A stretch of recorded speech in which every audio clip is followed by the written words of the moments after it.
Nithyananda Paramashivoham Om Nithyananda Paramashivoham Om Nithyananda Paramashivoham Om Nithyananda Paramashivoham Om Nithyananda Paramashivoham Om Nithyananda Paramashivoham Om Nithyananda Paramashivoham Om Nithyananda Paramashivoham Om Nithyananda Paramashivoham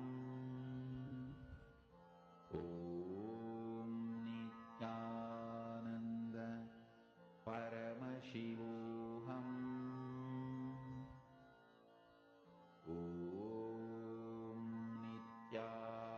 Nithyananda Paramashivoham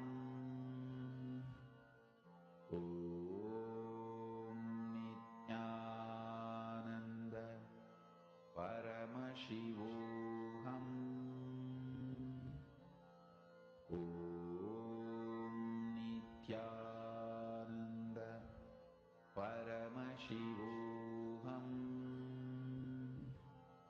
Om Nithyananda Paramashivoham Om Nithyananda Paramashivoham Om Nithyananda Paramashivoham Om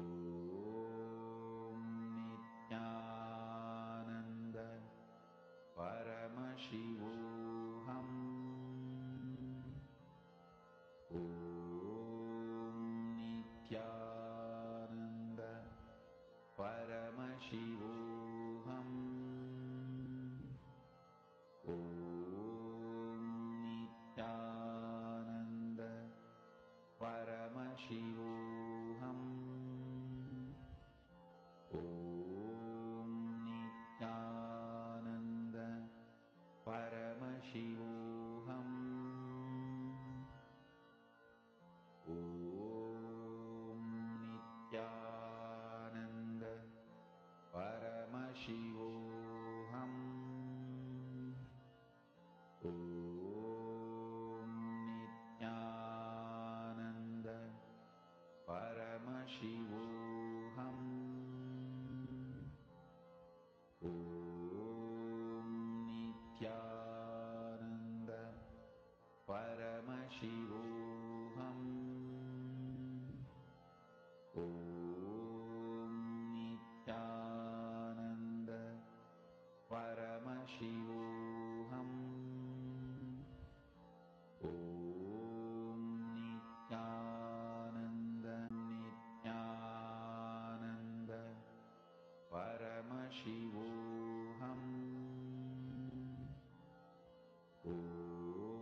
Paramashivoham.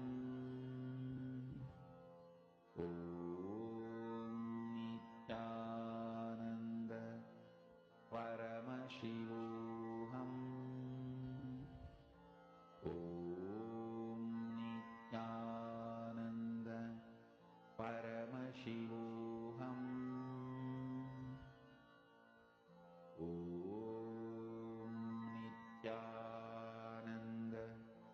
Paramashivoham. Om Nithyananda. Paramashivoham. Om Nithyananda. Paramashivoham. Om Nithyananda. Paramashivoham. Om Nithyananda. Paramashivoham. Om Nithyananda. Paramashivoham. Om Nithyananda. Paramashivoham. Om Nithyananda. Paramashivoham. Om Nithyananda. Paramashivoham. Om Nithyananda. Yes. Nithyanandam, everyone. After such a beautiful session where all of you learned about Swargaloka directly from Swamiji himself, are all of you ready now for a quick internalization exercise where all of you are going to be sitting, internalizing, and cognizing these truths which were revealed by Swamiji just now? How many of you are excited and ready? And if any of you have any powerful cognitions which you want to share, any understanding which you want to share from what what Swamiji revealed just now in the previous session, then please go ahead and share your understanding, your experience, and whatever you were able to understand from this Swargaloka session, where Swamiji beautifully spoke about Swargaloka, the abode of the gods themselves. So if any of you have any understanding, any explanation, please go ahead and share it in the chat section. Let's meanwhile go ahead and get started with the internalization session. Are all of you ready? Okay, buckle up, sit back, and be ready for understanding and again cognizing these truths. What can you expect in Swargaloka? Simple, absolute excitement, absolute power, so much of energy, bliss, no boredom, no tiredness, eternal life. Swamiji says, time does not tire you, frustrations does not bore you, failures do not age you, because they all don't exist in Swargaloka. So beautifully, Swamiji says, like now, imagine your life. Throughout the day, you might be moody, you might suddenly be excited, or you're suddenly in bliss, or suddenly you'll feel bored, you'll feel tired. You get frustrated. We go through all of these emotions throughout the day. But what is Swamiji saying? In Swargaloka, no boredom, no tiredness, just eternal life, continuous bliss. How nice will that be? How would all of you want to experience that? Like right now, Swamiji tells, okay, I will take you to Swargaloka and you can experience all of this. How will you feel? It'll be so amazing, isn't it?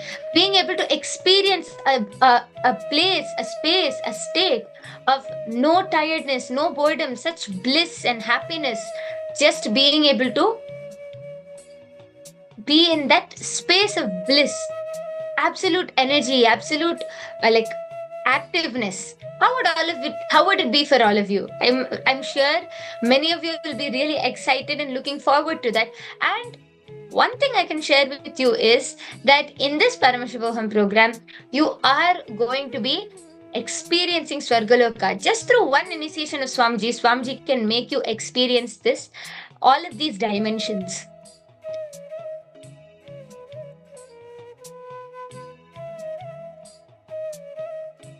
So, for experiencing any of these dimensions, for preparing ourselves, let's do a small exercise. The first step is the part of you which you denied due to your self doubt, self hatred, self denial, where you know you have higher possibility, but you're not moving towards that because of the fear which you have that you might not be able to handle yourself in the higher responsibility or higher possibility. See, I've like if you observe, sometimes you know that you're capable of doing something. For example, let's say you know you're capable of taking care of an entire group of people or a big event. You know that you're responsible, that you can be capable and you can take it up properly, but you're scared of what responsibility you have to handle. You're scared of how big it looks, and you start withdrawing. You deny that part of you because of your self denial, self doubt, and self hatred. You start denying that part of you. You start pushing that part away, knowing that you have that, knowing that you're capable of that. So, pen down at least 3 times, or 3 incidents, or 3 responsibilities, or any 3 incidents where you feel like you are denying yourself you're denying yourself from manifesting that higher possibility because of that fear that you might not be able to handle that higher possibility. So we'll go step by step for all, otherwise I think many of you will feel overwhelmed. So we'll go step by step. First, get a book, paper and pen, and start writing down. Okay, start writing down which part of you did you start denying due to the fear that you won't be able to handle that higher self.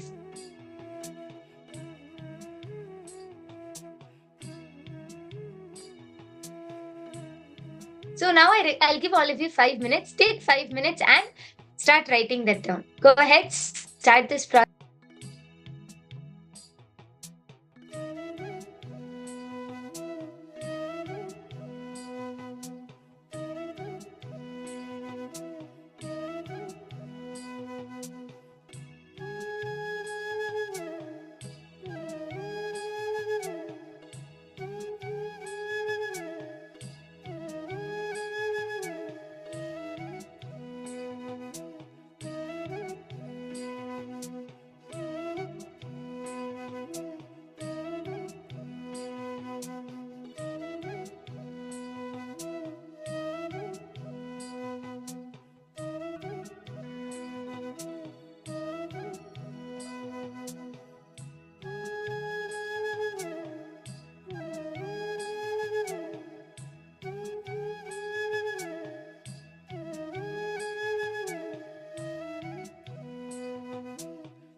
So now that you're done with the first step, let's move on to step 2.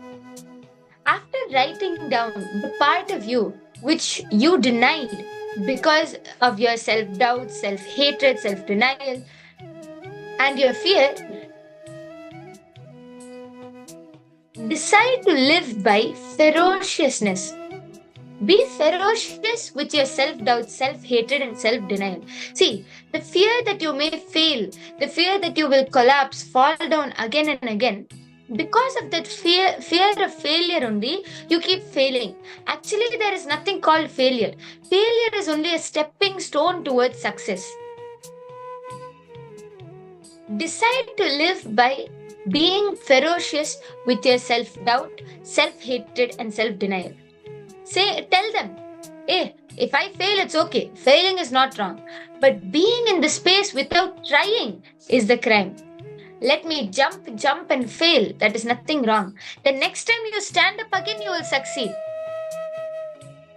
So I request all of you to now there'll be some declaration, something you'll have.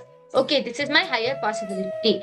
For example, I know I can do Shirasasana, but I feel like I don't want to do. I'm scared of this, I'm scared of that, or this might happen, that might happen. I know that I can put Padmasana without my hands. I know that I can do this. I know I can manifest this power.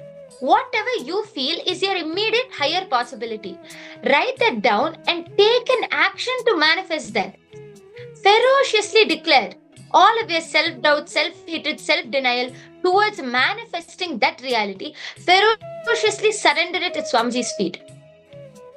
Remember, failing is not wrong, but not standing up again to become a success is what is the real crime. Failure is only a stepping stone towards success. So now take 5 minutes and take an action to manifest your higher possibility, anything. For example, Shirasasana, or for example, putting Padmasana without your hands, anything. What you feel is your immediate higher possibility. Take an action to manifest that now. Ferociously declare and manifest that now. So take 5 minutes and start. Please go ahead, start this process. The next step in the exercise.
Yes, now all of you can relax. After this exercise, we are going to move on to manifesting the powers of Paramashiva. So, today, the power which we are going to manifest in this session is having the darshan of Swamiji in the alchemy products. I'm sure many of you will know what the alchemy products are. We have the granite slab, the Kristashila, we have the banyan leaf, we have the sacred Kashaya Vastra, the direct cloth from Swamiji, all of the alchemy products. These various alchemy products are spiritual. It's like a spiritual mediator. It will directly connect you to that higher energy for you to manifest these powers. Mirror is one of the spiritual alchemy products. All of these alchemy products don't need any separate special maintenance. It will answer and respond to you just like a deity. Spiritual alchemy products work on your neurological system. It perlocates your whole system, and that becomes your reality completely. So the initial training level is with the mirror to be able to see the records, and after that is the granite slab. Through these spiritual alchemy products, you'll be able to see your future, you'll be able to see any place, you'll be able to have the darshan of any deities, you'll be able to scan any object. All of these powers you can manifest through all of these alchemy products. As you can see in the picture over here, this is the sacred Jnananjana, the energized mirror, the sacred Kashaya Vastra, the sacred banyan leaf, and the Sri Yantra. All of these are various alchemy products that are initiated and energized by the Supreme Pontiff of Hinduism. And once they're energized, they can be used as mediators to manifest these powers. So, in today's power manifestation session, all of you are going to be manifesting using these spiritual alchemy products. So, for those of you who are old and who have already attended these programs, you'll definitely have the alchemy products. So, I request if you can kindly go get your alchemy products and come. For those of you who are completely new, you can get any new mirror. If you do not have anything else, you can get the new mirror and keep it in front of Swamiji during the darshan, and it will get energized by Swamiji. Just by the presence of Swamiji, it will get energized. So I request if all of you can get your alchemy products and come, and we can directly enter into the power manifestation. I'll give all of you 2 minutes. Please go ahead and come. Nityananda Paramashivoham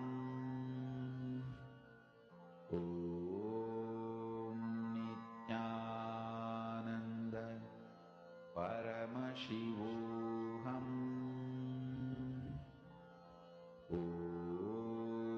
Nityananda Paramashivoham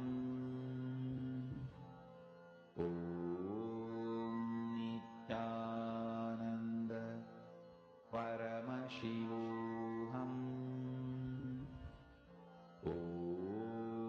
Nityananda Paramashivoham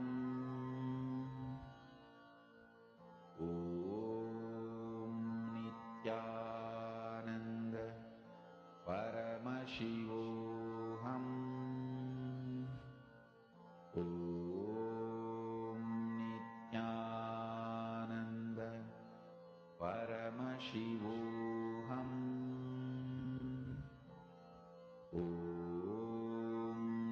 Nityananda Paramashivoham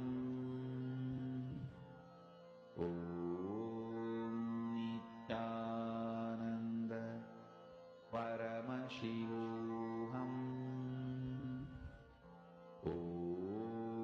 Nityananda Paramashivoham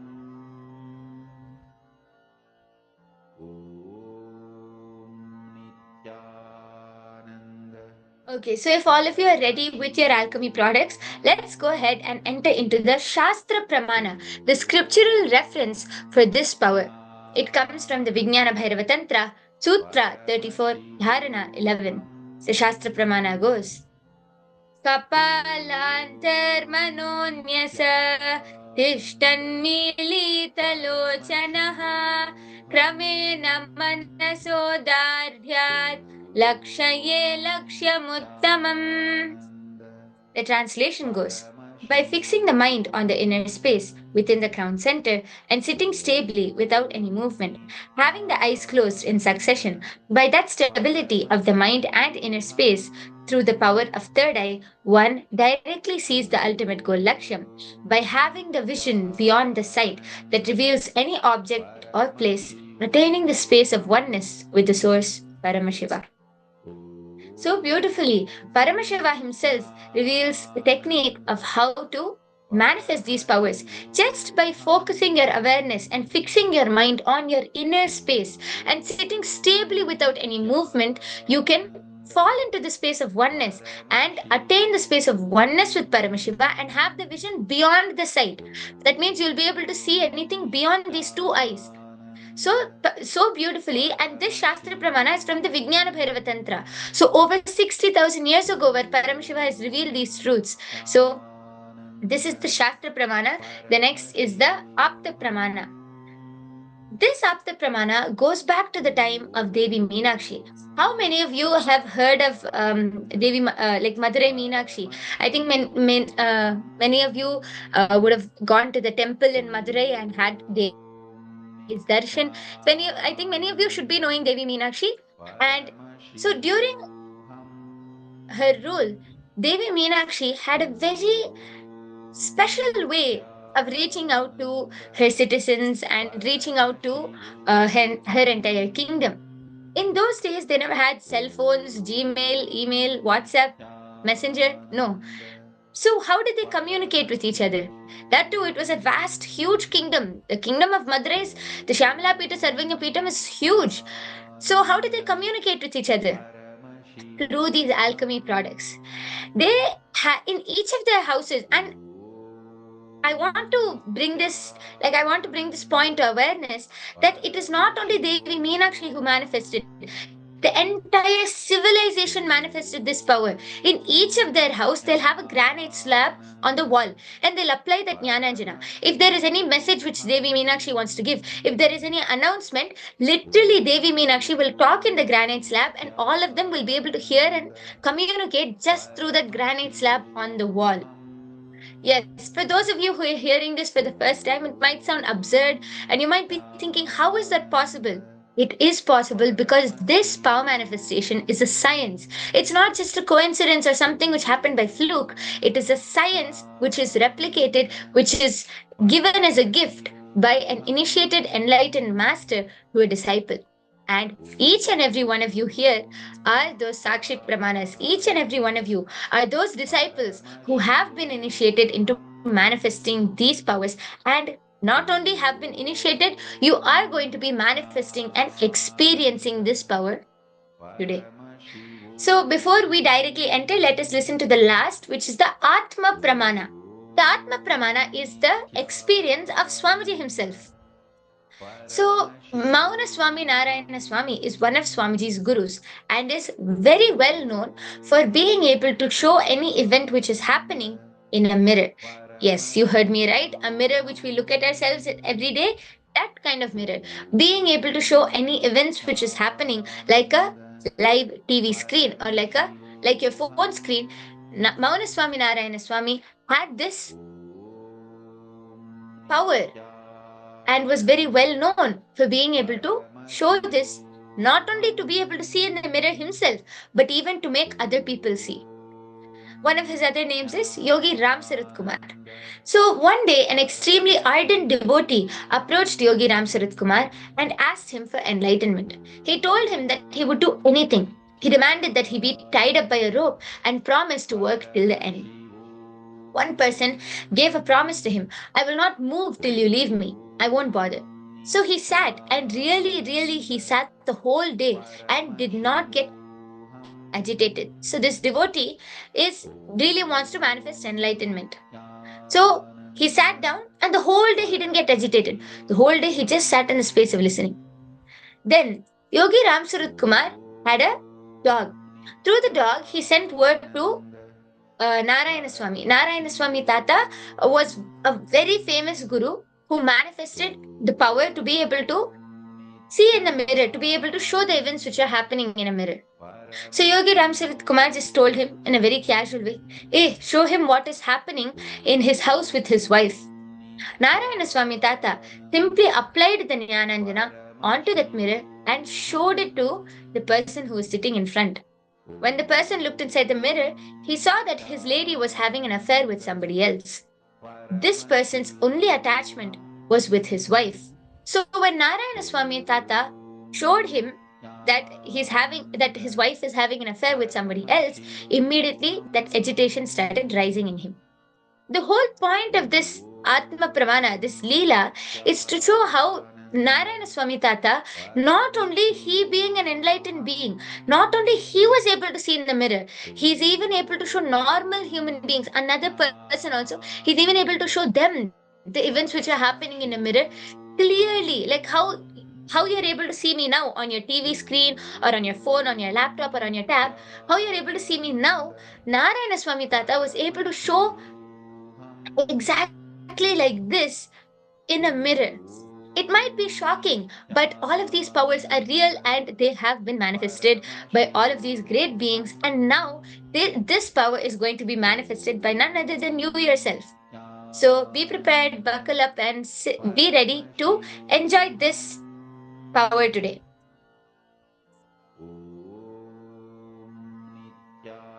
So let's continue with the story. So immediately, as that person's attachment was only with his wife, immediately that engram got agitated. That agitation started happening, and this person immediately wanted to go to the house. He started telling, leave my rope, cut my rope, I want to go, I want to go. So, just by showing Narayana Swami Tata's mirror to this person, Ram Sarat Kumar made that person experience silence. Mauna, the inner silence, means the pulse rate also becoming completely zero. Not only being silent, just not talking, not only the mental silence, but even even the pulse rate became zero. He simply created the whole thing in the mirror through Narayana Swami Tata's help. And he can show anything in the mirror. So finally, it boiled down to what? He just worked on his engram. When you lose trust over these kinds of scenes, you will not only never come back to the master, you will never go to any other master for 3-4 janmas, because that will be like a wound in you. That pattern, it will become a pattern in you. Like a cat, if it drinks boiling hot milk, it won't go near the milk again. So, but sometimes the master needs to put us in that boiling hot water or that milk to break certain patterns. So that's why we should have complete trust on the Guru. We should have complete trust on the master who is training us. See, Narayana Swami Tata was successful. He was successful. He had an infrastructure and a dedicated disciple. In one day, he put that person into a complete mauna state, into the state of listening, silence. That state is called Nirvikalpa Samadhi, complete unclutching, complete mauna. So this is the power of, see, you can learn two things from this Atma Pramana. You can learn one thing, that you should have immense trust on the Guru, because just through trust, he's working on our patterns. And only when we have that trust, we can allow him to work on us. And second thing is, it is possible for us to manifest these powers, for you to be able to see places, objects, images, anything, just through a granite slab or just through a mirror or even through a leaf. It is possible. All that is needed is that oneness connection, and you will start manifesting. So I hope all of you are ready for this power manifestation. So let's prepare for manifesting this Shakti. First, I hope all of you have gotten your Kristashila's mirrors and everything. I think I give time for that. So wipe it all clean. And if you have the sacred Jnananjana, the sacred eyeliner, then apply it on the Kristashila or on the mirror. If you do not have it, then you can contact your nearest center, and then you can get the Jnananjana or the Aushadha products, the alchemy products.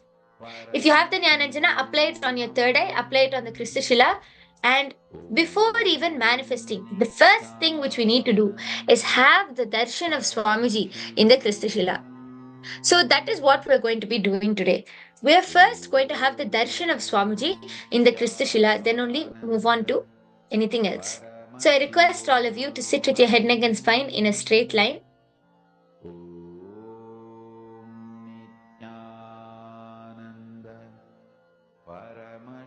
Start chanting the Mahavakya. Connect to Swamiji in the space of oneness.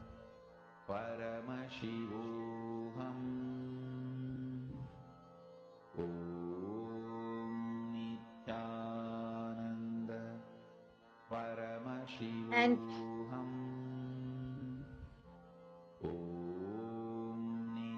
from that space of oneness,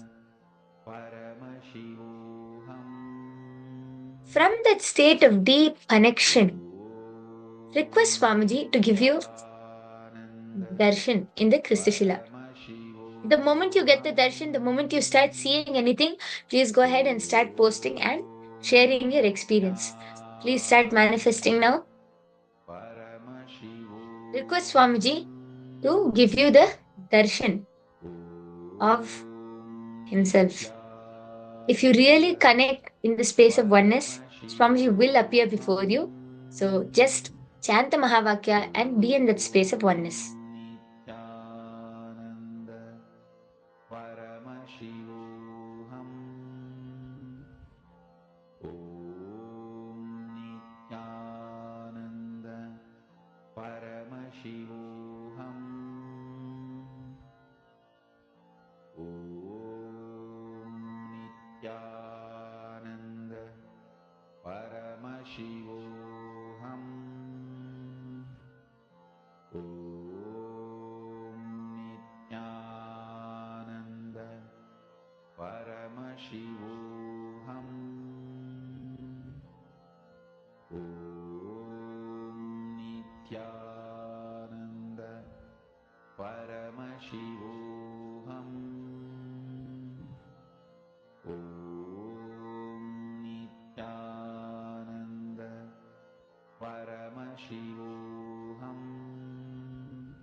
Paramashivoham Om Nithyananda Paramashivoham Om Nithyananda Paramashivoham Om Nithyananda Paramashivoham Om Nithyananda Paramashivoham Om Nithyananda Paramashivoham Om Nithyananda Paramashivoham Om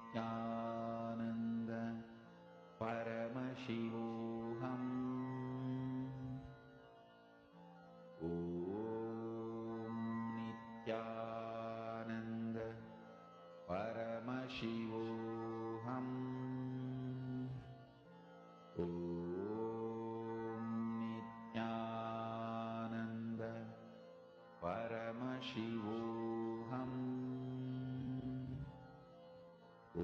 Om Nithyananda Paramashivoham Om Nithyananda Paramashivoham Om Nithyananda Paramashivoham Om Nithyananda Paramashivoham Om Nithyananda Paramashivoham Om Nithyananda Paramashivoham Om Nithyananda Paramashivoham Om Nithyananda Yes, all of you relax now. Paramashivoham Relax and share your experience whether you were able to have the darshan of Swamiji, what you were able to see, and what was your experience. So, share that in the chat section. And with this, we come to the conclusion of today's Power Manifestation session. It was great, and I hope all of you also had the same experience of being able to experience and have the darshan of Swamiji. So do share your experience in the chat section. Ma Anandeshwari, ma Heidi Schlag, ma Ye Ying Z, ma Punitananda, ma Ashini Gujadur, ma Nistre Gunyananda, Nithyananda ma. So nice to see you. How are you, ma? Yes. Oh, you saw Devatas. Yes, Nithyanandam, I can see you. Yes, yes. You saw the Devatas. Okay, nice. I request all of you to share your experience, how you saw, what you were able to see, and describe each and every detail. Okay, so go ahead and share your experience.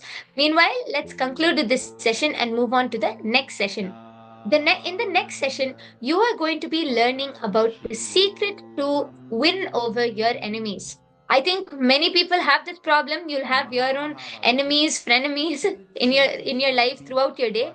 So now you are going to be learning the cosmic secrets about how to win over your enemies the right way and in the powerful way. So if you have any friends who are struggling with this problem, if you have any family members who are struggling with this problem, get them over here to listen to these truths and they can really come out of their problems. So go ahead, reach out to whoever you can and sit back, relax, and enjoy the next session. Wake up in you. Just remember this one powerful cognition. This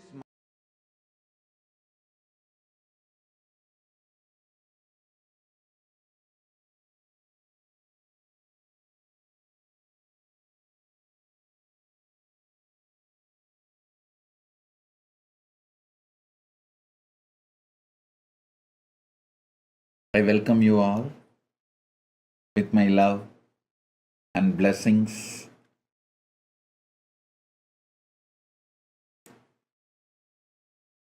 Paramashiva's message directly from Kailasa.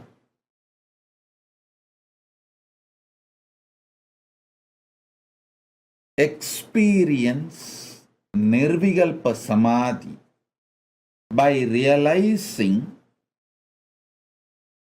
your mind's addiction to the taste of Navarasa. Listen.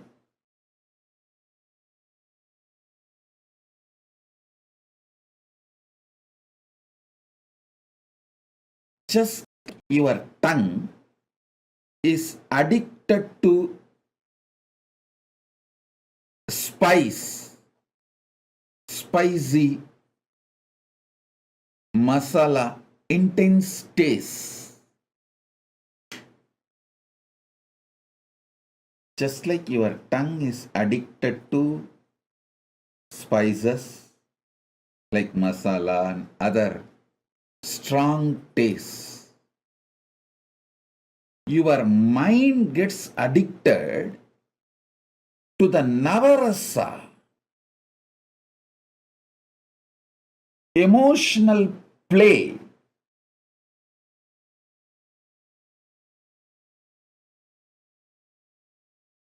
First, you start enjoying that Navarasa, all the different emotional play, joy, sadness, the Navarasa, all the 9 emotional tastes. First, you start enjoying them. Then, you start getting addicted to them. Then, you try to see your whole life with that Navarasa emotion added. You add the background music.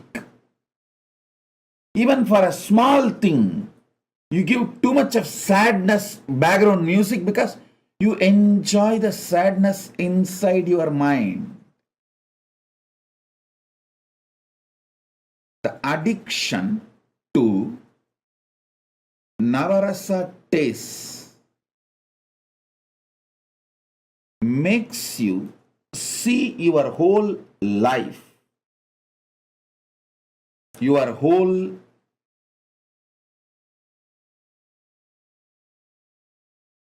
perception of life always with Navarasa. That is why when you see a movie with various emotions, love, romance, frustration, getting cheated, somebody conspiring against the hero, when you see all that, the fight, anger, violence, all that in a movie, you always try to internalize your life with that Navarasa frame, with that Navarasa work. Even if there is no Navarasa in the reality, in the fact, it was a simple, peaceful happening. You add the background music of the Navarasa. You add the background, different background musics. And you try to reconstruct your life's happenings, whatever has happened or happening, you try to reconstruct with this Navarasa background, do the editing, background music, all that, and start storing that as the fact or the archives of your past, as your memory about your past. Your memory about your past is too important for you to make decisions about your present and future. Wrong editing, background music, and file being kept in the memory causes to frustration, depression, a deep self-doubt, self-denial, self-hatred, all that unnecessarily. That is the fundamental truth. Unnecessarily.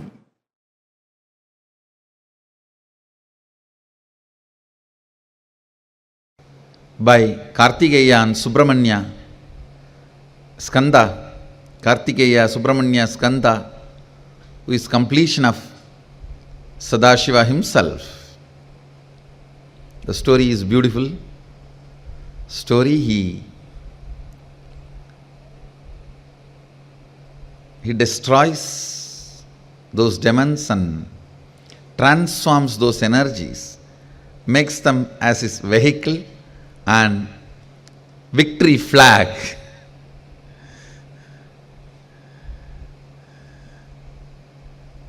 The attack done on him, he transforms that itself as a brand for him after victory, after his victory. He conquers and converts the attack into a powerful energies to support him. He is today gracing with 12 hands on the Swarnamayura Vahana, the golden peacock vehicle.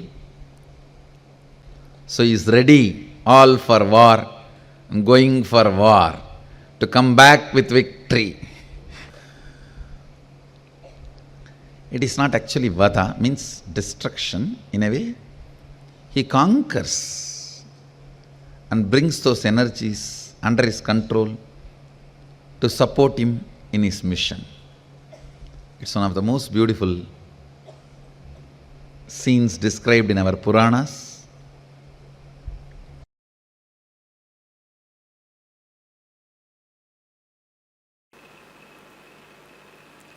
See, when you have that liberated thinking, you know who are you. You will become sure about you. You will become very certain about you. And you will become sure about who will be your friends. You will become certain about who will be your enemies. When you become certain about who is your friend and who is your enemy, you will also be certain about what your friends want from you and what your enemy wants from you. And you will also become clear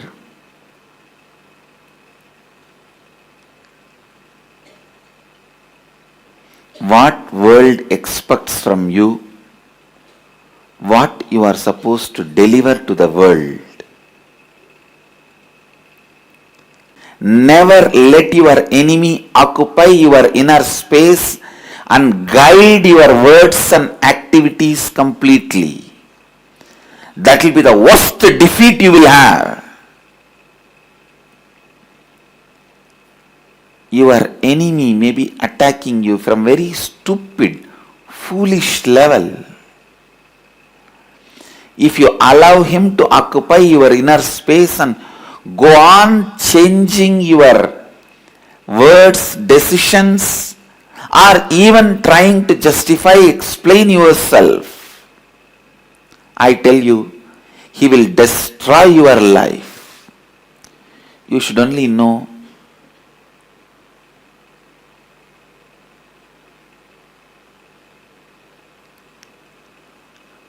what is the world, the real world, wants from you. What is it you can add to the real world and enrich? See, it's like some floating plants will be floating on the water, small ponds, tanks. Sometimes you will not even know it is a water. It look almost like a land. How the floating plants cover the water and you mistake it for the land, these few stupid fellows who cherish enmity towards you, who harass you, will try to cover your eyes and show that they are the world. The moment you believe those stupid few enemies who harass you, abuse you constantly, they are the world, you lost your life. Because now they will be guiding you continuously. They will be standing in front of your eyes in every statement you make, every word you make, every action you do will be guided by them. That is what they want, then it means they won the game. Understand? You need to know what is the self, what is the world, what is the Ishvara, what is the humanity, and who is your enemy, and what is the world, the real world. I tell you, the more you cherish enmity towards anybody, the more you lose contact with reality. The more you cherish enmity towards anybody, anything, you lose contact with reality, because the enmity is such, it constantly reminds about your enemy. Enemy looks too bigger than what he is. When he looks too bigger than what he is, you lose your sight on your life and reality, and you go on thinking, talking, working, either to escape from your enemy or destroy your enemy. Both are foolishness. Neither you need to escape from him, nor you need to destroy him. You just need to ignore him. Because he is not that big as you are imagining.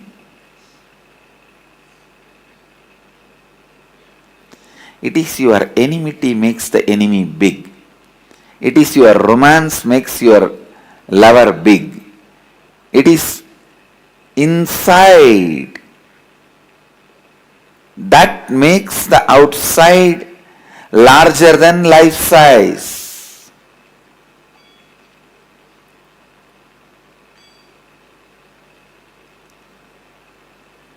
It is that which is inside that makes anything which is outside larger than life size.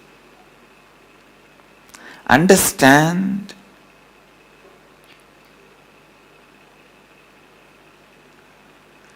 When you are so sure about what you are, who is your friend, who poses as your enemy, what your enemy wants, all these details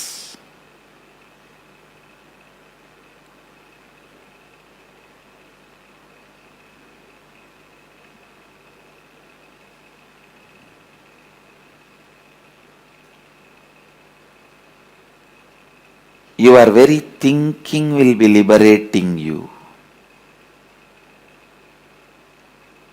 Your very thinking will be liberating you.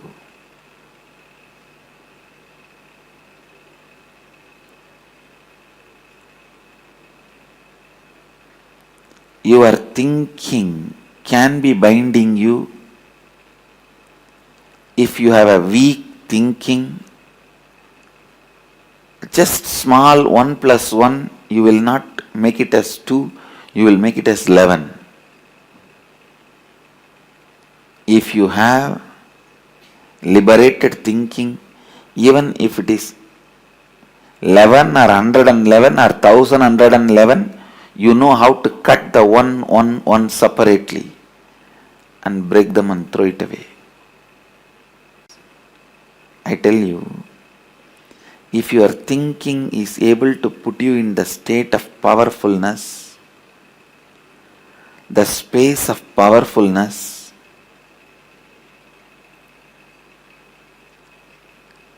if your thinking can keep yourself in the space of strength,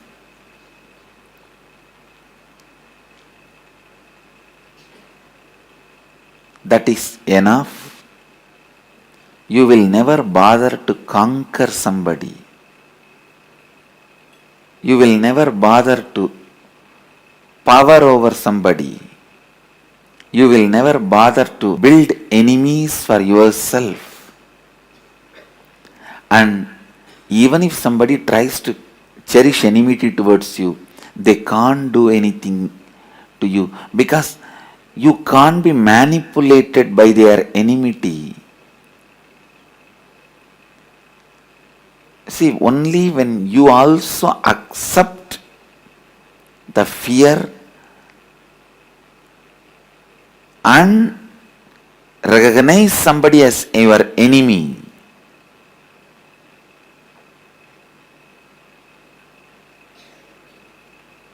listen, for enmity to be complete, one person has to feel enmity towards you, and you should have fear towards that person and accept his enmity. Just like friend request, enemy request. You should accept that. Only then the enmity gets completed. But if you don't have the fear and you don't cherish enmity towards them and you don't accept the enemy request, you can never be weakened. Even if millions of people cherish enmity towards you, millions of people may send friend request to you, but only the request you accepted, they become your friends. Same way, thousands may send enemy request to you, but only if you accept those requests, they become your enemy. Do not ever bother, be bound by any of the so-called enemy requests.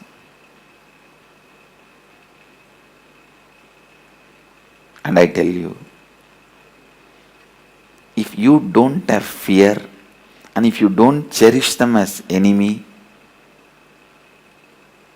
no enemy can do anything to you.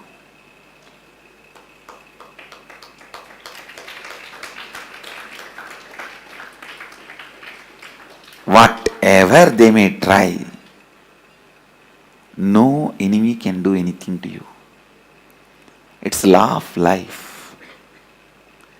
Because only when you have fear and you accept them as enemies,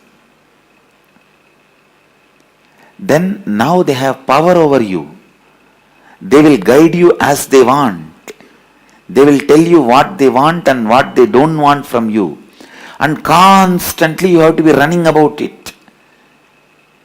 Either you will do as they want to escape from them, or you will do completely opposite to prove to them that you are more powerful than them. Both are foolishness. Just do what world wants from you. Just do what you need to do to the world. Just do how you can enrich the world. In any of your decisions, your enemy's decisions should not be mixed. Understand? Directly or indirectly, any way, if your enemy's influence gets mixed in your decisions, it is like dropping poison into the milk. Never allow your enemies to put their influence in your decisions.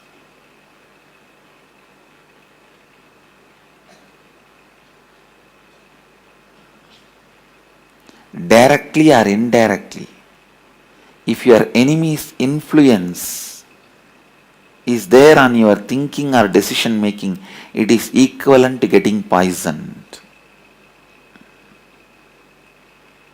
Understand? It is equivalent to getting poisoned. Don't do just because you want to escape from enemy. Don't avoid doing just because you want to escape from your enemy. Or don't do just because your enemy does not want this. Or don't stop doing something just because your enemy does not want you to do this. Anyway, do not allow the influence of your enemy directly or indirectly into your thinking. Don't do something just to irritate them.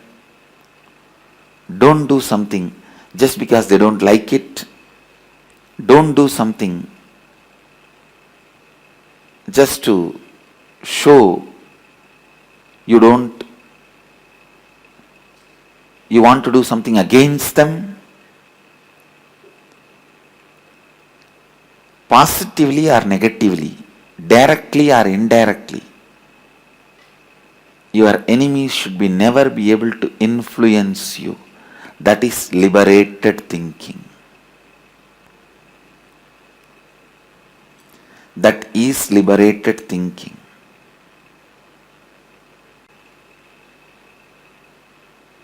When people send you enemy requests and you don't accept it,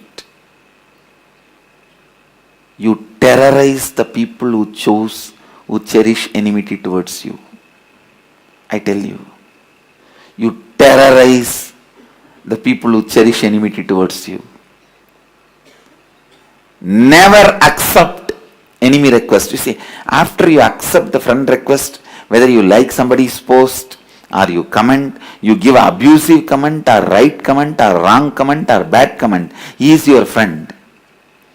Same way, the moment you accept the enemy request, whether you do as he says or whether you do opposite to what he wants, he is your enemy, you are gone. Just don't accept enemy requests.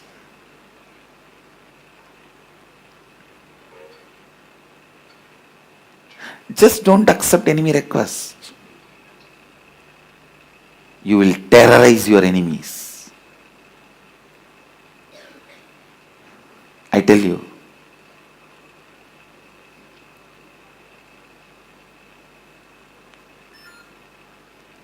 Sankhya teaches you the science of liberated thinking, where no one can have influence over your thinking. No one can have power over your thinking.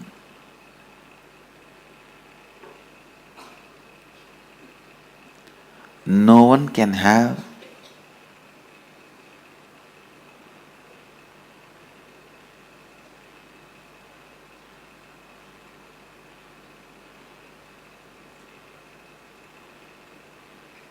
any say over the way you think, act. The complete liberation, complete spiritual liberation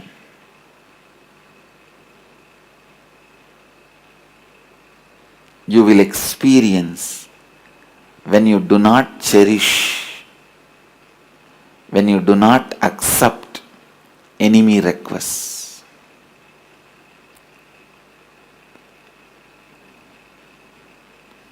Just like Facebook friend request, in life book people send you enemy requests. I tell you, when you accept the enemy requests, you lost your power. You lost the goal of your life. You can't enrich the world. You can't do what you are supposed to contribute to the world.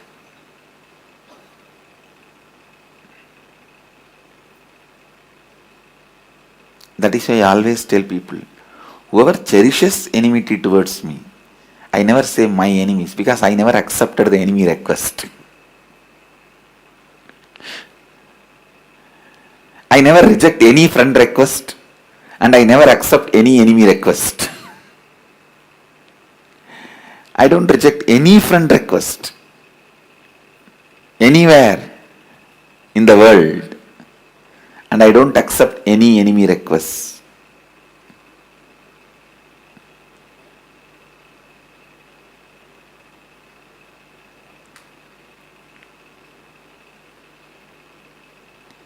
Don't accept enemy requests.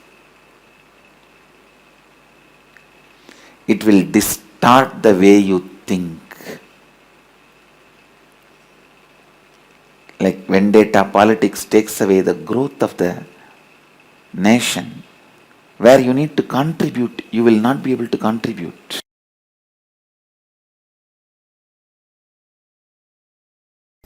If you are filled with enmity, the other person will look more powerful. Your enemy will look more powerful. I tell you, don't empower your enemy by having wrong understandings about him. Being a successful warrior in the life, I am telling you, when you don't have enmity, you will understand the real ability of your enemy. You will not be fighting in the air.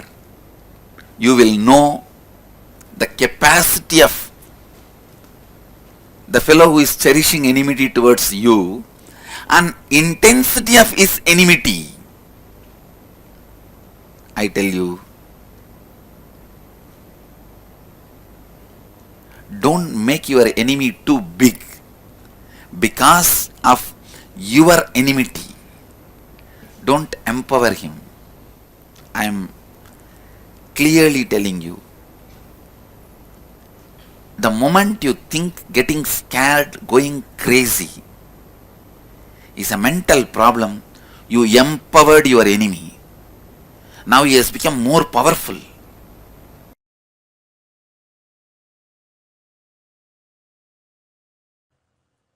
Next, one story from my own experience, my own life. When multi-layered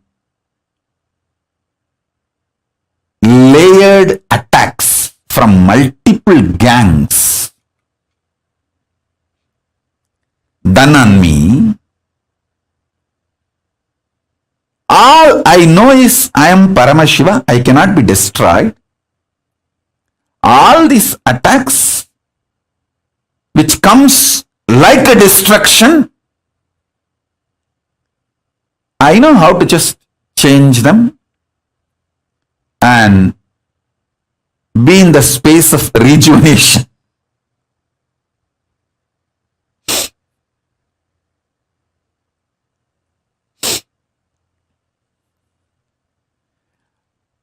Various gangs attacked due to their vested interests. There are some people who waged the war. There are some people who tried to war beneficiary.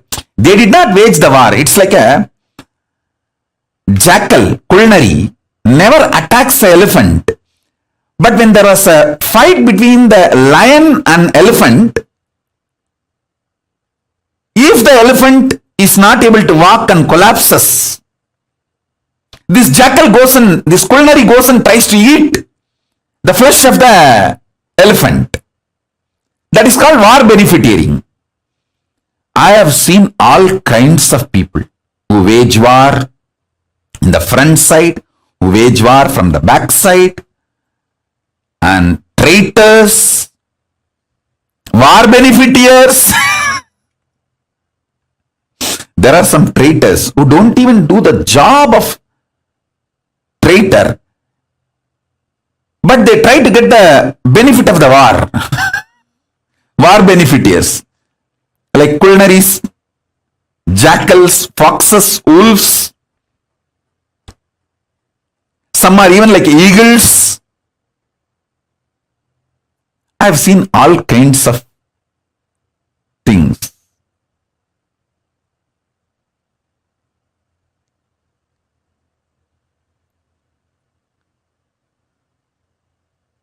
I don't even want to name those gangs, groups which attacked, because listen carefully. This is one of the most beautiful strategy of Krishna. It doesn't name his enemies. Oh, you know, he says, hey, because many times who try to attack you, they think you are weak, so they attack you. But when you prove you are strong and successful, they change their strategy and they decide not to be your enemy anymore. But if you name them as enemies, because they have to defend themselves, protect themselves, they continue to be in the space of enmity. If you don't name the enemies, many people lose their enmity and carry on with their life, and they are no more in your enemy list. Listen, this is a different plane. Revelation. So a king, a leader should never name enemies. He should only handle the attacks which comes in front of him. So almost 99% of the people drop their enmity and carry on with their work if they know that enemy is too strong with whom they are trying to fight. Everyone tries to attack only the weak people. But when they see, wow, he's too big, nothing can be done, come on, carry on with our life, go.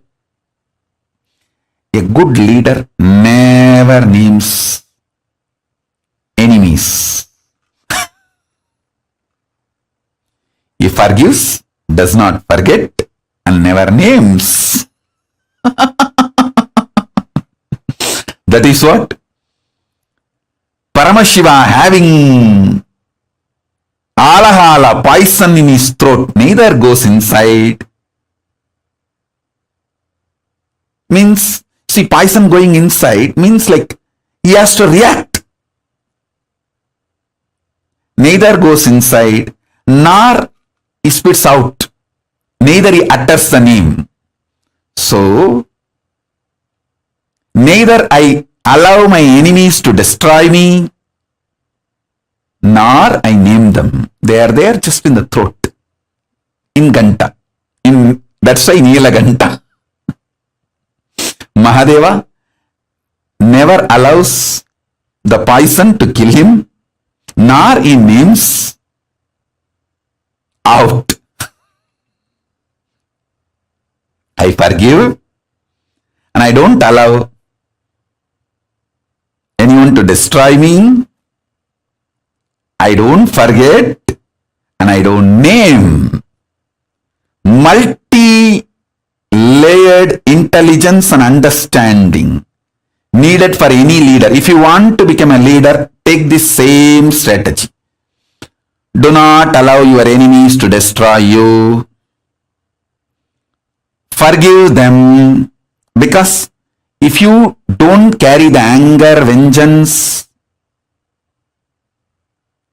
you will live your life. You will not be living the life fighting with them or the way they want you to live. Listen, engaging in a war means you are living the life they want you to live. So they become the master of your life. Don't allow. Not responding to the duels of Dvandva is the strategy for success. Whenever your mind tries to internally fight with you, with your self-doubt, self-hatred, self-denial, even inside you, use the same strategy. Understand? The enemy who is attacking you from outside, and the enemy who is sitting inside you and attacking you, your self-doubt, self-hatred, self-denial, both are one and the same. Don't try to respond to them. If you start conversation with your SDHD, self-doubt, self-hatred, self-denial, you have started losing argument. You have started losing war.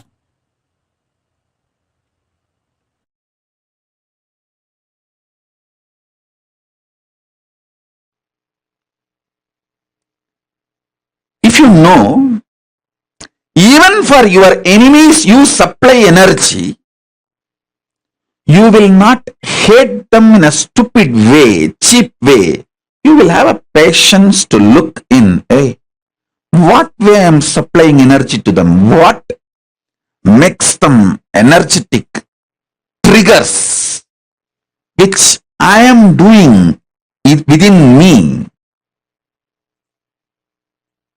When you look at this very patiently, you will understand you suffering triggers them to attack you more. If you stop suffering and continue with your life, they just drop dead. Never change your lifestyle or life due to your enemies. Increase the smile, joy, excitement, intensity. Listen. If you ever change your lifestyle, because your enemies are criticizing you, abusing you, attacking you, gone. You have supplied energy to them. They are going to bully you more and more. When my enemies attack me for wearing gold jewelry, I make a gold throne also for me. Not only I don't bend because they criticize me, I expand. They get frightened to see my expansion, and energy supply to them stopped. And if they criticize me more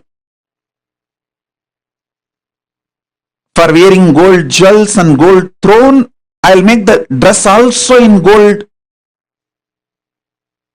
fabric. That's the next thing I'm going to do. They know that. That is why they are just keeping quiet.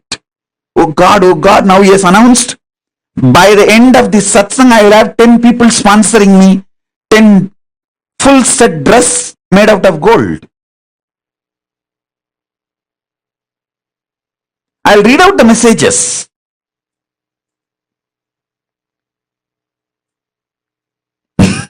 My enemies, people who cherish enmity towards me, they know it. That is why they are just keeping quiet and they just collapse automatically.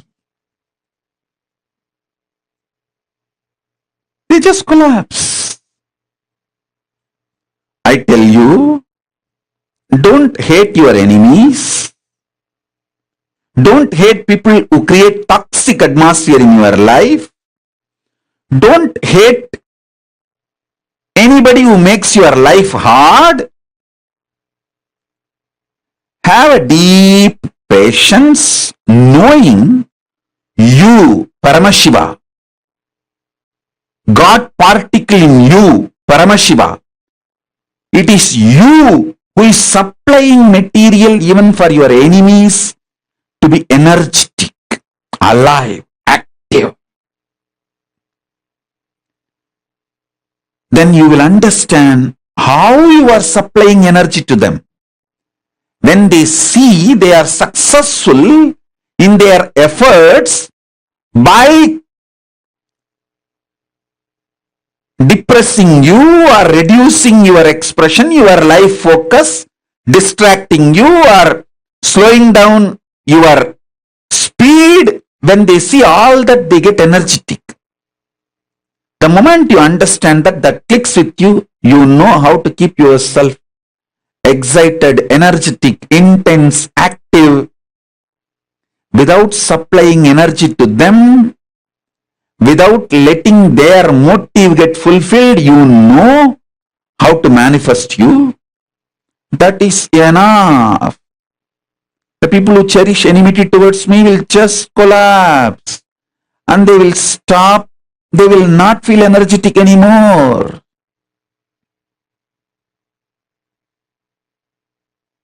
They won't be able to make your life difficult.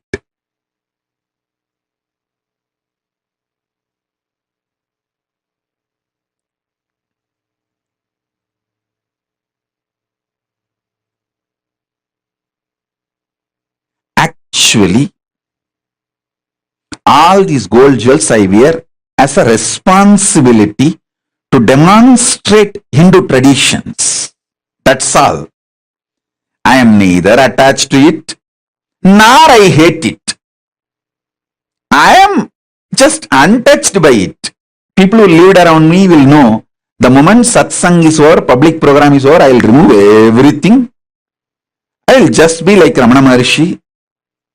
My Paramashiva space, on my body only one will be there, that Atmalinga Kandi. That's all. The Atmalinga I always wear on my body. Other than that, nothing else will be there. One Devi's Prasadam, Shakti, I wear that. Other than that, you won't find anything on me. Listen. But I never allow my enemies to bully me or my lifestyle.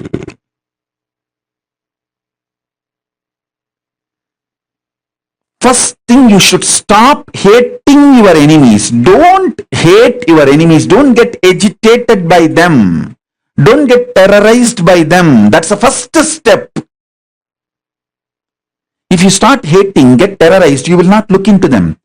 You will not know how you are supplying energy to them. You will be stupid. That's what I am telling. If you are stupid, you won't know the route, the method through which you are supplying energy to them.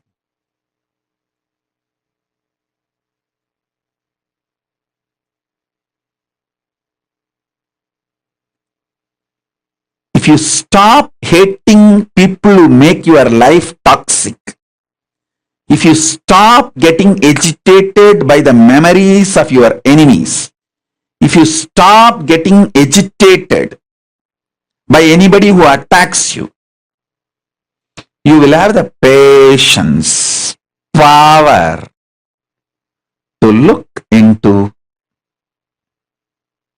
how you are supplying energy to them, how you are supplying material to them. Then simply you will know. Simply you will know.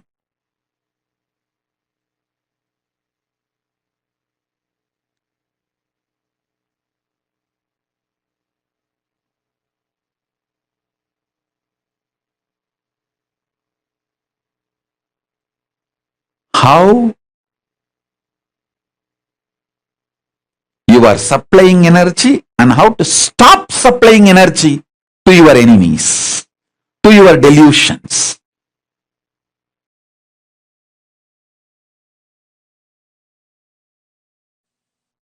If you can bring little bit of peace, unclutching, silence, patience, shanta in your inner space working. I want all of you to know, no problem you perceive can be sorted out by thinking. I guarantee. drop the false idea you can solve your life problems by thinking. No! You can solve all the problems of your life by bringing silence in your inner space and making the problems redundant. Hey, listen. Whether inside you or in your life, if you win your enemy, that is not the ultimate victory, because some other enemy is going to come. Some other enemy is going to come. Somebody else is going to come up with weapons. If you make your enemies redundant, that is the ultimate victory.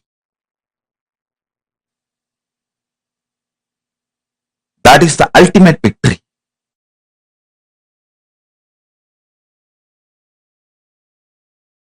Life is the Navarasa Nataka, Navarasa Natya, between what you believe as you,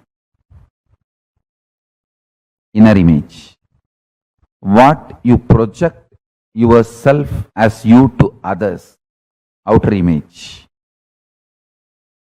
what others actually believe you, others' image, what your enemies are trying to project about you.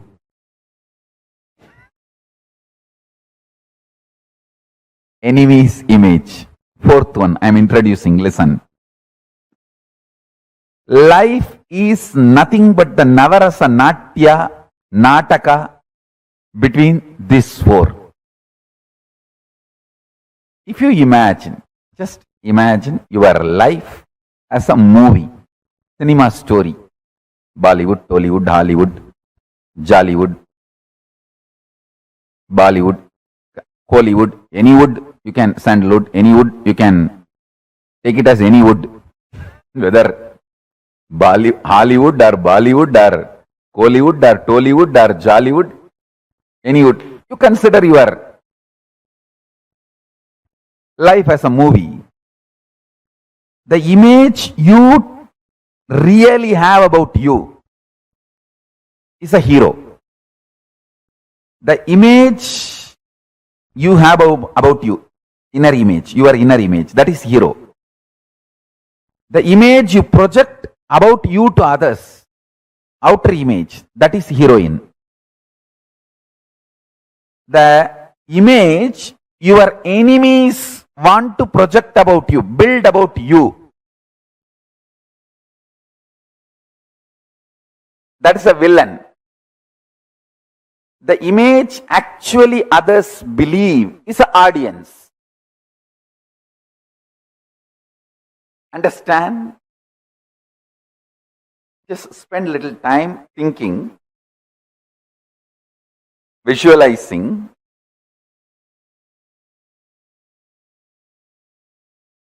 This example,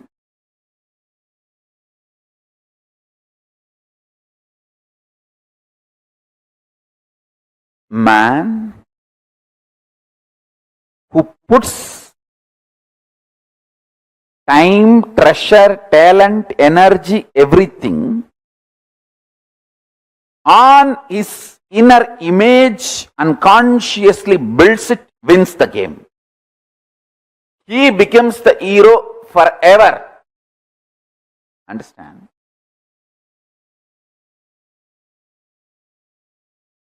Movies' climaxes are not conclusions.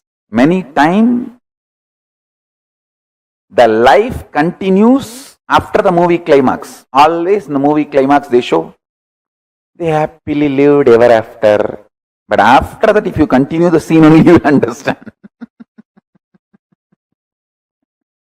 Understand? Climaxes are not conclusions. Anybody wants heroic conclusion about your life, put your time, treasure, talent, energy, everything on working on your inner image. Understand?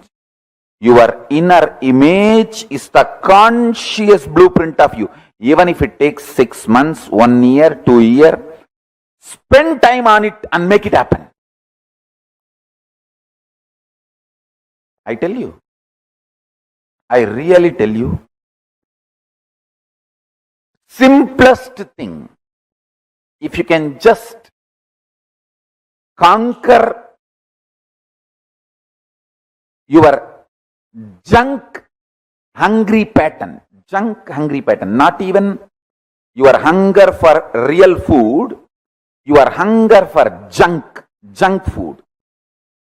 If you can conquer even 1 or 2 patterns, like stop this stupid non-veg, stop this destructive plastic food, food-like products, not the real food. I can list many things. Food-like products, but not real food. But it can create a strong pattern of addiction in you.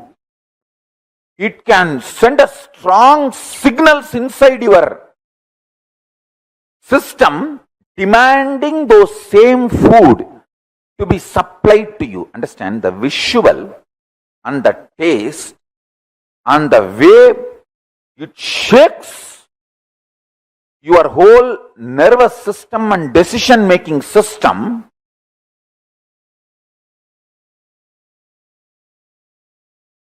Life is all about the consciousness. We built it, we are building, we are going to be building. Whatever consciousness you built, last few years, you are enjoying that now. Listen, whatever consciousness you built in last few years, you are enjoying the result of that now. Whatever consciousness you are building now, you are going to enjoy the result of it in next few years. Understand this fundamental truth. Your thought currents, the thought currents which you encouraged by cherishing them, and the thought currents you made it into reality by supporting it with your action or inaction. For example, you want to do puja. If you do puja, if you do the action called puja, that thought current will become powerful. You want to be in depression. If you don't do anything, that thought current will become powerful. So, there are some thought currents which you made it powerful by acting on it. There are some thought currents which you made it powerful by not doing any action, acting against it. All these put together is what I call consciousness. What you engage, what you entertain, what you entrain, all these put together is your consciousness. Listen. Understand?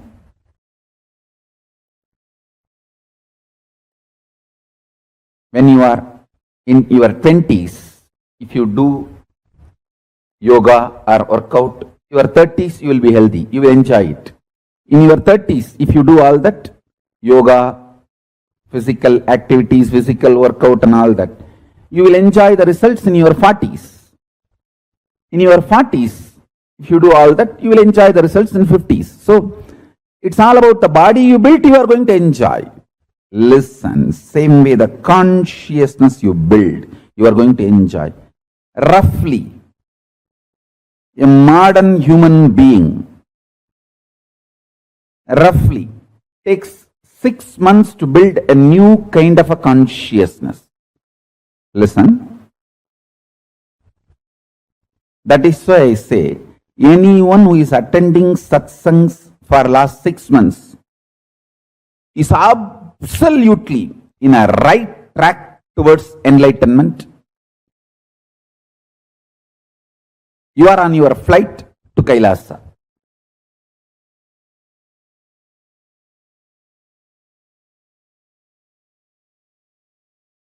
We all continuously connect with our body dimension. Please listen intensely. We all continuously associate ourselves with one of our dimension, that we are body. That is why such immediate response we give to our chemical actions and reactions and hormonal actions and reactions happening in our system. I am not saying we are not body. I am only saying body is one of our dimension. Like Paramashiva's 25 face, your idea you are a body is one face of you. You have many more faces, F-A-C-E-S, and faces, P-H-A-S-E-S. Cosmos, this whole prapancha, universe, is also one of your face, F-A-C-E, P-H-A-S-E, one of your dimension. So understand, because that cosmos, its expansion is accelerated if you associate yourself more and more with the cosmos face of you. If you remember your cosmos face more and more, now you will get the impact of that accelerated expansion. See, the accelerated expansion in the cosmos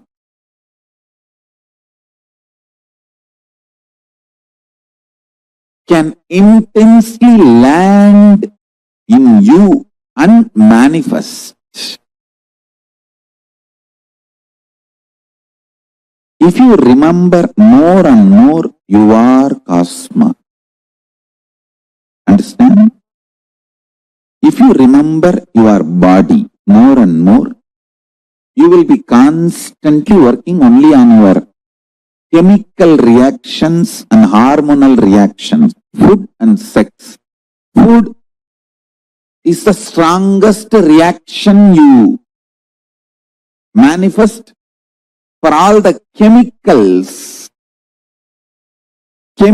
reactions in your body. See, when your body chemistry attacks you, the strongest experience it generates in you is hunger or not feeling satisfied. Then immediately dump the food. That is why I am saying 99% of your hunger signals are wrong signal. It is not actually hunger. It is that not feeling enough, irritation, frustration. All that you give food. It's like a wrong payment.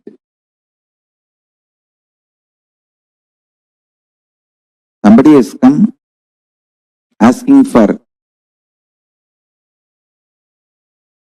one glass of water. You give all your diamonds and gold to that person. Hey, you wanted only just a glass of water. But stupidly you throw away all your diamond and gold. Same way, many times your body is just expressing its frustration, irritation, anger, and not feeling enough. You just need unclenching, nothing else, but you react as if you are feeling hungry and dump food on it, waste the food and the body both. At least food you can get back even if you waste it, but body you can't.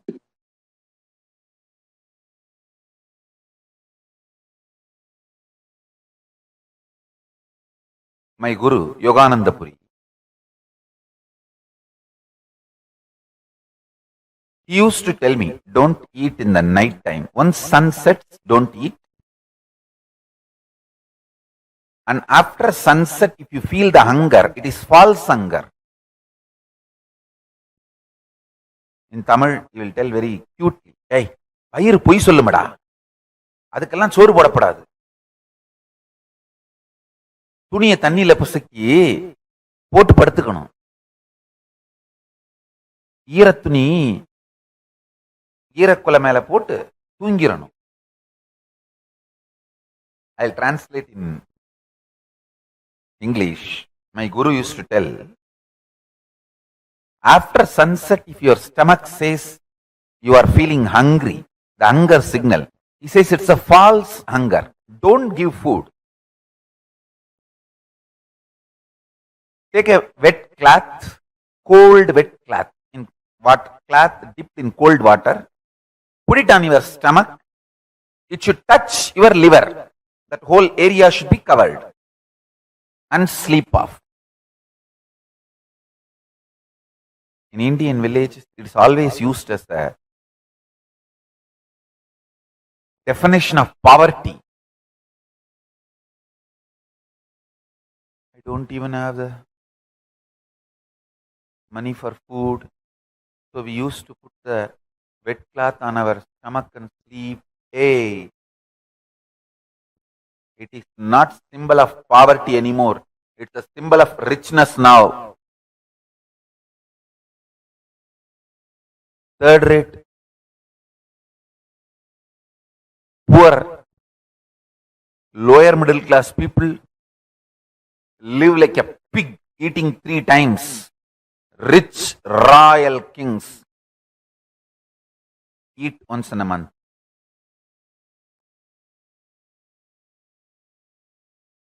Stop eating after sunset. Don't associate food and richness.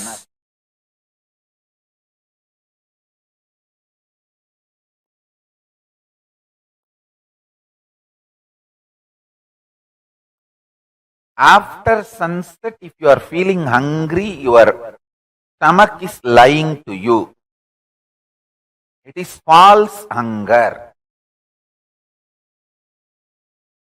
Just put a wet cloth on your stomach, covering up to liver area, and sleep. Only first few days you may struggle a little bit, but do this for health. Actually, one person asked my Guru, I saw this very conversation. He asked my Guru, will I not get gastric problem if I don't eat when I am feeling hungry? He said, gastric problem won't kill you, but if you eat after sunset, you will get liver problem and die. I tell you,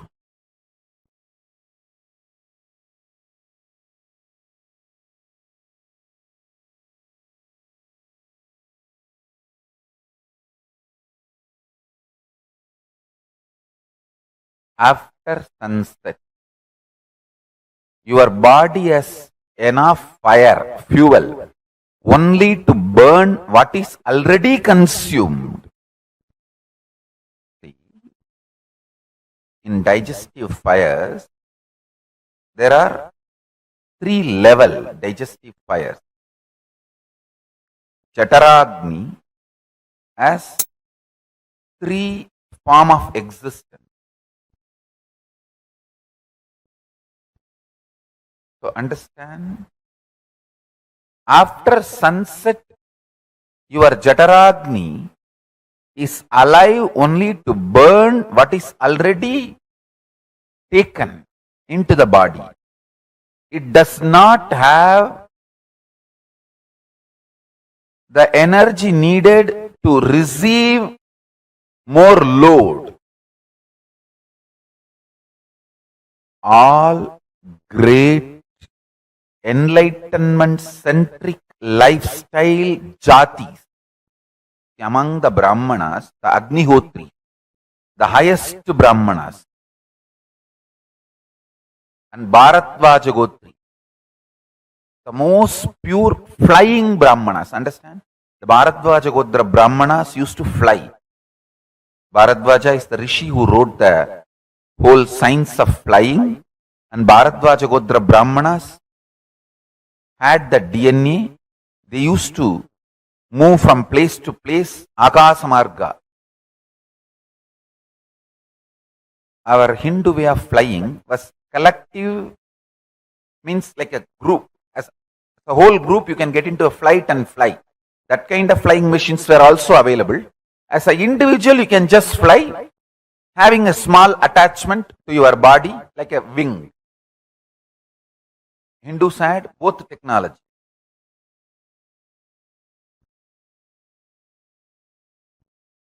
Individually, you can fly, and you can go with a group or a team. Both mechanism we had. Bharadvaja Gotra Brahmanas used to have this flying signs as their regular lifestyle. All these, the highest level among the Saiva Velalar, Adisaiva Velalas, and among the Jains, the top cream community. All these communities don't eat after sunset. They don't eat after sunset.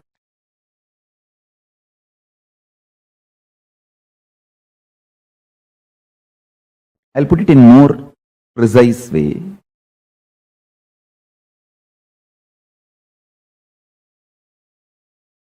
You all know how you look in your waking state by seeing the mirror. Same way, try to do this simple analysis.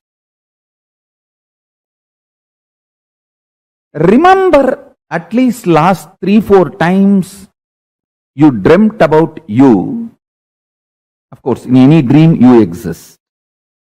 So, try to visualize, remember, recall how you looked for yourself in your dream state.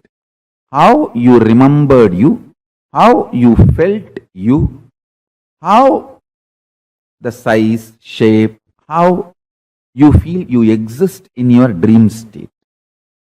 That is the blueprint of you in your dream state. Listen. The blueprint of you in your waking state, you all know. You can just see in the mirror and know how you look.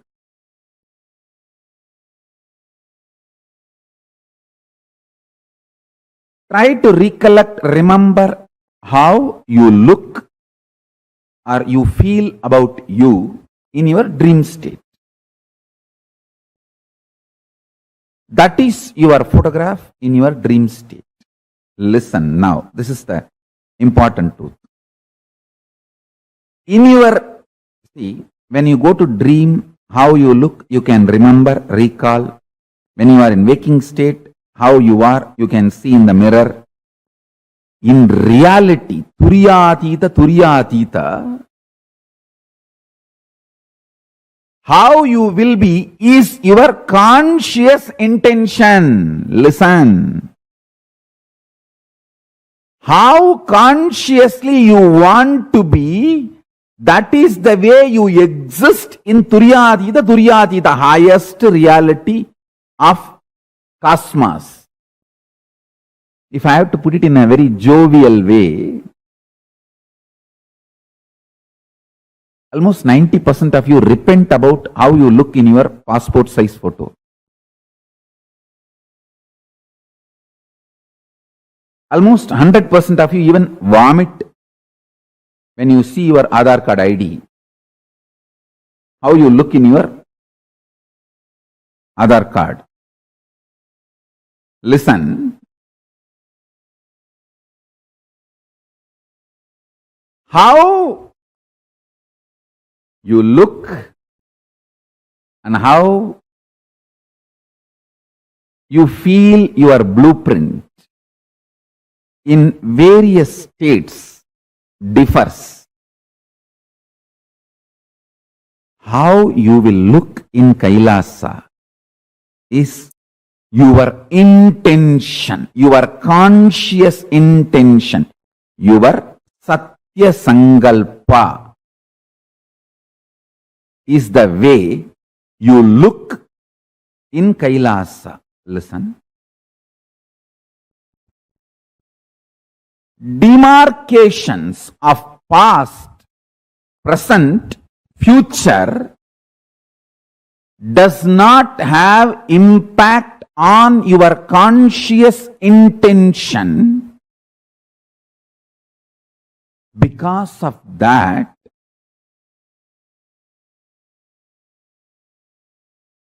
anything you think other than you, anything you think other than you, your conscious intention, loses its power over you in Kailasa. If you want a more elaborate explanation, for example, in reality, you have a huge pot belly, can't move the body, too heavy. If you decide, understanding this fundamental principle, that demarcations of the past, present, future, for example, you think the present condition of your body is either rogic, unhealthy, or bogic, very luxurious and destroying, but not yogic. Maybe if you become sincere, in the future you may have yogic. These are all the thought currents usually run in your mind. Now the statement I am making, please understand. If you decide consciously you should have a yogic body, well built, 6-pack or 8-pack or muscled and fully flexible and energetic yogic body. If you create that Satya Sankalpa, intention, that becomes your existence in Turiyatita. And the influence of Turiyatita, that highest state, Paramashiva state, in your present condition, when that starts influencing your present conditions,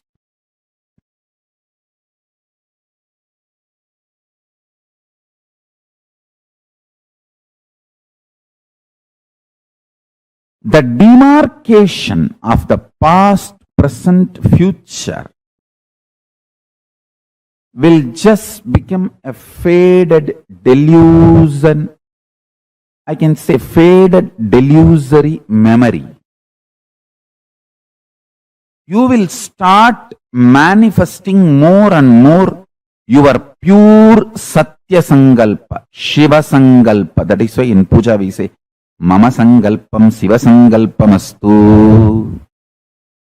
My Sankalpa, let it become Shiva Sankalpa.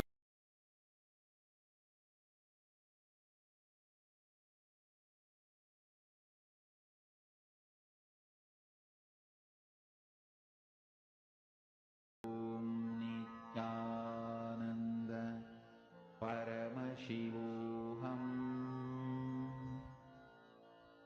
Om Nithyananda Paramashivoham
Yes, Nithyanandam to all the participants. We all just learned from Swamiji about one of the most powerful secrets, the secret to win over your enemies. And I'm sure many of us would be facing situations and would be having to face people who are not exactly enemies, but we do have disagreements with them. We do feel them as our, to some percentage, we do feel them as an enemy, and we have all these issues in our lives.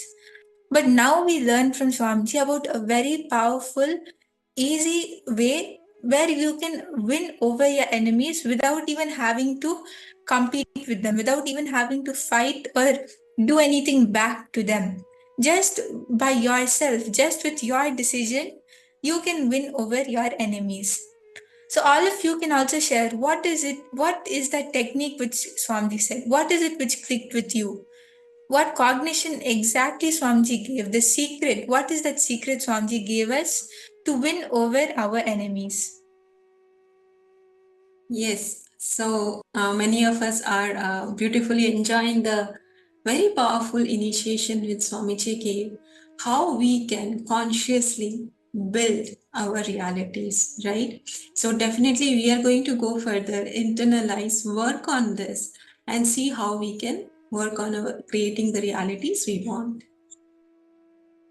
Swamiji very beautifully told us how Swamiji explained to us about the Navarasa Natika. What exactly is that? What we understand and what we project as ourselves, what we believe as our inner image, outer image, others image, life image, or enemy's image, as Swamiji told us. How between these four images, what you imagine as yourself. As Swamiji says, many of us see our life as a cinema story, and we imagine ourselves as the hero in that story. That is the Navarasa Natika. Basically, for example, when you experience the anger in your life, or when you experience different emotions in your life, it is all Navarasas, basically the 9 emotions. These are the major emotions which we continuously experience, which we go through during our life. And literally, Natika means dance. So, how they dance, how they create that dance in our life, how we go through the ups and downs, go through different emotions, experience different things. That is the Navarasa Natika. And when we experience something good, at that time, it is like we see it as the climax of the movie, as the best part of the movie. But that is not the end of the movie. That can be in the middle or somewhere near the end, but that is not the end. If we really want a happily ever after, if we really do want to have that completion at the end, at the end of our life, at the end of our movie, we have to learn how to be in that space of completion, how not to get agitated, not to get irritated, and not to accept our enemy requests. And all of us should learn from Swamiji how to accept all our friend requests and not a single enemy request. Actually, if you yourself take 2 minutes and see, you will see how we always end up accepting our enemy requests, even though we don't do it purposely. For example, when someone asks you on Facebook for a friend request, you accept some people's, you don't accept some people's. When you meet some people physically, when you interact with people, you decide when you consciously choose that yes, I want to become her friend. Or when you decide, that is when you engage with someone, that is when you decide to make friends with them. But that is not the case with enemies. Whenever the moment someone comes and provokes us, we immediately accept it by reacting back to them, by answering back to them. And it is actually a very phenomenal thing, right? Even though we don't realize it, we accept each and every single enemy request which comes our way. But for enmity to be there, there has to be two parties, there has to be two sides to it. The enemy who is agitating us, and us actually answering back to it, actually reacting to it with anger or fear or irritation or whatever it is. But that is what we should not do. That is what we should stop ourselves from doing. Just being able to have that nirvikalpa samadhi, as Swamiji said, that being able to have the space of listening and not getting into the space of irritation when our enemies come to provoke us. Yes, please understand this is a very powerful truth which Swamiji reveals. And one very important thing is, whatever we want to project in our life outside as a hero or heroine, how do we do that? By working on our inner image. Yes, Swamiji says even if it takes months to build it, work on it. When we shift our inner image, when we have the highest inner image, right inner image, everything is going to manifest the way we want in our lives. So that is the key, right? All of us have been initiated into the supreme powerful truth of who we are, right? Not what we think we are about us. It's about who we truly are, the Paramashiva, the Paramashivatva state. Continuously work on that inner image. When we successfully build our highest inner image, we will manifest that as our reality, and nobody from outside can affect who we are and what we do, right? So that is the key. There lies the key. I hope all of you understand this very powerful click and cognition. Please share with us what is your powerful click, what is your cognition, and how you are going to live, apply, and manifest it in your life.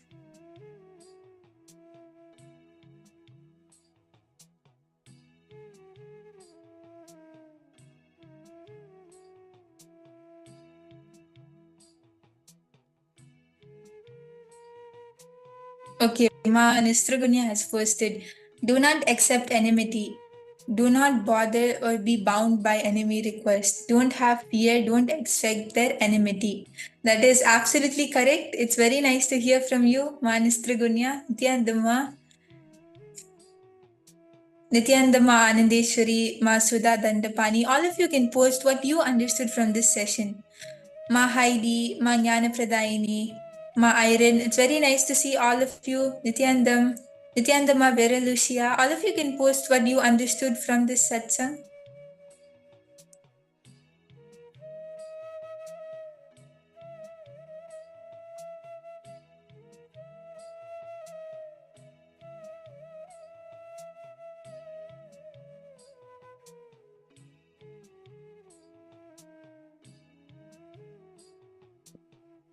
Let's take a few minutes. Please internalize. This is very important when after we are initiated into these very powerful truths, we internalize them, we discuss them, we just look inside, contemplate, and see how I can apply these in my life.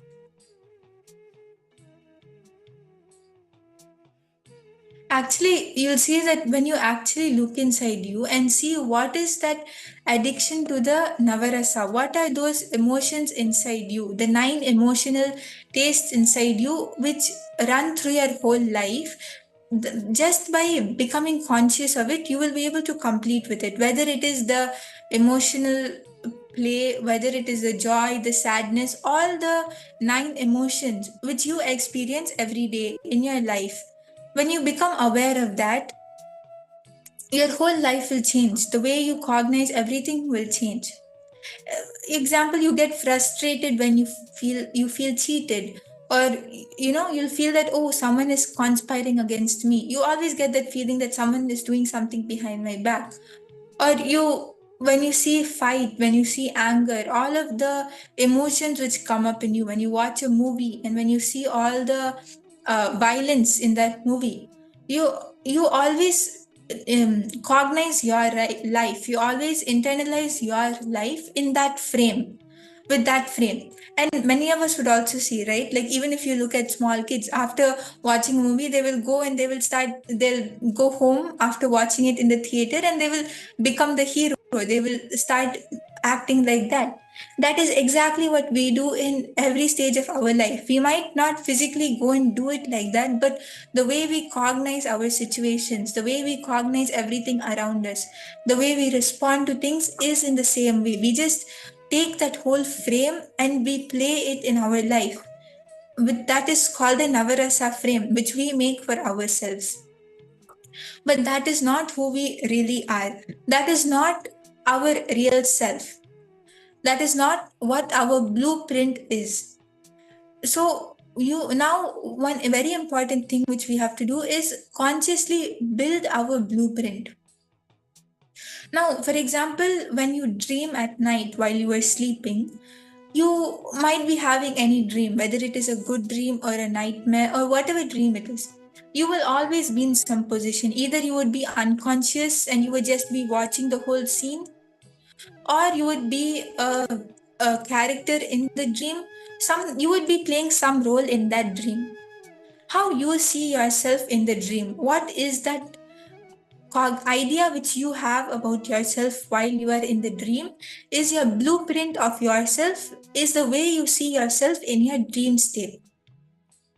In the same way, when you are awake in this current waking state, in this Jagrat state, when you go and look at yourself in the mirror, when you go and see yourself in front of the mirror, how do you look at yourself? What is it which you see in you?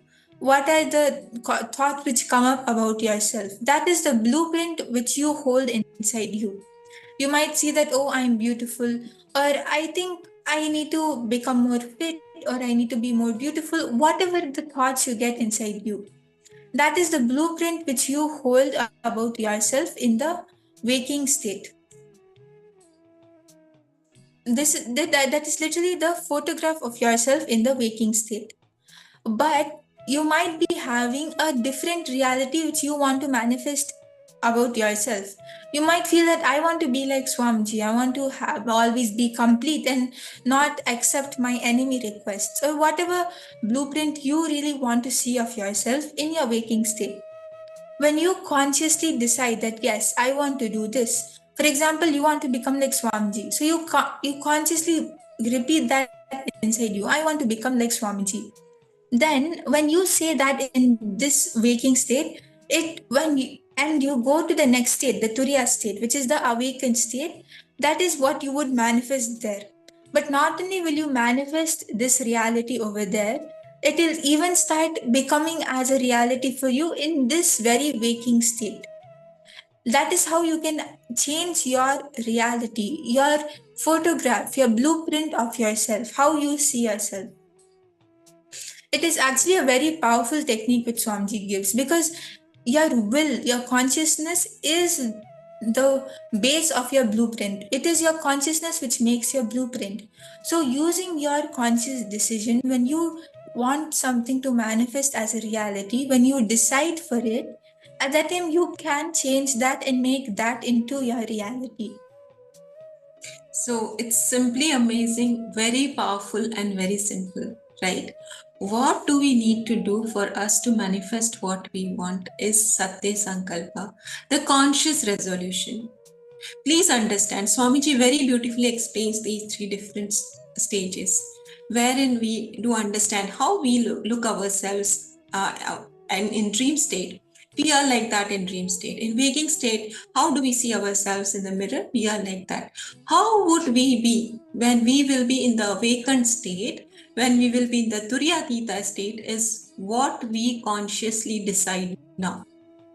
Very beautiful example Swamiji gives. For example, there is a man with fat belly, right? But he consciously decides, I will have a yogic body, fit yogic body.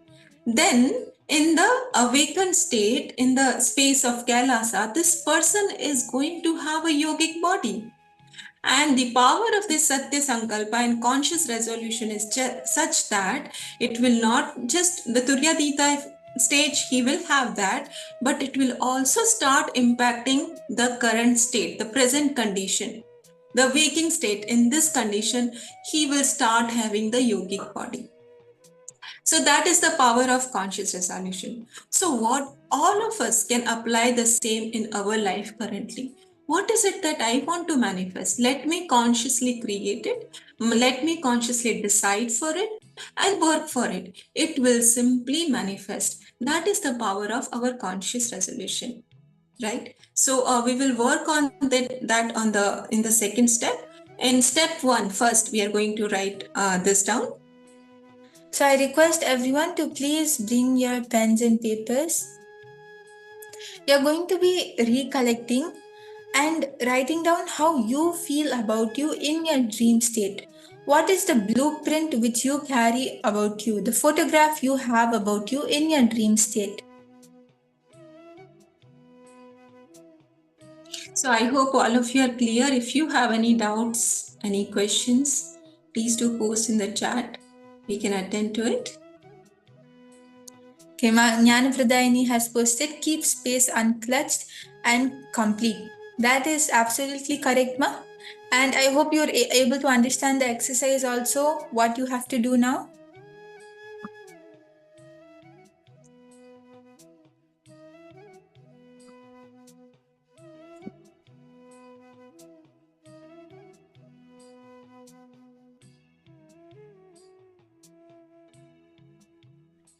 Ma Yulkrin, Ma Priyadarshini, Ma Maigarida, Ma Maluhia. I hope all of you are also able to understand and relate to what Swamiji has been telling and what exercise we have to do.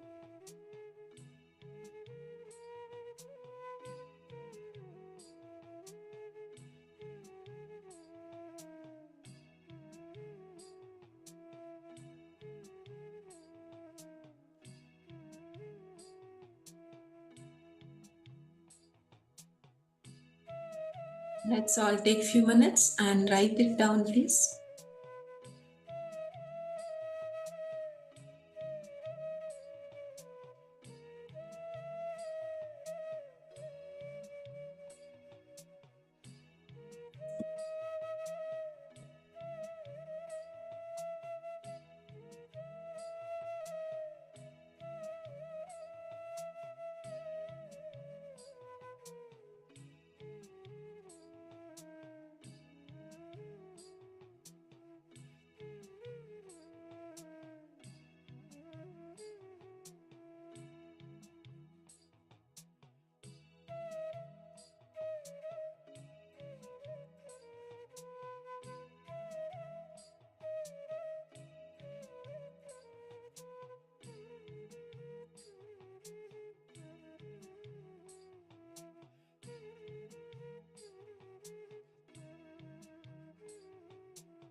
once all of you have finished writing down, once all of you have taken a few minutes to see how you cognize yourself in your dreaming state, we are going to be moving on to the next step.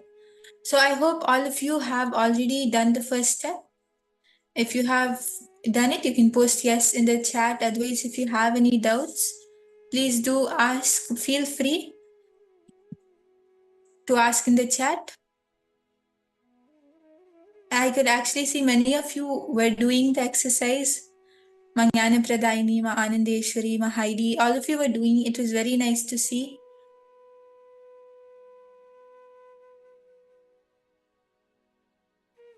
So we can move to the next step now then. So now in this step, you're going to be consciously deciding what you want to manifest. How do you want to be? What is that existence which you want to have in your life? Because at the end, your conscious intention of you is your only living identity. What you want to be, how you want to be is your identity. That is what your blueprint will be. So take a few minutes to see yourself and how you want to be.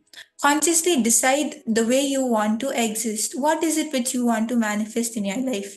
If you want a yogic body, if you want a healthy body, you don't want to have toxins inside yourself, or you want to be super smart, or you want to excel in your at school, or if you want to excel at work. How do you want to manifest your existence, your reality? What is it which you want to become? Take a few minutes to see yourself like that. You can even write it down if it helps you. But you're going to be putting a conscious intention, a conscious decision, and you're going to be shaping your reality, your existence. If you want to live a life where you don't accept any enemy requests and accept only friend requests, you can even pen that down. You can even see that as how you want to be. Whatever reality you want to manifest, please do take a few minutes.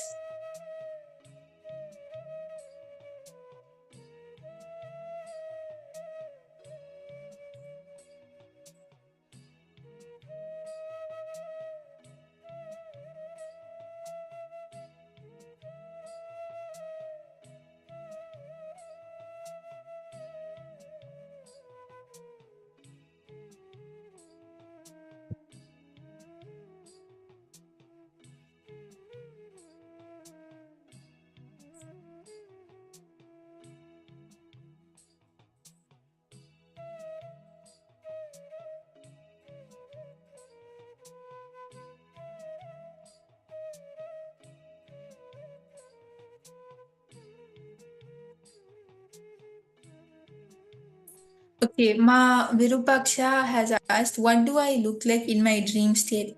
No, I don't know what I am supposed to do. Okay, yes. So Ma Virupaksha, what we have to do is you have to pen down how you see yourself in your dream state. For example, if you had a dream last night or in the past few days when you were dreaming, how did you perceive yourself? Did you see yourself as the hero in that dream, that, oh, you are the person who came and saved the lives of the people? Or did you see yourself as one of the people in the dream of, together with everyone else? Were you one of them? Or were you just a spectator, just watching the whole dream, just in yourself, in your body, your unconscious self, watching the whole scene? Or you saw yourself as someone fit, healthy, young, active, saving everyone, being the leader of the team? How did you perceive yourself in your dream?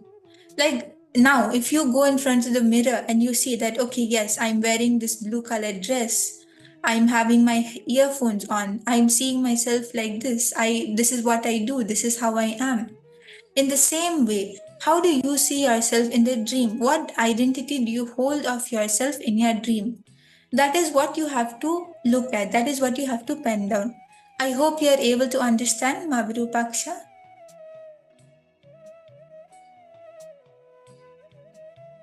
Okay, thank you. Ma, please understand, it is just for us to be aware how do we perceive ourselves in different states, right? How do we perceive ourselves in dream state? How do we perceive ourselves in waking state? And how can we change our perception and our experience of the present state? And how we will be experiencing ourselves when we are in the awakened state. That is what is our conscious resolution now, and that is what we are building, working on right now. And even my Anandeshwari, you have posted that what do I cognize as my conscious blueprint? What do I think about myself, my blueprint? So I hope you were also able to understand, Ma. If you still have some doubts, please do post. It is your conscious decision, Ma. How do you want to cognize yourself consciously, right? That is what we are working on right now. We have to understand that you are consciously creating what you want as your reality. Not just in the awakened state, but also that conscious decision will affect your present state. Any questions, Ma Anandeshwari?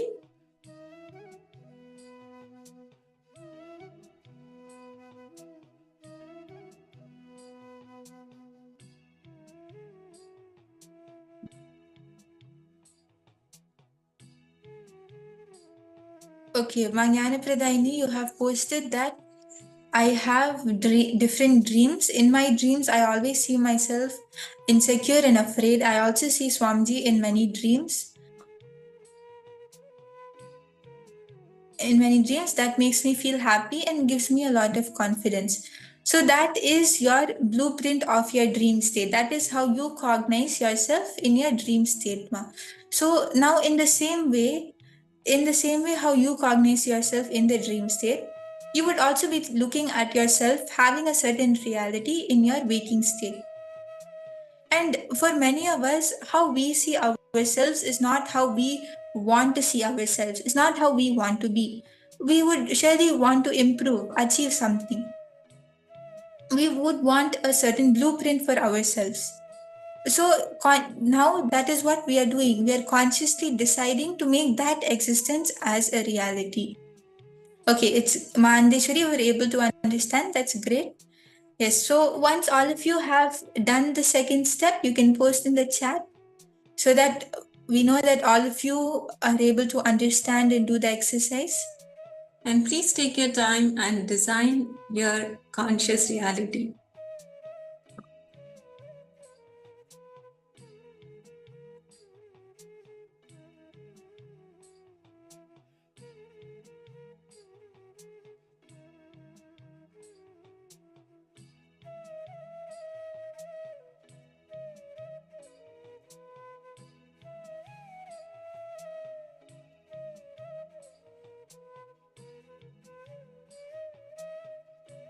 That conscious reality, when you know you are all powerful, where you know that yes, you are the source, you are Paramashiva himself, you are the creator of your universe, right? That conscious reality,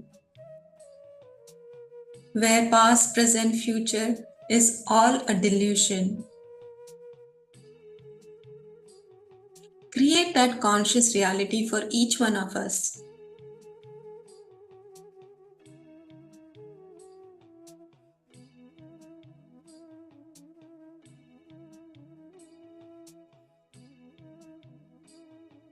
The reality which is free from self-doubt, self-hatred, self-denial, where you're always in one with Paramashiva, with our beloved Master, with the cosmos. Let's create that powerful reality for each one of us.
Now, once all of us have finished the second step of this exercise, we are going to be moving on to the power manifestation.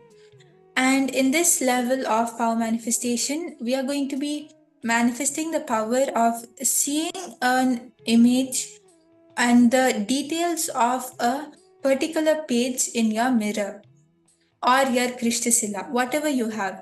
So in the first level, all of us got the darshan of Swamiji in the Krishtashila and in the mirror. So now we'll be starting the actual power manifestation. So all of you will be scanning the image, which is the image and the details and everything which is being projected in the specific page. So I'll be giving a page number to all of you, and you will be scanning all the details of that page. So I hope all of you are ready for the power manifestation. Please do take 2 minutes. Bring your mirrors, bring your Krishtasilas.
So now once all of us have brought the mirrors and Krishtasilas, you can post in the chat, and I request everyone to please come and sit for the manifestation.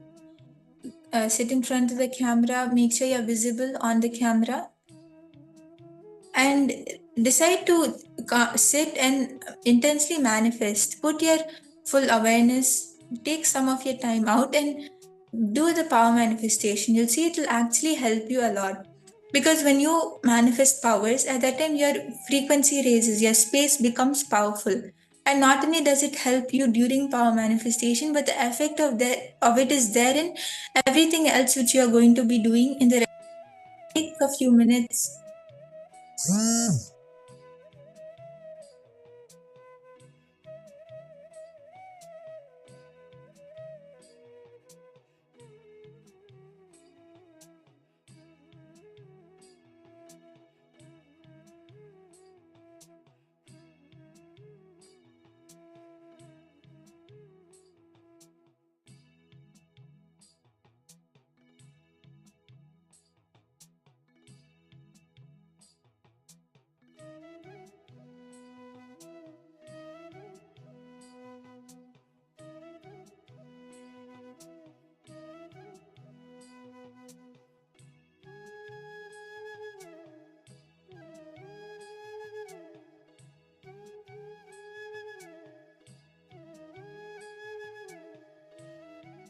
Now I'm going to be projecting a page number for all of you to scan.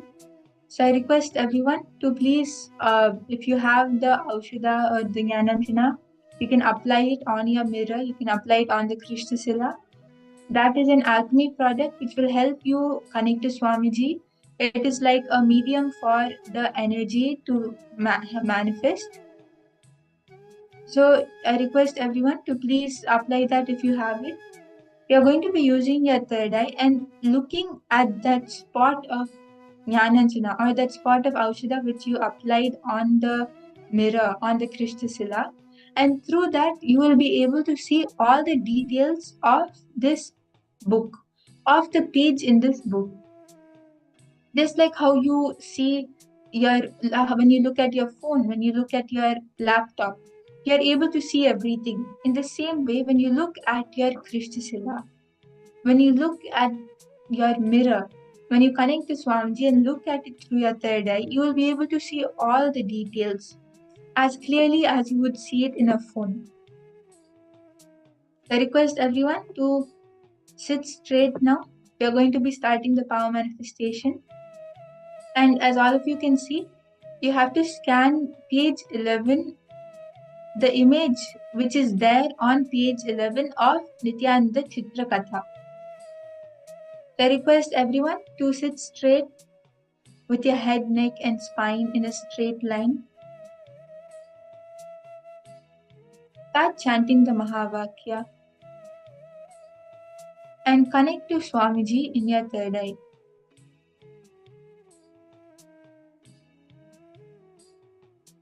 Putting your awareness on your third eye and visualizing Swamiji, look through your Krishtashila or through your mirror and scan the details, the picture and all the details which is there on page 11 of Nithyananda Chitra Katha.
Continue chanting the Mahavakya and look at your mirror, look at your Krishtashila. See what is it which Swamiji is showing you. All the details, all the pictures which you're able to see.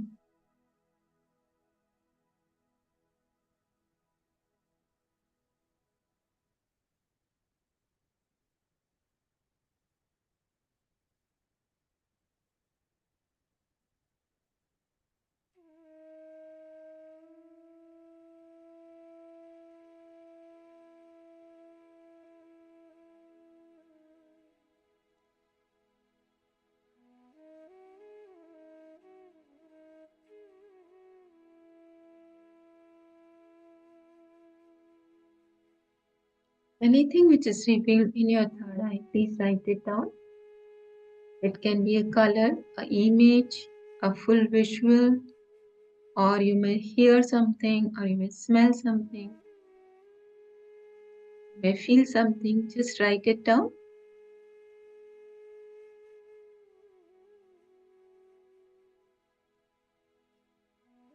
What do you see in Krishtashila? Please write that down.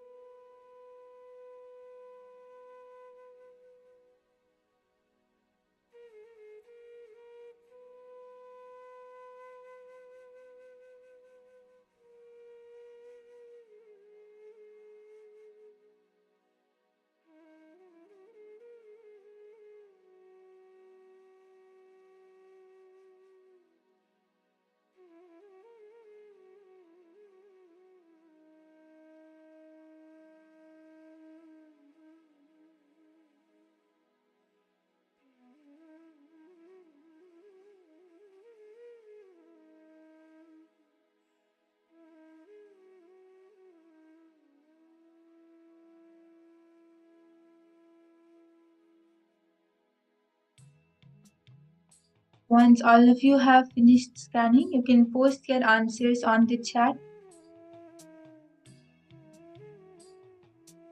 Ma Heidi, Ma Gautama, Ma Chunyu. All of you can post what Swamiji showing you. Ma Vera Lucia, Ma Irene. It will be very nice to hear all of your answers. Ma Virupaksha. All of you can post once Swamiji has shown you the answer. Ma Madeline, Ma Lucy, Ma Mahajanani. All of you can also post anything which you're able to see. Even it can be a few colors, or it can be you're able to see some people or a certain scenery. Whatever Swamiji is showing you, whatever details you're able to see, what type of situation is happening, whatever you're able to see, you can post everything.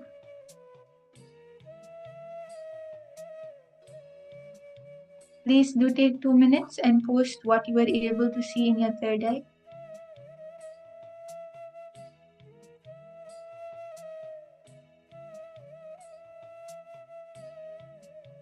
Ma Yonana, Ma Heidi, it will be very nice to hear from all of you also.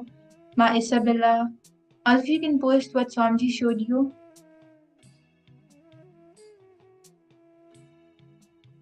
Yes, we will be projecting the answers soon. So requesting everybody, please post your answers.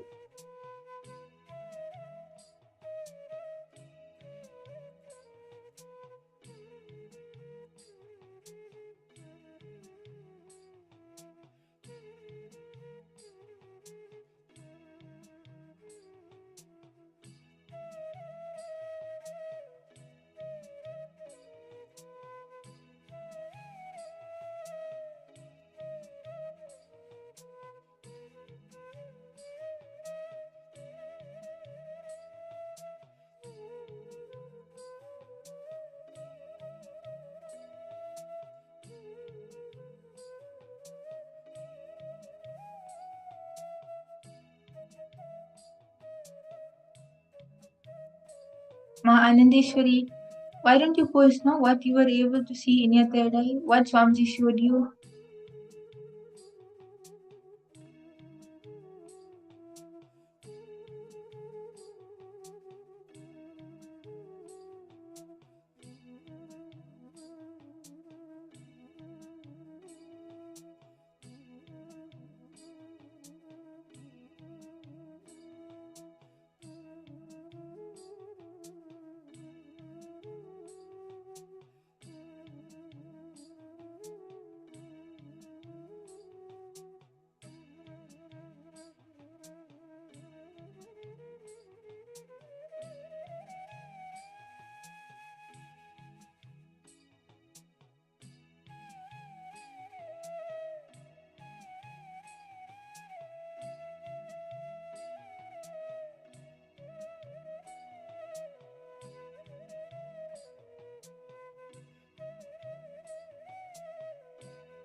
Okay, Ma Jnanapradayini saw a child with a master, a guru,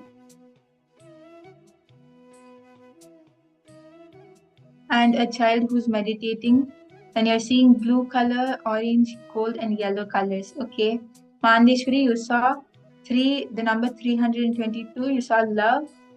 Okay. Ma Virupaksha saw a strong black color image and another one with sweet colors and text in both pages. Okay. Yes. So now we will be projecting the answer. If any of you have not posted yet, please do post your answers.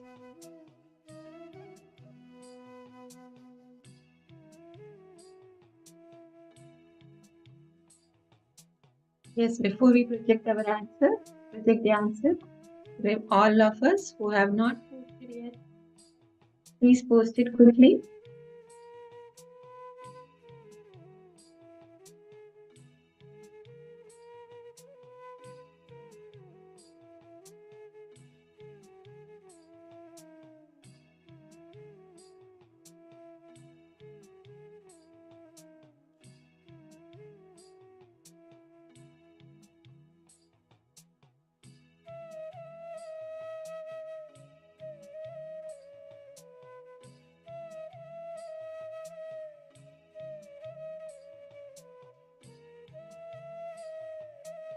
Now we'll be projecting the answer.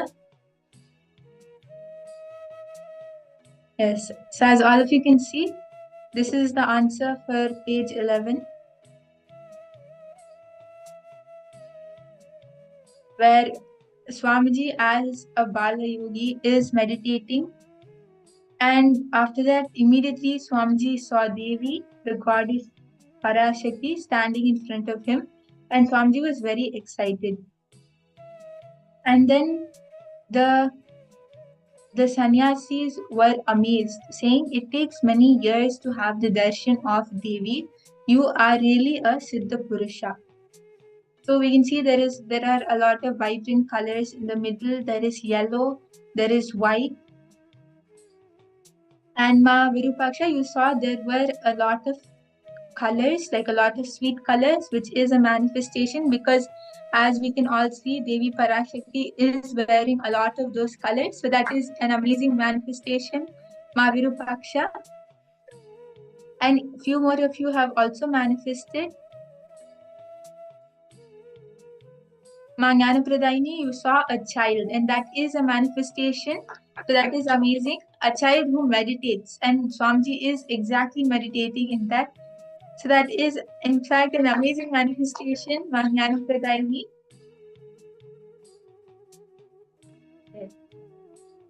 And Ma Anandeshwari, you saw love, which is also a manifestation, because Devi Parashakti is the embodiment of love, of motherliness. So that is also a manifestation. That is amazing.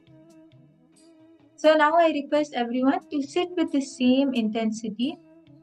We are going to be doing another round of the manifestation.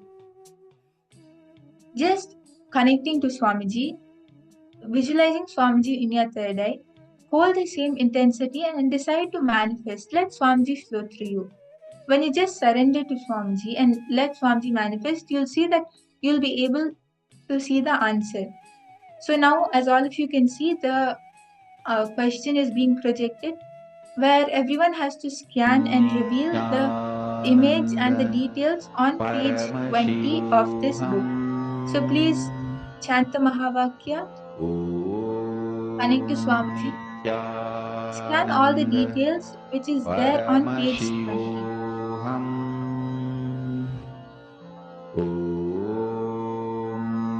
Nithyananda Paramashivoham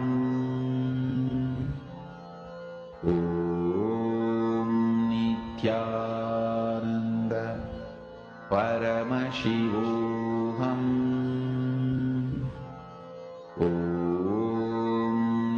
Nithyananda Paramashivoham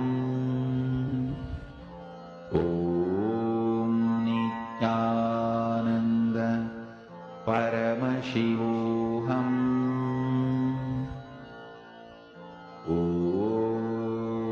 Nithyananda Paramashivoham Nithyananda Paramashivoham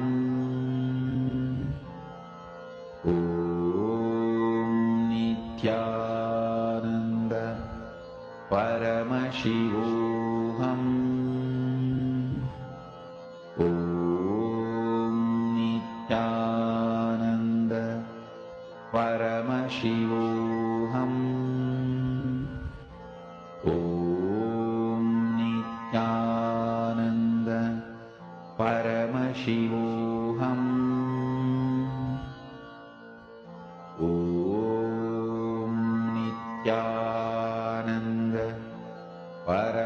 Paramashivoham Om Nithyananda Paramashivoham Om Nithyananda Paramashivoham. Everyone can continue chanting the Mahavakya and scan all the images, all the details. Through your third eye, look at your Krishnasila. Look at the mirror and scan everything which is there on page 20. Continue chanting the Mahavakya. Om Nithyananda Paramashivoham Om Nithyananda Paramashivoham Om Nithyananda Paramashivoham Om Nithyananda Paramashivoham Om Nithyananda Paramashivoham Om Nithyananda Paramashivoham Om Nithyananda Paramashivoham Om Nithyananda Paramashivoham Om Nithyananda Paramashivoham Om Nithyananda Paramashivoham Om Nithyananda I request everyone to relax now, and all of you can post what you were able to see in the Krishnasila, what Swamiji showed you in the mirror, all the answers which you were able to see, all the details. What was the image? What was the details which Swamiji showed you on page 20 of this book? You can post all the answers which you were able to see. Nithyananda Paramashivoham Om Nithyananda Paramashivoham Om Nithyananda Okay, Ma Anandeshwari saw black, white image, circles, arrows, and karma. Okay. Om Nithyananda Paramashivoham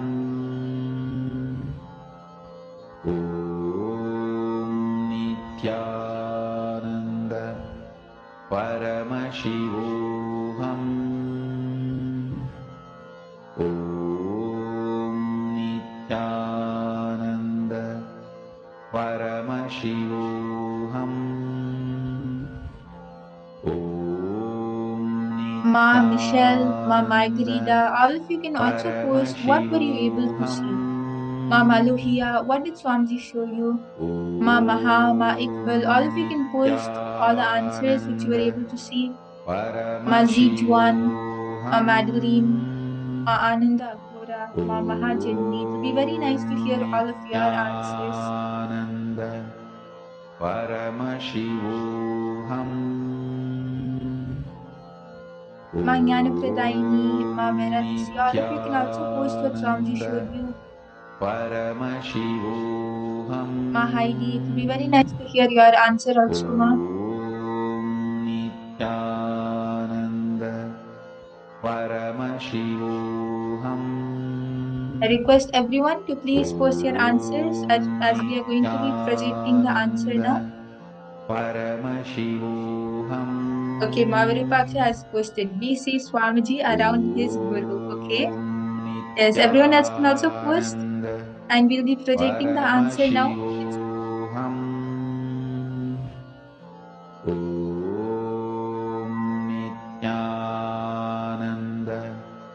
Paramashivoham.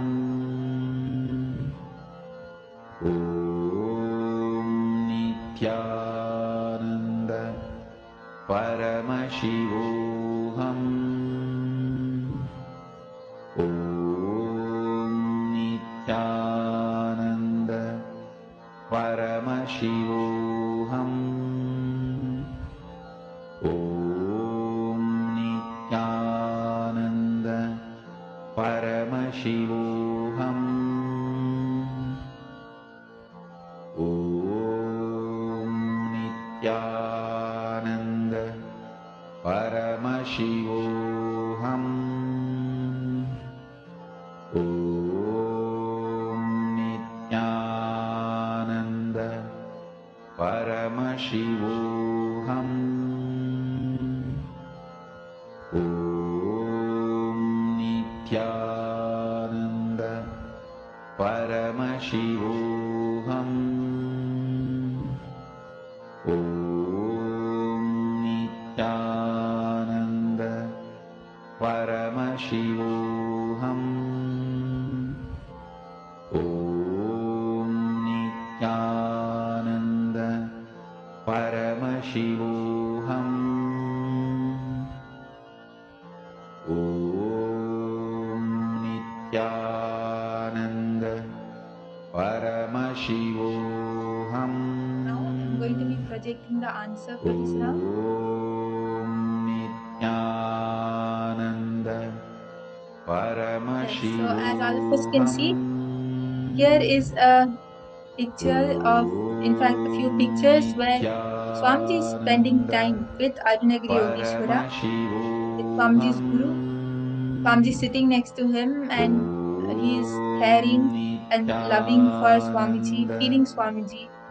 So, Ma Virupaksha, you have posted Swamiji around his guru, which is an accurate manifestation. That is amazing, Ma Virupaksha. You have exactly manifested it. And it's so nice to see that you are manifesting. And as all of us can see, it says for 9.5 months, Swamiji was with Arunagiri Yogeshwara. He had so many sweet, naughty, and spicy moments with him. Arunagiri Yogeshwara was caring and loving towards Swamiji. He also showed it physically. Once when Arunagiri Yogeshwara was with Swamiji, and the next thing continues on the next page. So all of us can see here that the main theme is Swamiji with his guru, with Arunagiri Yogeshwara. And Ma Virupaksha, you got that correct. It is so nice to see that you have manifested, Ma. Jnanapradayini has seen fire in gold, orange, and gold. And you see a child standing in front of Shiva, Devi, and Brahma, and you see a village with many children. So the part where you saw a child standing in front of Shiva is correct, Jnanapradayini. That is amazing because at that time Swamiji was a child and Arunagiri Yogeshwara is an incarnation of Paramashiva himself. So that's so nice to see that you are manifesting.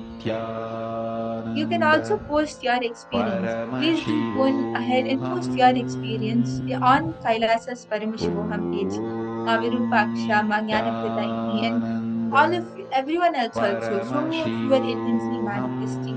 So all of you can share your experience. It will be very nice to hear from you, Ma Anandeshwari, Ma Vera Lucia, Ma Yonana. All of you can share your experience. Please do go ahead and share your experience on the Facebook page so that everyone else can also see, can also learn, and also come and attend the program. Nithyananda. Paramashivoham. Om Nithyananda Paramashivoham Om Nithyananda Paramashivoham Om Nithyananda Paramashivoham Om Nithyananda Paramashivoham Om Nithyananda Paramashivoham Om Nithyananda Paramashivoham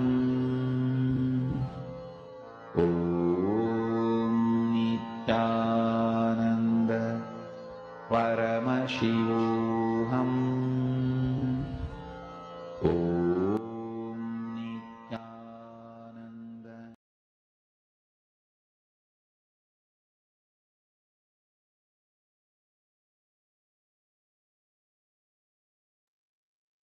Please do post your experience, your manifestation on the Facebook page. And as all of us are posting, we are going to be moving on to the next session now, where we will be learning from Swamiji about an introduction to the Siddha tradition. What exactly is the Siddha tradition? What is its benefits? How powerful it is? So please stay tuned for the next session, where we all learn from Swamiji about the power and the tradition of this Siddha tradition.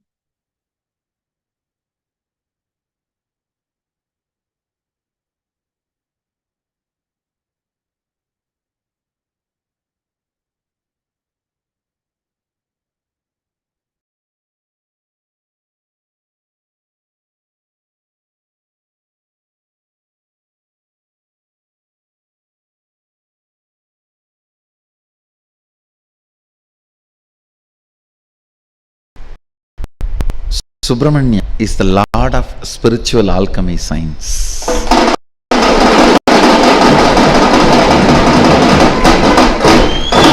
Because his whole birth itself happened to alchemy. His very birth happened as a spiritual alchemy. And he is the master of spiritual alchemy science. He is here now. He is the lord of the spiritual alchemy process. That is why the greatest spiritual called Siddhas, 18 Siddhas, consider themselves as the descendants of Subramanya, and they always revere Subramanya as their guru of their sampradaya. So the spiritual alchemy, developing the spiritual alchemy products and the science of spiritual alchemy is directly the gift of Subramanya to the world. His deity, which is Parani temple, is the ultimate spiritual product anyone can possibly develop. The most ultimate spiritual product anyone can possibly develop on the planet Earth is the Navapashana deity of Paranya, standing on Parani hill. I think these 6 days, all the spiritual products, all the spiritual alchemy products will be ready, fully energized for all of you to experience for Sadashivoham. Energy field will be ready and products will be ready. I think everything will be ready. It is time Subramanya lands here and does the job of creating all the spiritual alchemy products.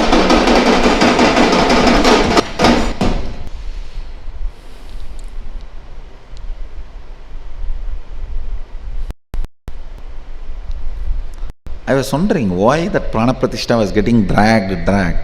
Now I understand. He has to do it. He has to come. And this is the most auspicious time. This 6 days, celebration of Skanda, Subramanya happening.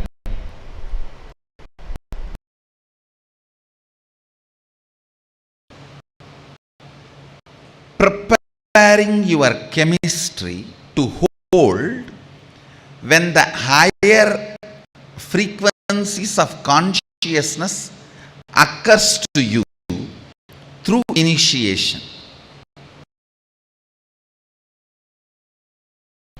Listen, I'll repeat once more.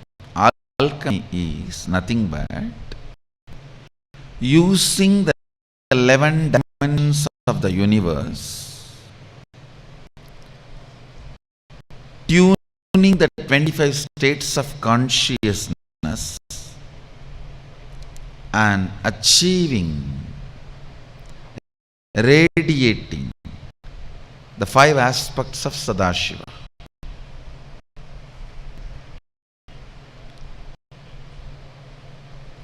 Multiple things are used in the alchemy science. It starts from preparing the ground on which the meditation, alchemy process is going to happen. From there it starts. And then incarnation, an enlightened incarnation is capable of dismantling any molecule, assembling it back as any other molecule or same in any place, time as he wants. Looking at the enormous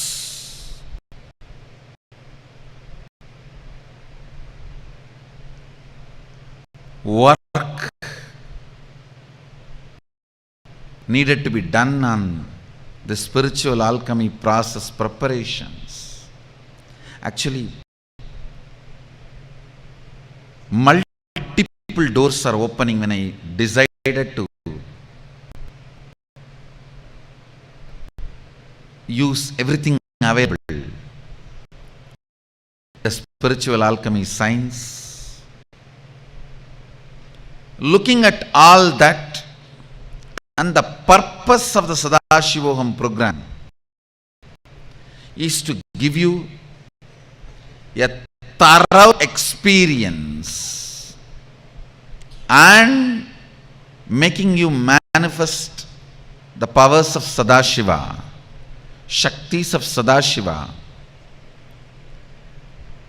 and all the things required to be done, whether it is installing the yantras and mandalas and garbhas inside the ground, under the ground, or making the specific flower plants, fruit plants, perfumes and incenses, and preparing all other alchemy products and making it available to all of you. Considering all this,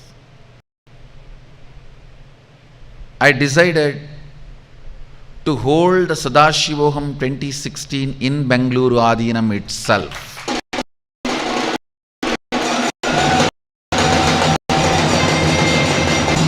Because it will give me a lot of freedom to install all the spiritual alchemy products and prepare the ground from the foundation level and prepare everything in its best form.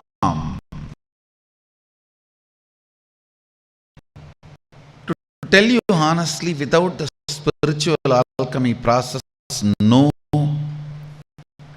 spiritual or religious techniques or tradition is successful. Understand? The religions which tried use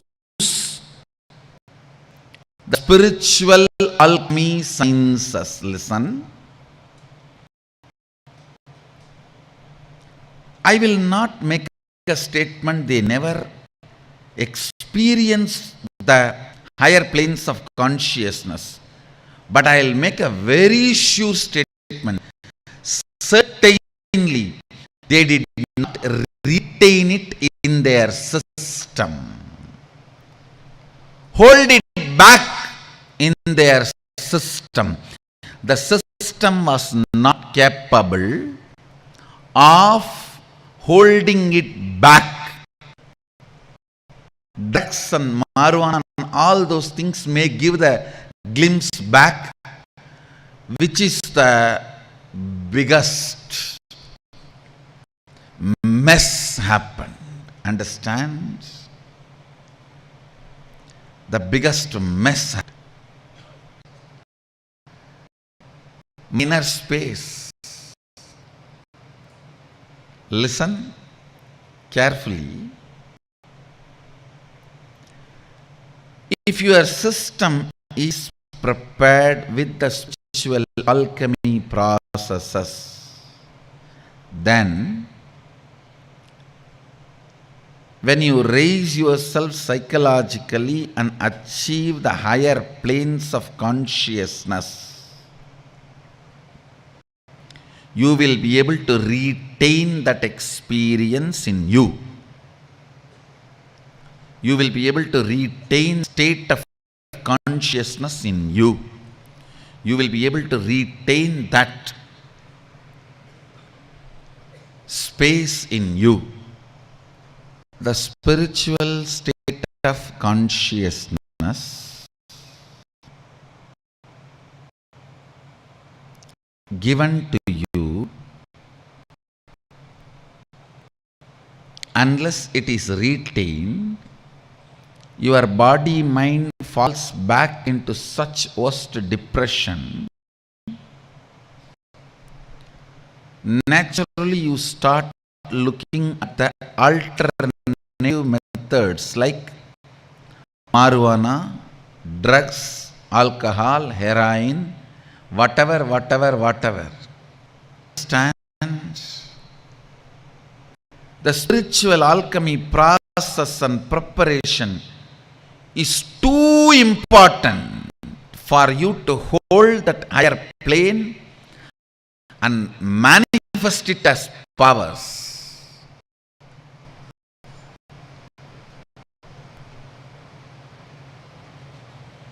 Do not ever think without the spiritual alchemy process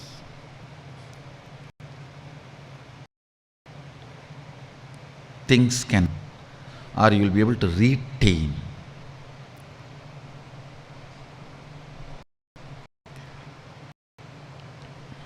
spiritual experiences happen inside you.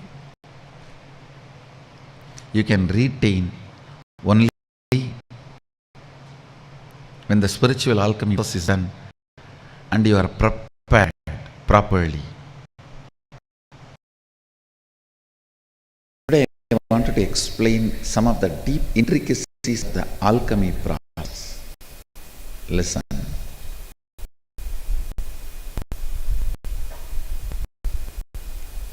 Physical, physiological, psychological, neurological. These various levels of you, physical, physiological, psychological, neurological. This various levels of you is interconnected and have their own systematic way of responding to each other. Understand?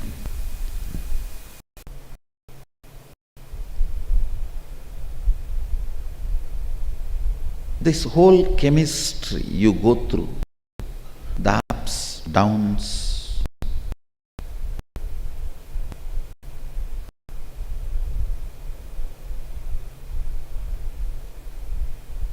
the chemistry of physical, physiological, psychological, neurological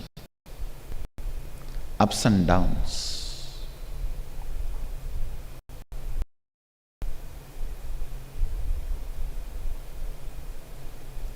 That same chemistry, if somebody understands it and uses for enlightenment purpose, that is called alchemistry.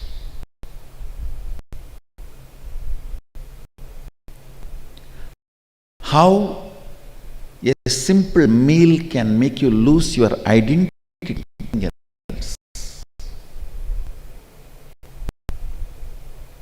Thousands of things, extraordinary experiences, powers can be made permanent, neurological, physiological, psychological, physical experience in you through this alchemy products, through this alchemy science.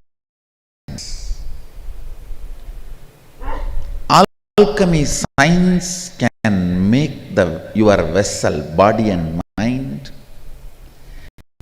capable of receiving and holding the ultimate enlightenment forever. See, in this cup I can pour only the hot coffee. I can't pour the molten gold. For that, the cup needs to become a stone cup. Only then I can pour the molten gold, melted gold. The alchemy products will make you melt the stone pot. Then I can pour the melted gold. Means literally enlightenment into you. It can stay in the system. This whole spiritual alchemy science is raising your physical, physiological, psychological, neurological state to the highest peak possibility. To the peak possibility. And making you stay there permanently. A properly organized, arranged alchemy products. Literally, the life energy of Sadashiva, bioenergy of Sadashiva is getting prepared with the whole spiritual alchemy products. The energy field is getting ready.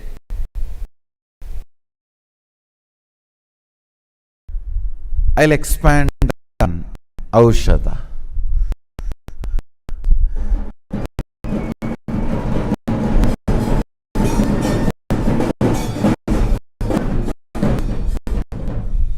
Understand?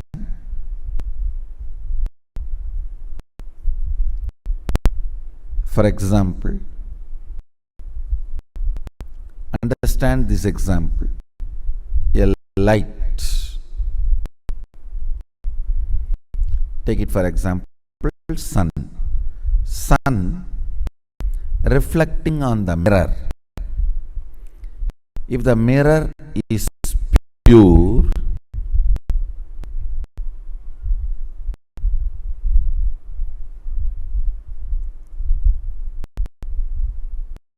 mirror will reflect the sun as it is.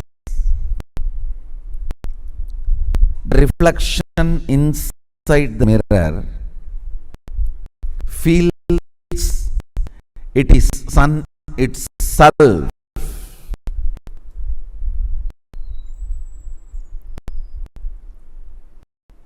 I will not say it is a crime. It is okay because there is no other damage done to the reflection because of the mirror. It is literally the pure reflection.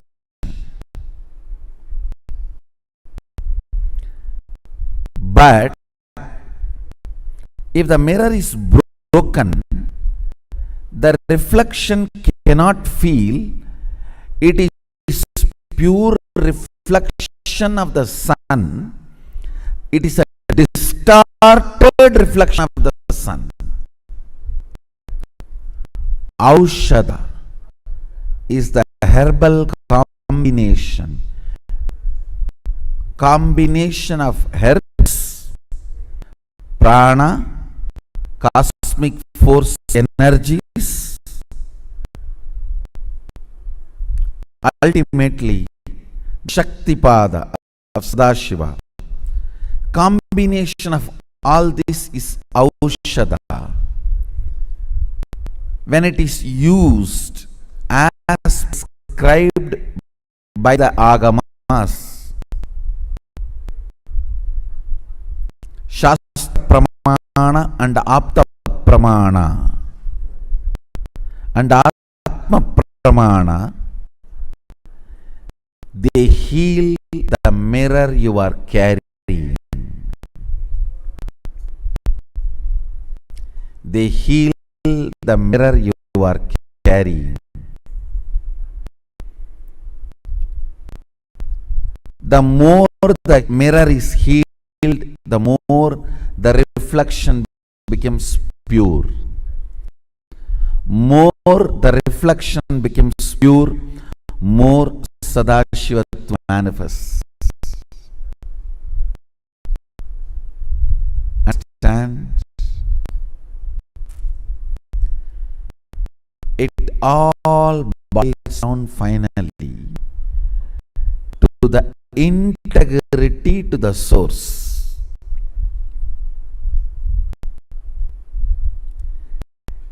If the mirror is not distorted, is integrated to the source, more distortion, more lack of integrity.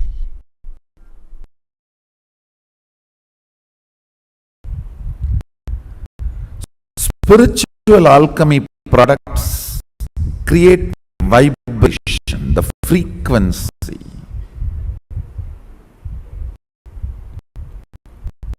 Aushadha directly vibrate your body. Alchemy products are more like wireless. Sometimes works, sometimes not, and there is a fluctuation, ups, downs. But the Aushadha is directly plugging the wire into you. It works.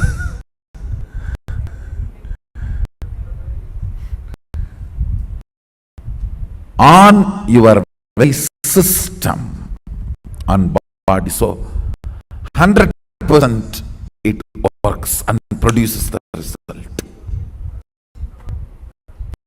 No failure.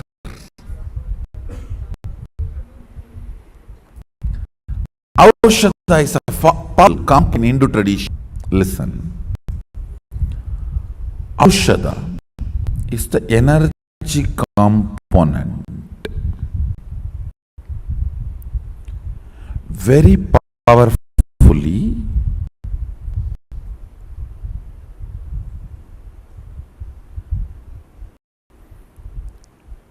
created energy matter combination. Listen. Energy matter combination.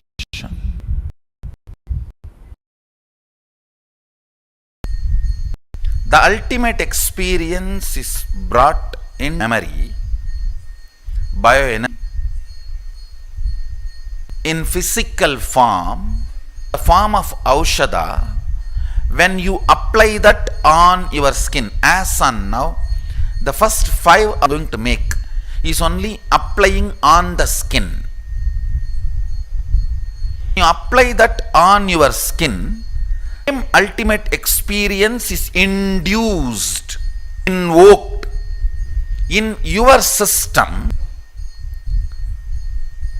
The Vatavarana, ambience for you to experience that Sadashivatva happens in you, making this into reality is making Aushadha. It is the science of alchemy. The great Siddhas, from Sadashiva himself, Adi Siddha, from him the science originated and down to Nandi. Understand? All knowledge, Sadashiva, when he manifested, his experience component he taught, he shared with the world through, because Shakti is experience. His Siddha, alchemy, science to the world through Nandi, because Nandi knows all herbs. He is roaming around all the time in Kailasa. He knows all the natural products, herbs, everything available.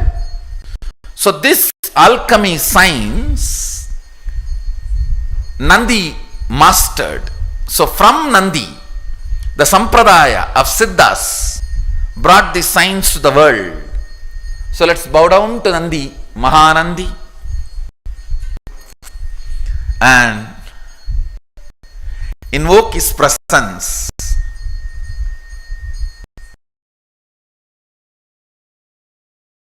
So my gurus were preparing my system, doing the whole alchemy process for me to manifest this superconscious energy, especially the superconscious mutation. So finally they all came to conclusion they should go ahead and do even the physically what is needed for the superconscious mutation and made. Then to Hamsanandapuri, who used to stay in Kashi at that time, and then Hamsanandapuri brought one of his associate, close associate. His name was Naga Baba. I think some Giri. His Samadhi, means Hamsanandapuri's Samadhi, is in Calcutta, Telghat. I thought it's Hamsanandapuri's Samadhi, but later on I found out through various contacts. Hamsanandapuri had Jala Samadhi, means after the body was given into Ganga.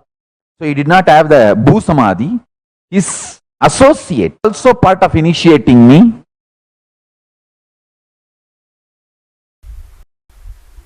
oldest, greatest, most secret and ultimate powerful tradition is the tradition. Please understand, all the word I uttered, I am responsible for it. Oldest, most effective, most powerful, most secret. Raja Vidya, Raja Guhyam. When it is most powerful, it is always the most guarded secret.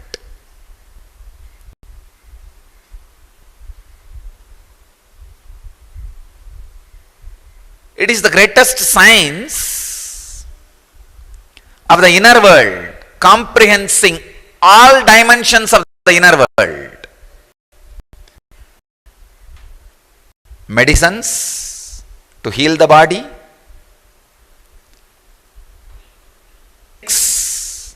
like yoga, pranayama, kriya, to heal the body and experience extraordinary powers in the body and have spiritual awakening, spiritual experience in the body.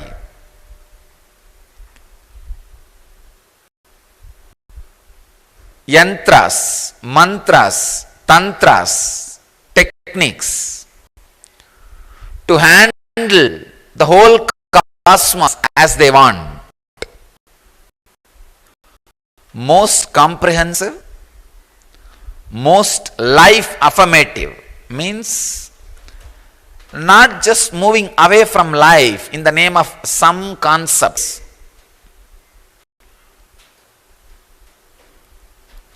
Working with life, playing with life, and just very playfully all kinds of and experiences. Siddha tradition is the only tradition who has pill for enlightenment. Understand? They can give enlightenment just like a pill, and it is doable. They have done it. As living representative of the tradition across the world, I'll do it for you guys.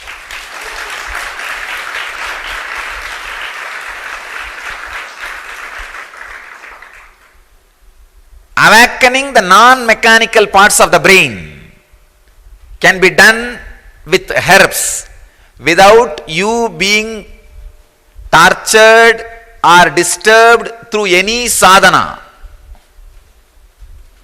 Maybe it look too big promise. Only when I fulfill, you will understand it's not promise, just a statement I am making.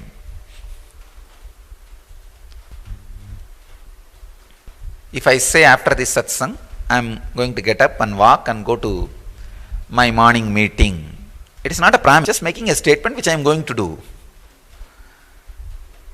Same way I am making this statement, Siddha tradition has evolved a science to awaken the non-mechanical parts of the brain of a human beings just by herbs and medicines. And as a living representative of the tradition, I promise the world I'll bring it back to life and gift it. Simple statement.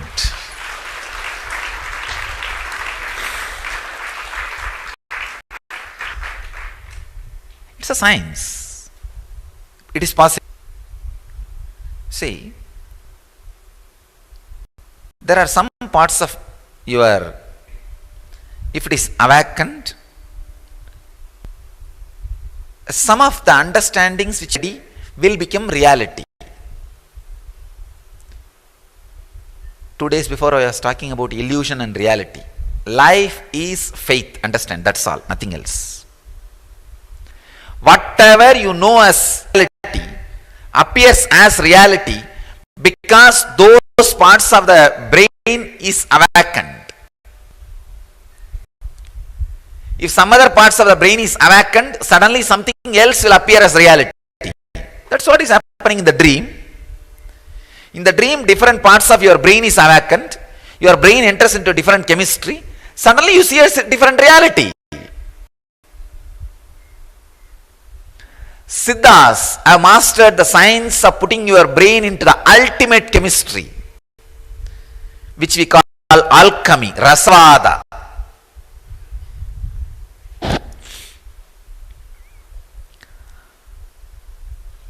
Ultimate chemistry, ultimate alchemy.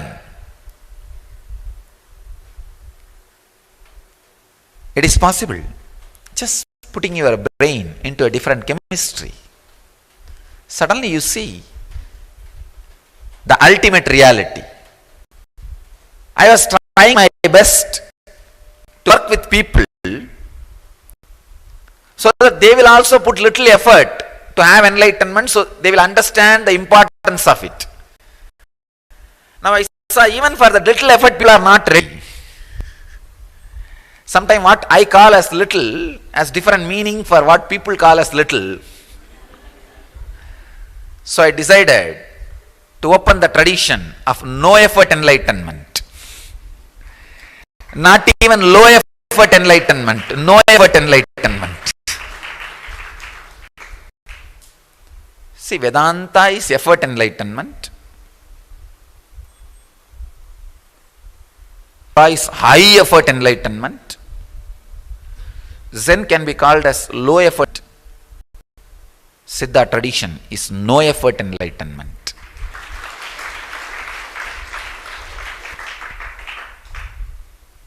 Just through the Siddha tradition, I'll bring the whole Vedic life, because Siddha tradition directly contributes. Siddhas don't talk, they just do it. Siddhas don't talk, they just do it. If you ask me who taught me Siddha tradition, I'll say Arunagiri Yogeshwara. He downloaded the whole thing and showed. But Isaki Swami gave me the practical X in the field. He collected the herbs, how the Pashana can be done, Navapashana can be done, or Aushadas can be done. All practical expertise was given by Isaki Swamigal, but that knowledge was showered on me by Arunagiri Yogeshwara. Akashic records were revealed to me by Arunagiri Yogeshwara, and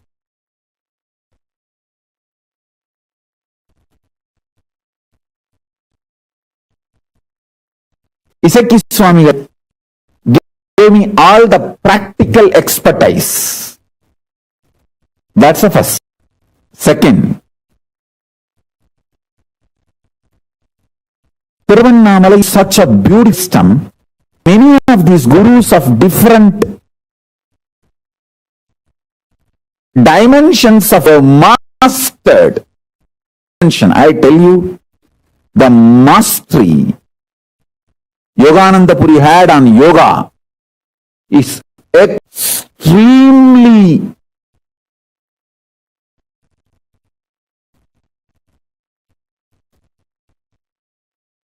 powerful, amazing.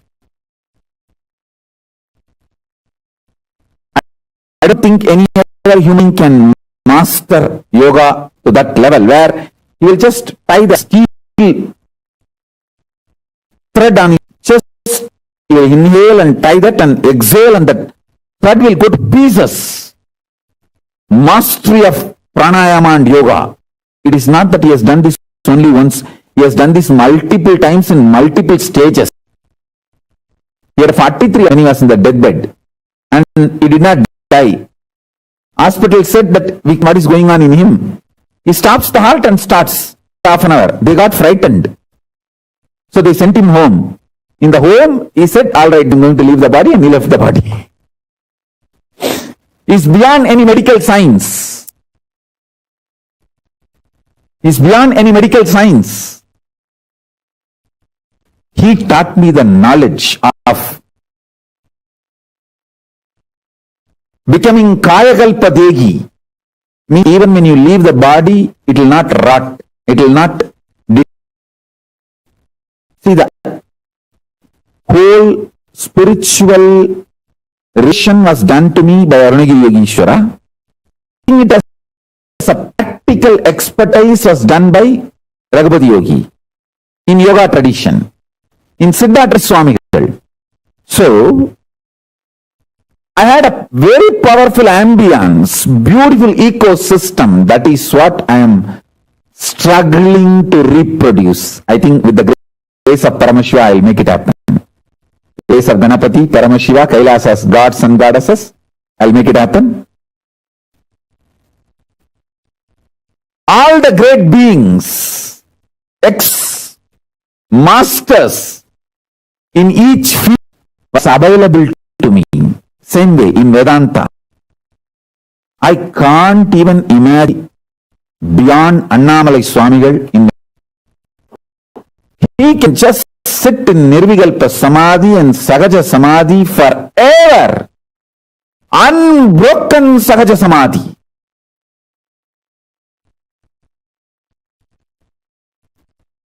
The most powerful unclutching, most powerful unclutched being I've ever seen is Annamalai Swamigal.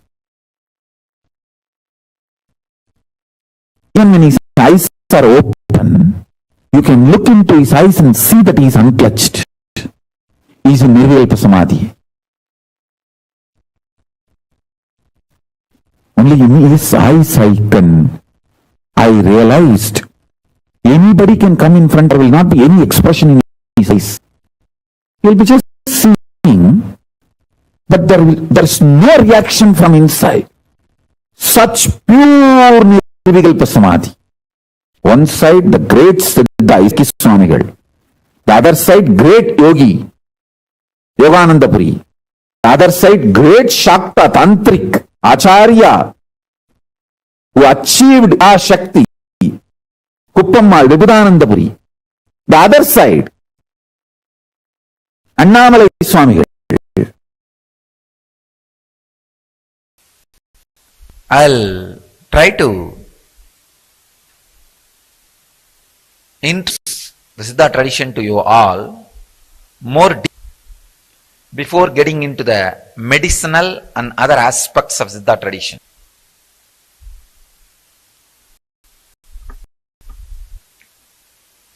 Just like Ganges civilization, there was a civilization happening around Kaveri.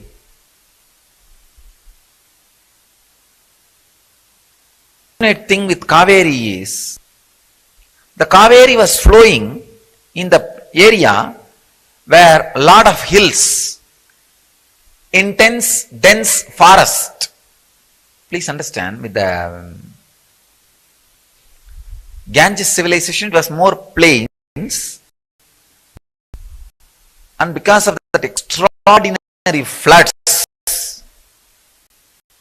Ganges changing the course, and too many rivers, Ganges, Yamuna, tributaries of Ganges, tributaries of Yamuna, the whole thing has become plain.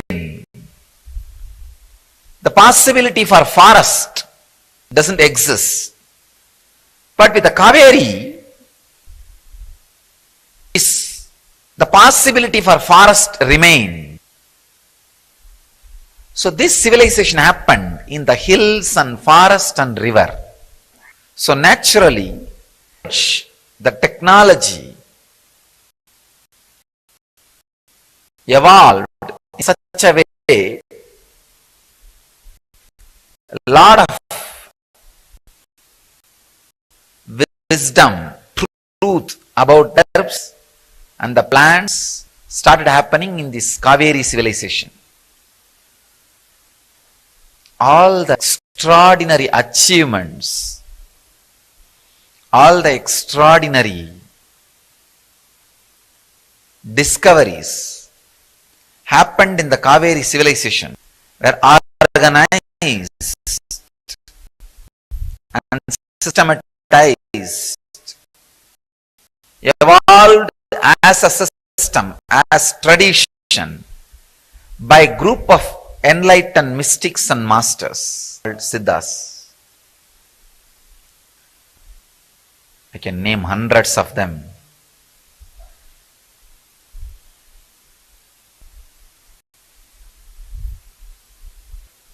These guys were able to play with their Just with their mind as a tool, they are able to play and do anything they want in the world. And if you see their verses and the techniques they prescribe, they are working. I don't know after how many thousand reasons are working. Still those extraordinary are happening. Techniques they proposed, still they awaken the mind. And the yantras are still working. No expiry date for their technique. Many of them have mastered the science of handling the body and mind. Even Patanjali is one of the Siddha. Of course, yoga and Siddha always went hand in hand with our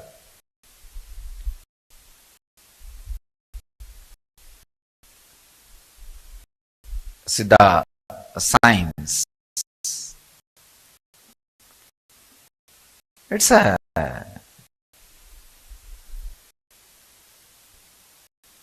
system which has evolved answers for everything. Everything means everything.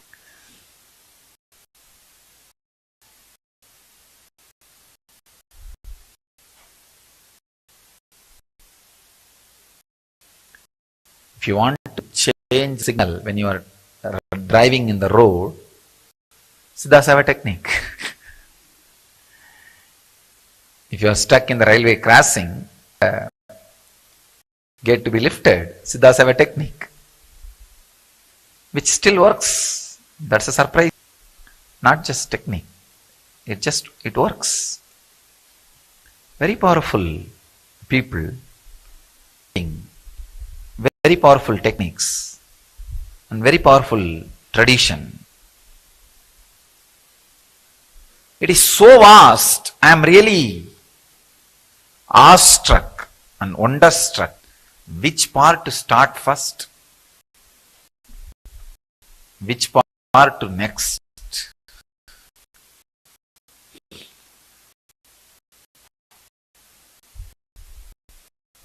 Because the medicinal part, if I touch, I don't know how many years I have to work on it. Or if I touch how they awaken the non-mechanical parts of the brain with the herbs, you'll be, I'll have to speak hours on, or years on that. And how they create enlightenment pill just through one herb, able to transmit the non-mechanical, the awakening of the non-mechanical parts of the brain in the system. Manomaya Kosha, miracles. Manomaya Kosha miracle means the awakening of mechanical parts of the brain. For that, usually tamarind is programmed. So the tamarind can be programmed. The tamarind shell can be programmed. The tamarind shell, if it is taken and processed and given, and even the tamarind, the seed, if it is processed and given, many non-mechanical parts of the brain, I wanted to make understand the non-mechanical parts of the brain awakening. Understand? See, try experience, have the experience, what we call awakening of the non-mechanical parts of the brain. If you become enlightened, you will understand the whole world is illusion. It is not the ultimate reality. There is one more reality. You will understand. But before you becoming, trying to give you the glimpse of that experience, have trust over that experience and evolve, is what we call non-mechanical parts of the brain. It is like trying to give you the sexual experience without having physical sex. I am giving grass example. Not having physical experience, but giving you the pleasure of the physical pleasure in your brain. So that, wow, you'll understand, wow, this can do so much. Let me start working. Same way, if the parts of the brain is awakened in you, then you will experience the same play enlightenment before enlightenment. Now you are inspired to become enlightened, because for enlightenment you need a conscious decision. Your whole body, whole personality has to get integrated and decide, let me become enlightened, let me be awakened.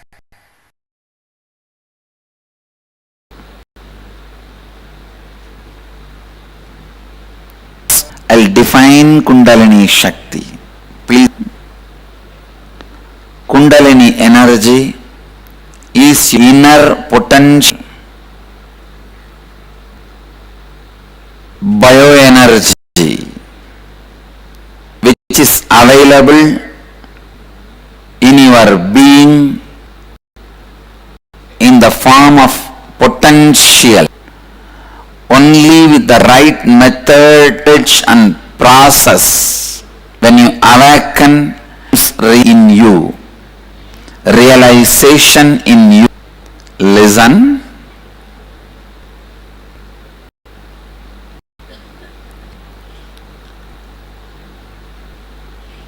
untapped source lying with human Kundalini energy. When you awaken your Kundalini energy with the right knowledge, right concept, right understanding and the right process, you anything you want. That's the positivity to you, space of possibility to you, space of leadership to you, enlightenment to you.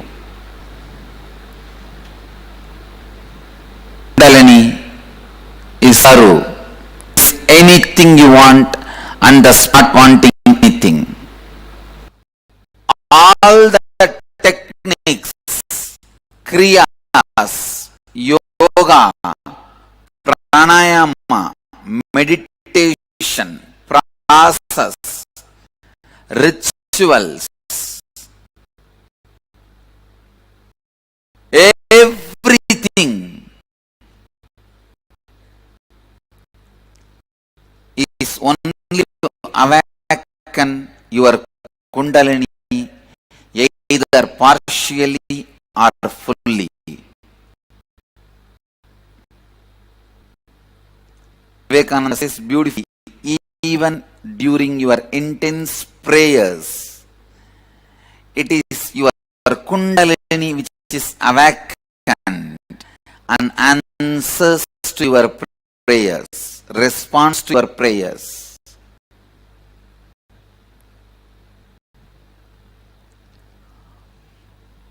All the religions, spiritual traditions, mystics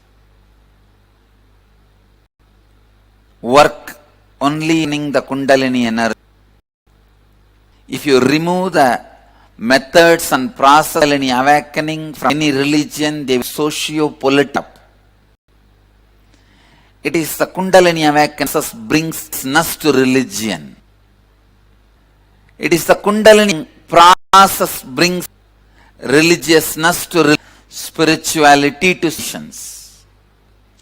Other than the awakening process, every socio-political,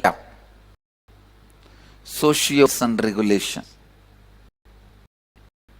Understand? Kundalini energy is your potential energy, inner potential energy,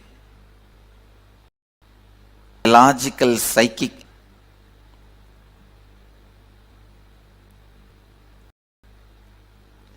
logical physic energy, physiological psychic energy is Kundalini.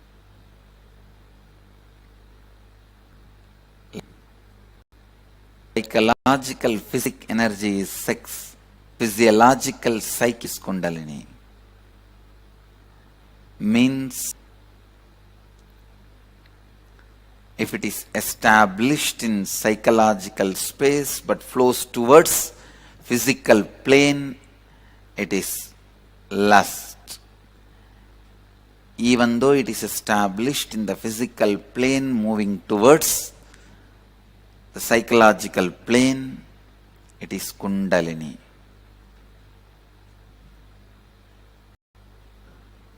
Again and again, science is proving even in our brain we are using less than 30%, 13%. Even the top scientists, people who are considered the most intelligent beings happened on the planet Earth, like Einstein, even they all have used only 13% of their brain. 13% of their brain.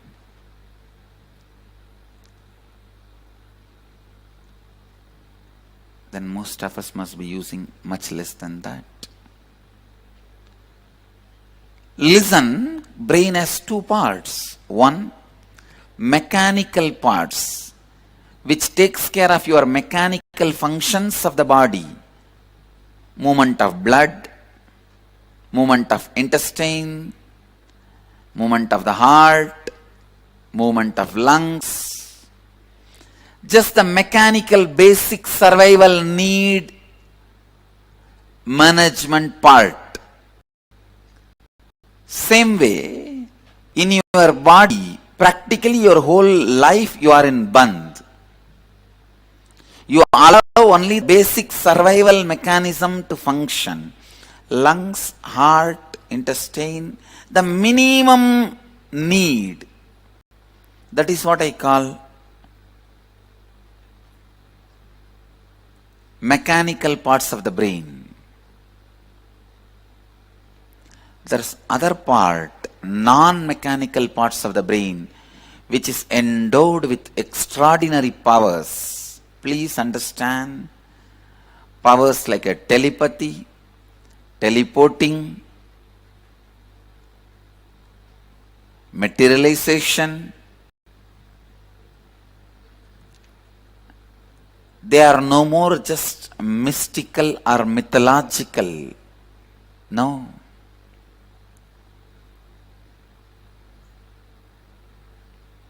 They are math and logical, mathological. They are no more mythological. Enough of scientific researches have been done on them, established. They are not magic. They are math and logic.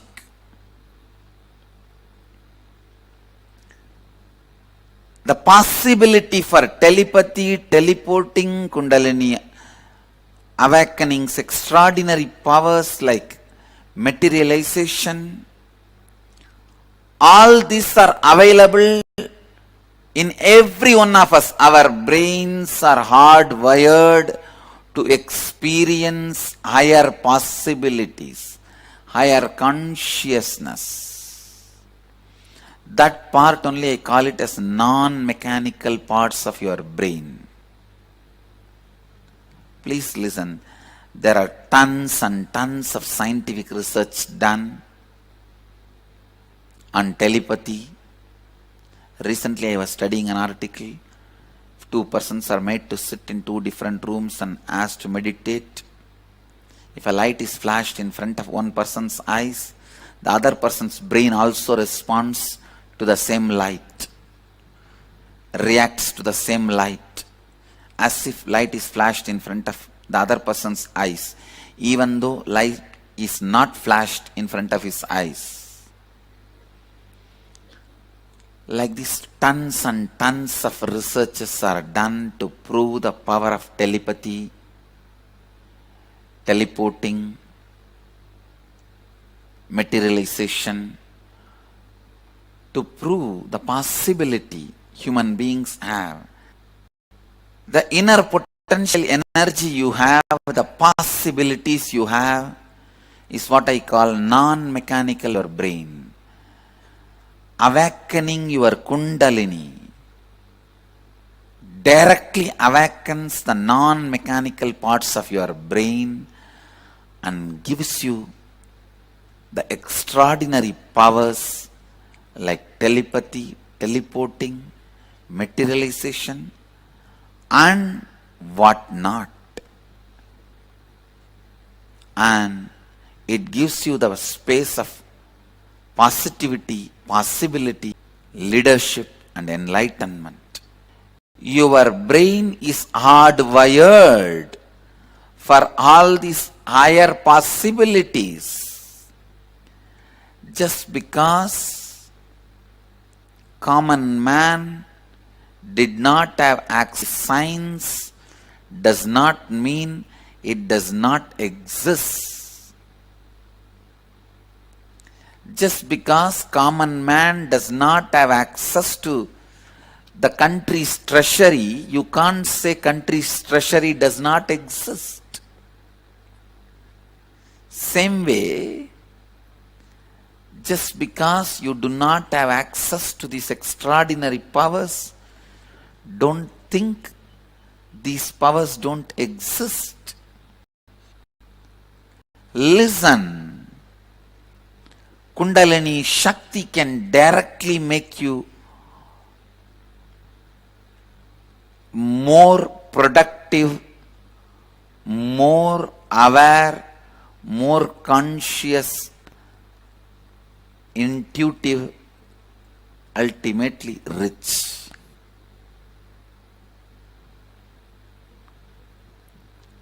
It will take away the low idea you carry about you. It will take away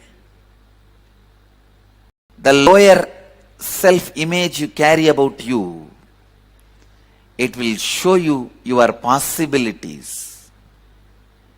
It will show you the power of your intuition. It will awaken your intuition.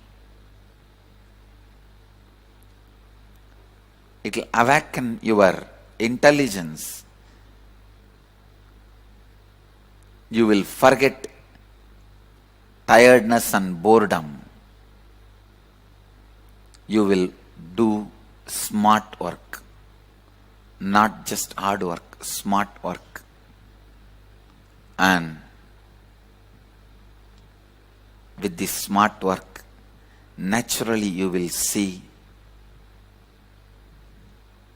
you are more active, alive, productive in your job, in your business, in your day-to-day life. See, if I say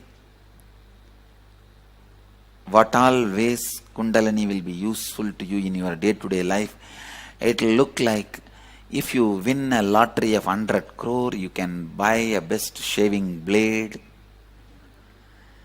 you can buy a good cart, you can buy a good flat, you can buy a good chapel, you can buy a good doormat.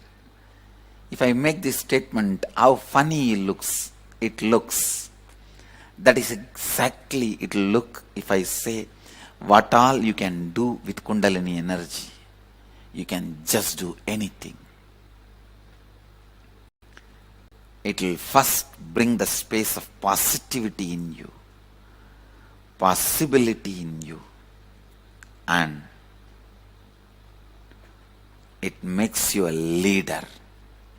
Anywhere you go, people know you are the leader, you are the owner, you are responsible.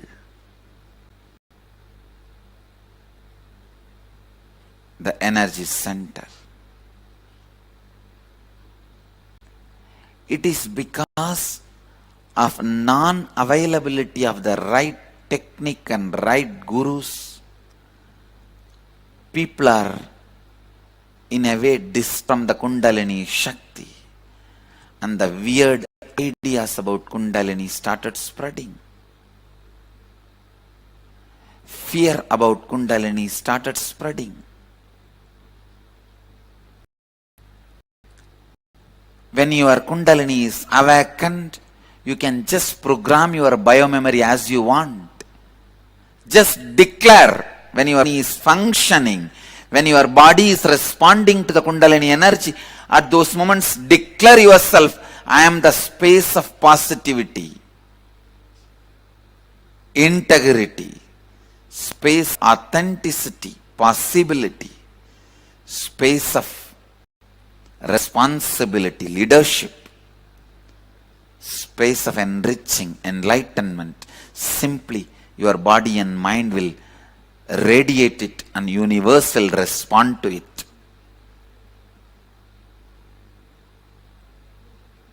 When your Kundalini is awakened, when your body is responding to the Kundalini energy, you can heal others and yourself. You can enrich your mind and others' mind. You can enrich your body and others' body. You can catch the fire for your lamp only from the burning lamp. So Kundalini also can be transmitted only from a bio-memory in which the bioenergy is already awakened. Bio-memory can be awakened with concepts and ideas.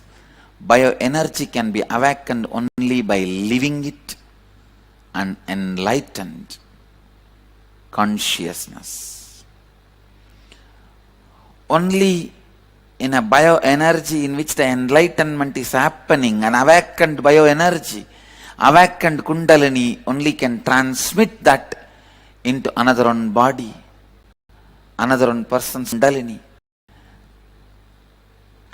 When an enlightened being awakens your Kundalini, you will not have any negative side effects. You will only experience all the positive things happening in you. We have done many brain researches also. When people respond to the Kundalini awakening, it proves very clearly their mind enters into the space of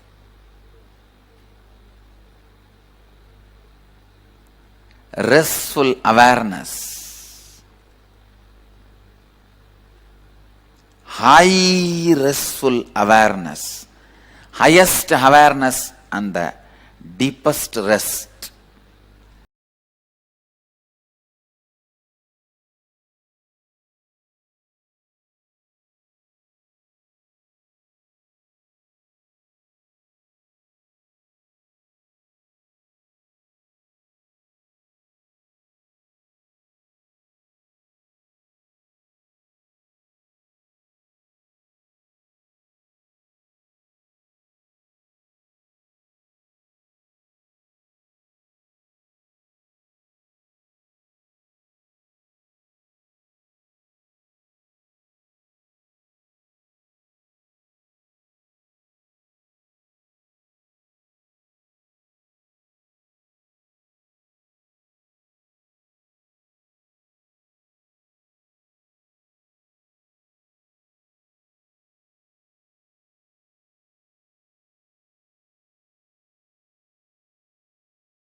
Just now, we had the beautiful revelations from Swamiji on what the extraordinary discoveries of the Siddha tradition are.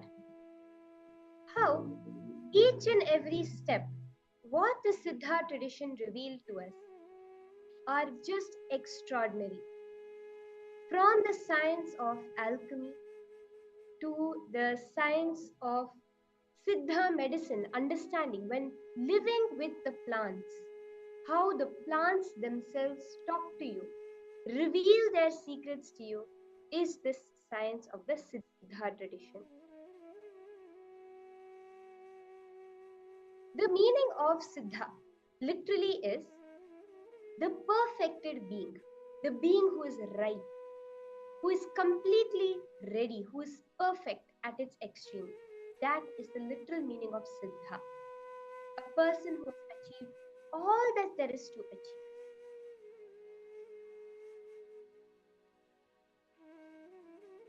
Swamiji has revealed the Siddha tradition is the greatest science of the inner world, comprehensive in all dimensions of the inner world, whether it is medicine, techniques like yoga, pranayama, kriya to heal the body, and make you experience extraordinary powers. Ultimately, when you look at it, the only goal of the Siddha tradition is to make you manifest powers.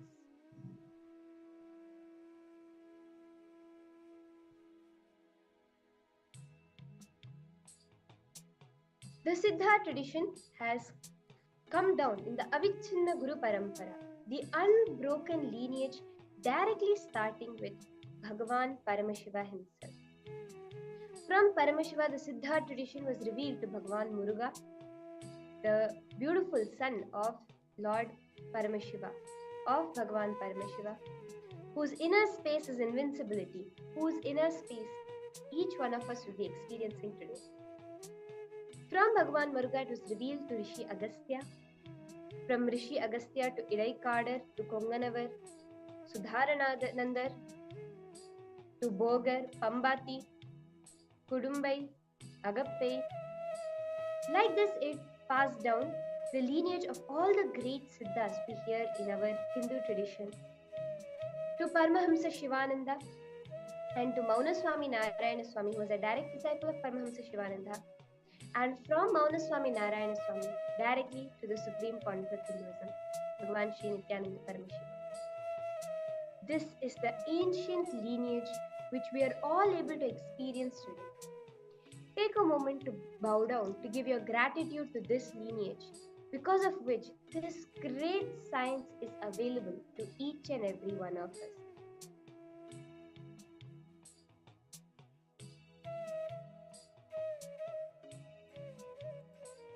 Here you can see Paramahamsa Shivananda and Kumarasamita, one of Swamiji's uncles, who received this science directly from Paramahamsa Shivananda and to the Supreme Pontiff of Hinduism himself.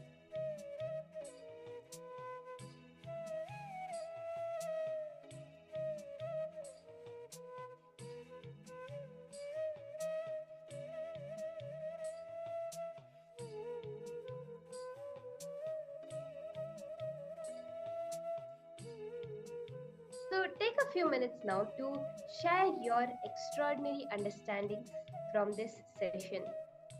What was your favorite part of this session that Swamiji revealed to us? Which technique clicked with you the most throughout this session? Take a moment to share.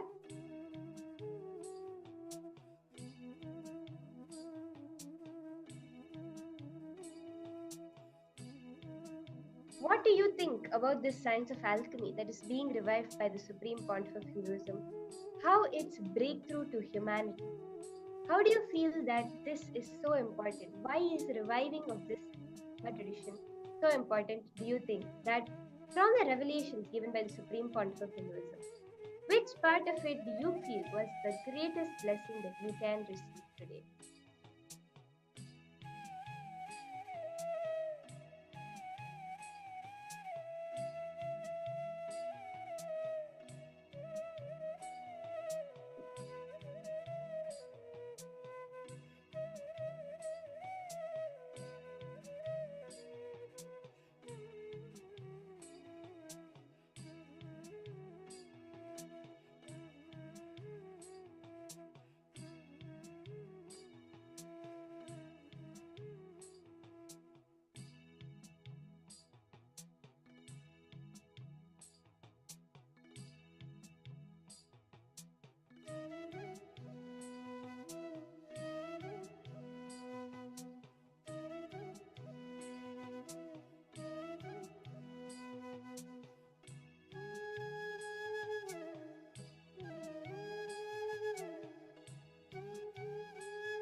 which aspect of this breakthrough science do you want to experience in your life today?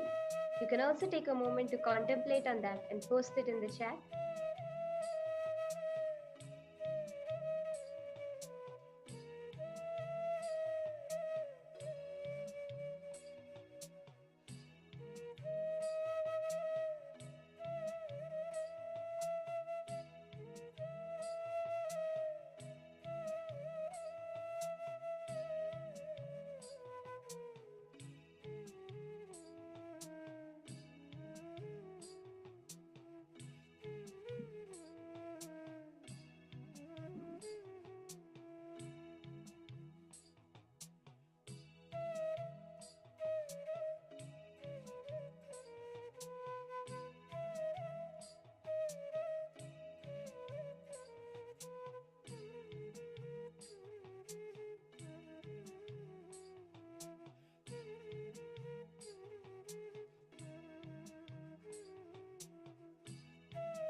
So now, with that cognition, with that internalization of the powerful cognitions from this session, let us move into the power manifestation.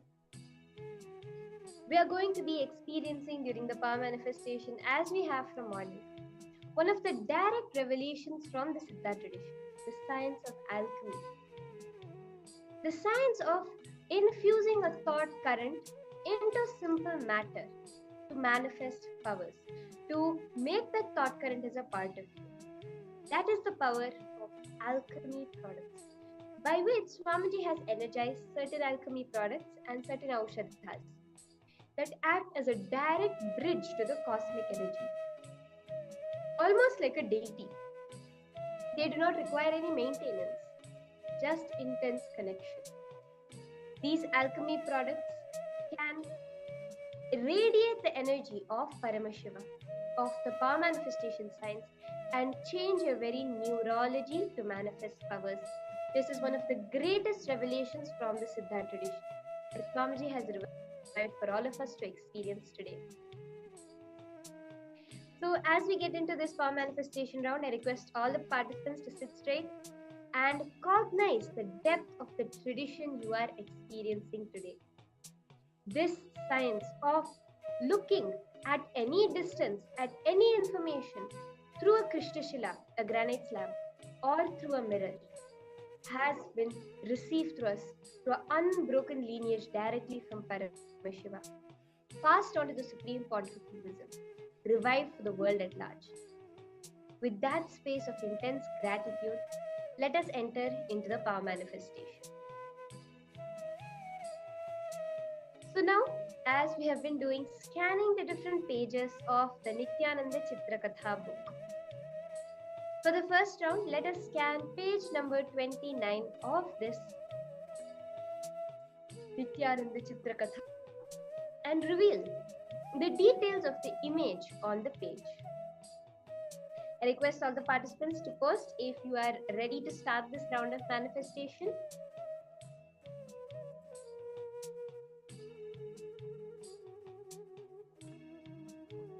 So let's get started now. To scan, see through the alchemy product. So I request all the participants, if you have an energized mirror or an energized Krishnashila, to take it and apply a Aushadha on top of it. Again, an energized Aushadha, it can be Jnananjana preferably, or else if you have turmeric, the sandalwood paste Chandanam, or the Kumkum, the processed turmeric, any, or the Bhasma, the Vibhuti, which has been energized by Swamiji in any of the previous programs, as to act as an Aushadha, as an alchemy product, you can take it. All those who have not yet received a blessed alchemy product or Aushadha, you can definitely bring it for today's darshan and get blessings, get the energizing for your products, and scan through the third eye during this round. Because one of the most important things is to have a energized alchemy product from Swamiji, which has had his drishti, his sight on it, and he has blessed it to be a portal to the multiple dimensions of the cosmos. So take your alchemy product, your Aushadha, apply a thick layer completely covering the surface like a TV screen. And now when you scan, you will be able to see it in high definition, bright colors, more clearer than you are seeing me right now. How you see your HD screen, your computer screen, your phone screen in equal, if not more clarity, the answer will reveal itself to you. So let us start. Sit straight, connect to Swamiji. Start chanting the Mahavakya intensely. Om Nithyananda Paramashivoham. Just request Swamiji. Swamiji, please show me what is there on page number 29 of the Nithyananda Chitrakatha. Just connect to that cosmic energy. Let it flow through you. You'll be able to see the colors, the numbers, the shapes. Whether it may be colors, shapes, numbers, or details, feelings, emotions, anything Swamiji reveals to you. Pen it down. Do not modify or edit what Swamiji is showing you. Exactly as he shows it. Write it down, post it in the chat, and let us get into this round of manifestation.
Continue to connect to Swamiji and ask Swamiji to reveal to you whatever he wants to about this one page, page number 29 of the Nithyananda Chitrakatha.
Now, I request all the participants to post your answers. You can all post whatever Swamiji revealed for you in the chat.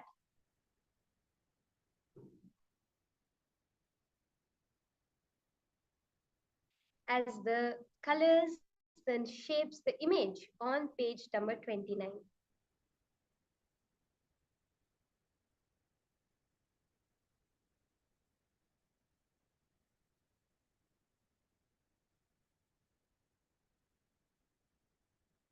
So let us see the answer now for this round. So as you can see here, this is the answer for the round 3 of seeing through the alchemy products. And with this, we'll be entering into the next session. The next session that we are going to be listening to from Swamiji directly is a very powerful process. This process is a process which Swamiji has revealed to align your geometry, your spine to the cosmos's spine. Make yourself experience oneness with the cosmos. This is the Rasa Siddham process. So this is a very powerful process directly from the Siddha tradition. Let us now listen to from Swamiji the higher powerful cognitions on this Rasa Siddham process.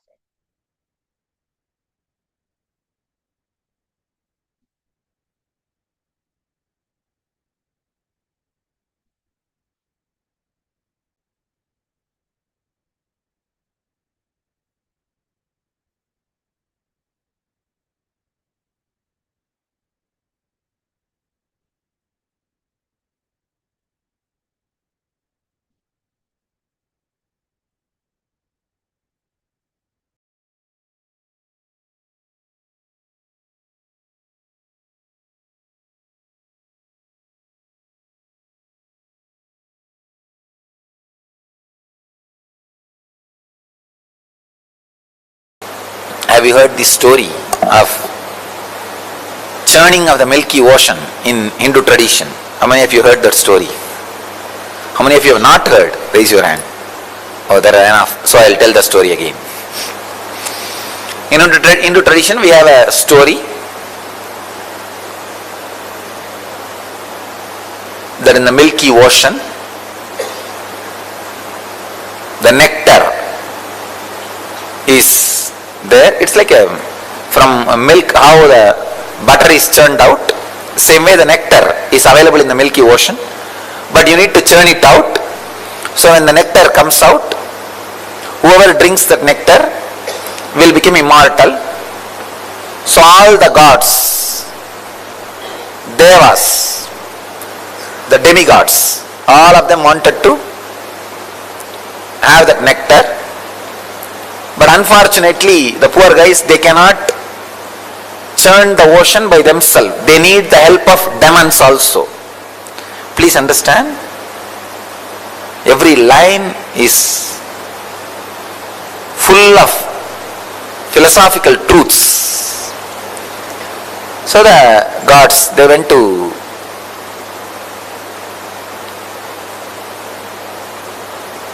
ask for the help of demons. Usually both of them always fight with each other. But the deal was struck that when the nectar comes out, off 50-50 share. So then because the share they agreed. After all, they are brothers. Both of them have decided, all right, we will do it together. Then both of them go to their father, Brahma, ask Brahma, creator, we both have decided to churn the Milky Ocean and get the nectar out. Brahma was delighted and excited. Oh God, I have never seen both teams coming together. It is always an headache for me. One will come and snatch some boon from me and go and torture the other one. The other one will come and complain and take some other boon from me and go and torture the other one. This is a whole day is same work. First time both of you guys have come, great. What do you want from me? They asked, we want your help and suggestion and guidance, how to go about. He said, you need the Shivas on which Shiva is sitting, the Meru hill. and on which Vishnu is lying down. The Vasugi, Adisesha, snake.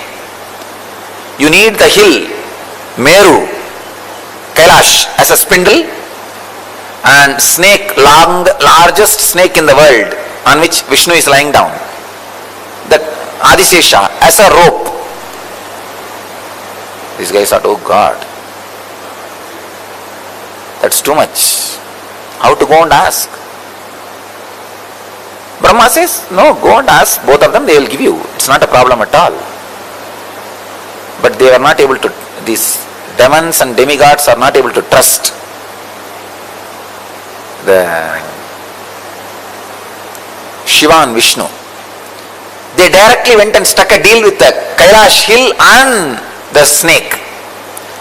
They said, you guys come, cooperate, you will have one share of nectar. Finally, without the Shiva's blessing, Kailash came. Without the Vishnu's blessing, snake also came. And they started the churning. And the Kailash is the spindle. The snake is the rope. And one side, the demons, other side, the demigods. Even before starting the churning, the fight started. Who will be in the head side? Because head is always special. God said, we only will be in the head side. Demon said, no, we will be in the head side, you be in the tail side. Finally, somehow, Brahma intervened and advised, hey, allow the demons to be near the heads. Anyhow, they agreed. The demons were near the head and demigods were in the leg, feet, in the tail side. The churning has started. Suddenly, because neither Shiva gave permission to Meru, nor Vishnu gave permission to the snake, the hill has started sinking inside the ocean. How many of you have seen that churning when they churn the milk for butter? The Indian villages with spindle, they will churn. The same way the churning has started. One side demons, one side gods, and it has started sinking, that spindle. Now big problem, what to do? They ran to Shiva. Shiva is just in Samadhi, nothing can be done. They ran to Vishnu. Vishnu thought it's too much, because not only that spindle is sinking, it is dragging the whole crowd inside the ocean, because all these guys are holding that rope. When that is sinking, naturally what will happen? The whole world is sinking and there will be no population, no fun. What to do? Vishnu is supposed to be a protector. He rushes and he becomes a huge tortoise and lifts that spindle and holds that spindle on his back so that they can continue the churning. The hill will not be drowning and the people will not get drowned. Because he is a protector, he has to protect. So, Brahma created the chaos, Vishnu is protecting the chaos, the churning is going on. So many things came out. Like a kalpa vriksha, tree which gives whatever you want. Parijata, the eternal smelling flowers. Parijata, kalpa vriksha, ratna singhasana, shining throne, and chintamani griha, the house of diamonds, and everything, all the celestial things, all the Ujjaisravas, that horse, Airavata, elephant, and Shamantaka, the most powerful and valuable jewel in the world. But all these things came out. Parijata, Kalpavriksha, Chindamani Griha, and Airavata. Airavata is the four tusk elephant. 4 tusks, not 2. So all these celestial things came out. And the funny part is, when all these things came out, each one went and grabbed. It's mine, it is mine, it is mine. When Parijata came out, Indra went and grabbed. When Kalpavriksha came out, Kubera went and grabbed. When Shanganidhi, Padmanidhi came out, again Kubera grabbed. And when Ujjaisravas, the horse came out, Asuras, Rakshasas grabbed. When the Ramba Menaka Urvasi came out, Indra grabbed. When finally Lakshmi came out, the wealth, energy itself, then Vishnu grabbed. When the Akshamala, the Rudraksha Japamala and Kamandalu came out, Brahma grabbed. When all the useful things came out, everybody grabbed. It is theirs, theirs, theirs, theirs, they all grabbed. Unfortunately, that snake has become completely tired. These fellows went on churning, did not bother to feed that snake, poor snake. And that fellow, so tired, he just vomited poison. See, when they are churning, the hill was sitting on the tortoise back. That lot of friction, heat, intense heat was created. When this fellow vomited the poison, it went and exactly hit that heat, and poison heated. That is what is alagala. It's not a cold poison. Cold poison will not spread and do damage. The heated poison will spread even in the air and start killing people. The first air pollution, chemical attack, or I can say first chemical mishappening. Maybe 10,000 times, like Bhopal gas accident. Something has happened in that heat. When the poison was added, intense heat, it's a huge destruction. Millions of demons and demigods have started dying. And now nobody is able to save, because Vishnu is below and Brahma has disappeared, ran away. And what to do? Indra runs to Shiva, Mahadeva. He is in Samadhi, but they all run and pray, oh Lord, please save us. We don't know what to do. Shiva opens his eyes and sees the fun. Okay. He comes down. After all, he is embodiment of compassion. He collects the whole poison just in one bowl and drinks it. Devi was frightened. Oh God, how will you handle? If something happens to you, what will happen? So she holds the neck of Shiva. The poison just forms a blue color and stays in the neck itself, throat itself. Then the nectar came out. The moment nectar came out, the fight started between demons and demigods, gods and demons. And went to the demons and said, demons are holding the pot. She said, give that pot to me, I will distribute everybody. They trusted her and gave the pot, and Vishnu disappeared with the pot. And he made all of them to stand in one line. So he started distributing first to the gods. And poor demons are standing in the line, thinking that they will also get it. But two demons came in the form of gods and stood in the queue and tried to steal the nectar. Somehow they got and put it in the mouth. When Vishnu saw that, he sent his disc and cut the head. That too only a Ragu and Kedu, trying to swallow, but they have not swallowed. They have not become immortal.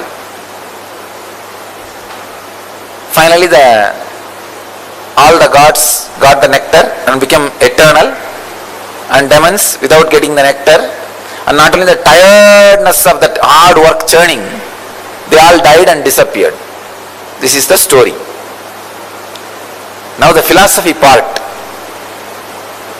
See the spindle, understand one by one. The spindle is the unclutching technique. Your body is the milky ocean. Good thoughts are the gods. And discouraging, depressing thoughts are the demons. When you start unclutching, see, unclutching is the Kailasa hill. That is the Kailasa hill. Unclutching is the technique. When you start unclutching, for a few moments you will see all joyful, relaxed, blissful mood, good thoughts, courageous, encouraging. Within 5 minutes you will see depressed. No, impossible, I can't do this, all foolishness. Who will know? Who knows what will happen? The discouraging, that is means demons are pulling. When the discouraging things are going on in you, demons are pulling. When the encouraging things are happening, gods are pulling.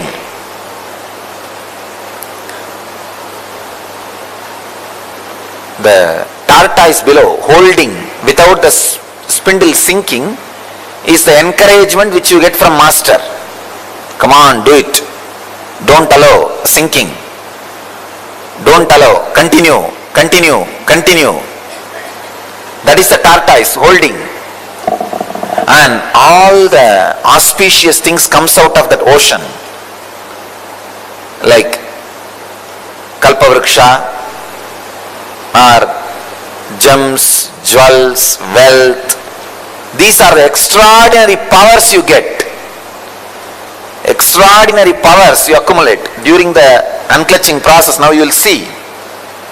You will suddenly have the intelligence to find out what is going to happen tomorrow, day after tomorrow. And telepathy moods will come. Intuition will be awakened. Levitation happening. Different siddhis will start happening. These are the extraordinary powers, things coming out of the churning.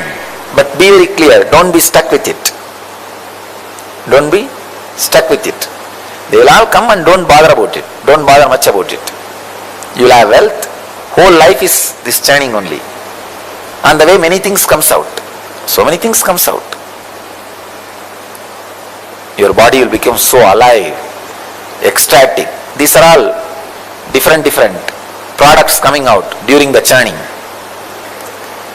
Then finally, the heavy, unbearable, dead-end depression. That is what is alagala visha, alagala poison. Deep hatred towards everything, including master. Unable to trust anything. Every seeker will go through this mood at some point. At some point, every seeker will go through. That is the alahala poison.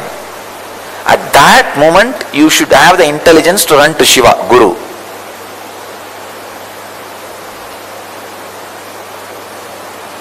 Then, Guru swallows it, digests and clears it.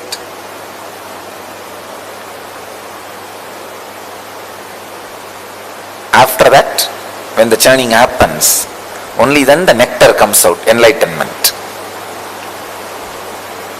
Even when the enlightenment comes, some of the demonic thoughts will try to become immortal in you. But protector, Vishnu will take care. The Guru's grace is Vishnu. Guru is Shiva, Guru's grace is Vishnu. He will take care that demons don't become immortal. So all the good sacred sentiments you had will drink the nectar and become immortal. And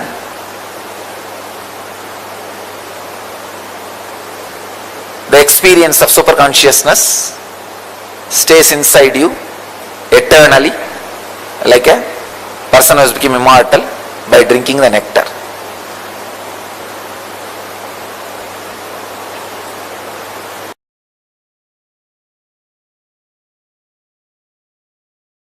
All of you take your mattu and keep it in front of you. Hold. See, you have to hold upside down, means that mattu top part should come down. Yes. The top part should come down. You should hold like that. Listen carefully. Listen carefully and intensely.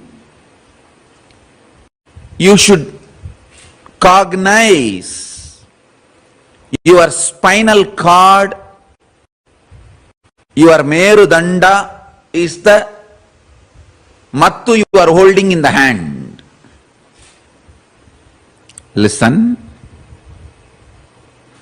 The mattu you are holding in the hand is your Merudanda, your spinal cord. I'll connect your Merudanda and spinal cord. See, the cosmic spinal cord is Merudanda. Your spinal cord will now become cosmic spinal cord. And I'll connect your Merudanda with intense Kundalini Shakti. I'll explain step by step. The first thing you need to know is extreme non-violence. Paramashanta Swarupa. Then it is in extreme non-violence. The cosmic energy will start flowing in you. You will be in tune with cosmic energy. Listen. It is very easy to brainwash human beings become terrorists because man basically is violent, angry. If you just convince his logic,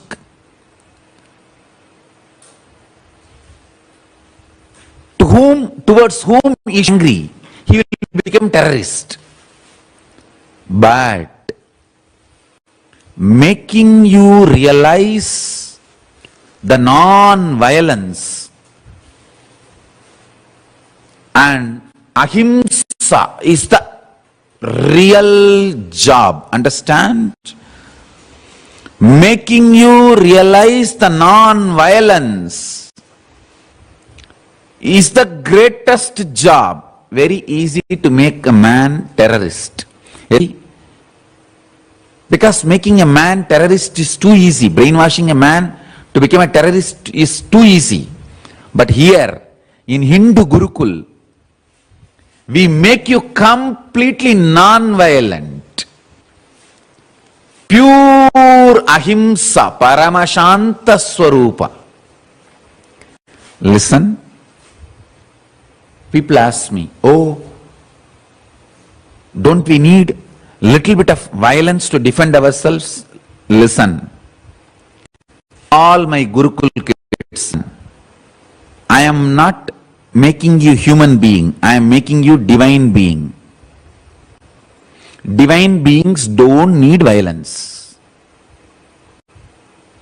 You are protected by Kala. You don't need violence. All my kids, be very clear. All my kids whom I am initiating you now with the power manifestation signs, listen carefully. All of you do not need any violence. I am making all absolutely divine being. All of you need only intense Paramashanta Swarupa of Paramashiva's dimension manifesting in you. Even your eyes, anything you see should be blessed. Understand? All my Gurukul kids, listen. In every inch, I am evolving you to become Paramashiva, the divine being. You don't need violence. For example, people tell me, oh, without violence, how we can run an army, how we can protect our country, understand? Countries made by human beings need army. They have their own logic. They need army, they need defense, they need all that. But you all belong to the Kailasa, country made by Parama. You don't need army, you don't need violence. You only need intense power manifestation. I want all of you carry the intense bliss, non-violence even in your eyes. Listen carefully. So, listen carefully, intensely. Now I am going to churn your Merudanda, spinal cord. Listen, I am going to churn your spinal cord with intense Kundalini awakening. I am going to make you manifest intense, extreme non-violence, absolute Shanta, Paramashanta Swarupa. That is a fundamental requirement for power manifestation. Please be very clear. I am not against some country having army. It is each country need to protect themselves. That is their logic. That is different. Here I am preparing all of you to become gods, goddesses. Kailasa does not need any army. You are part of the great cosmic nation. Paramashiva's cosmic. You don't need violence. You are getting prepared for enlightenment. You are getting prepared for power manifestation. Now, I am initiating. I give you the assurance. Kala Bhairava is protecting you. You do not need any violence, any anger, any self-defense mechanism.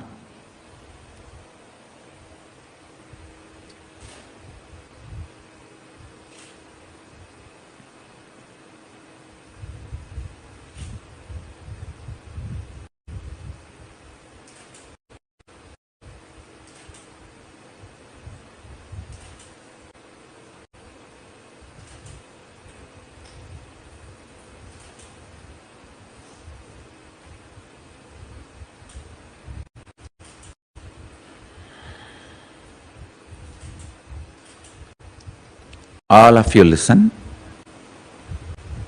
Kala Bhairava is protecting you. You don't need any violence. You don't need any anger. You don't need anything to defend yourself or any reactionary assumptions.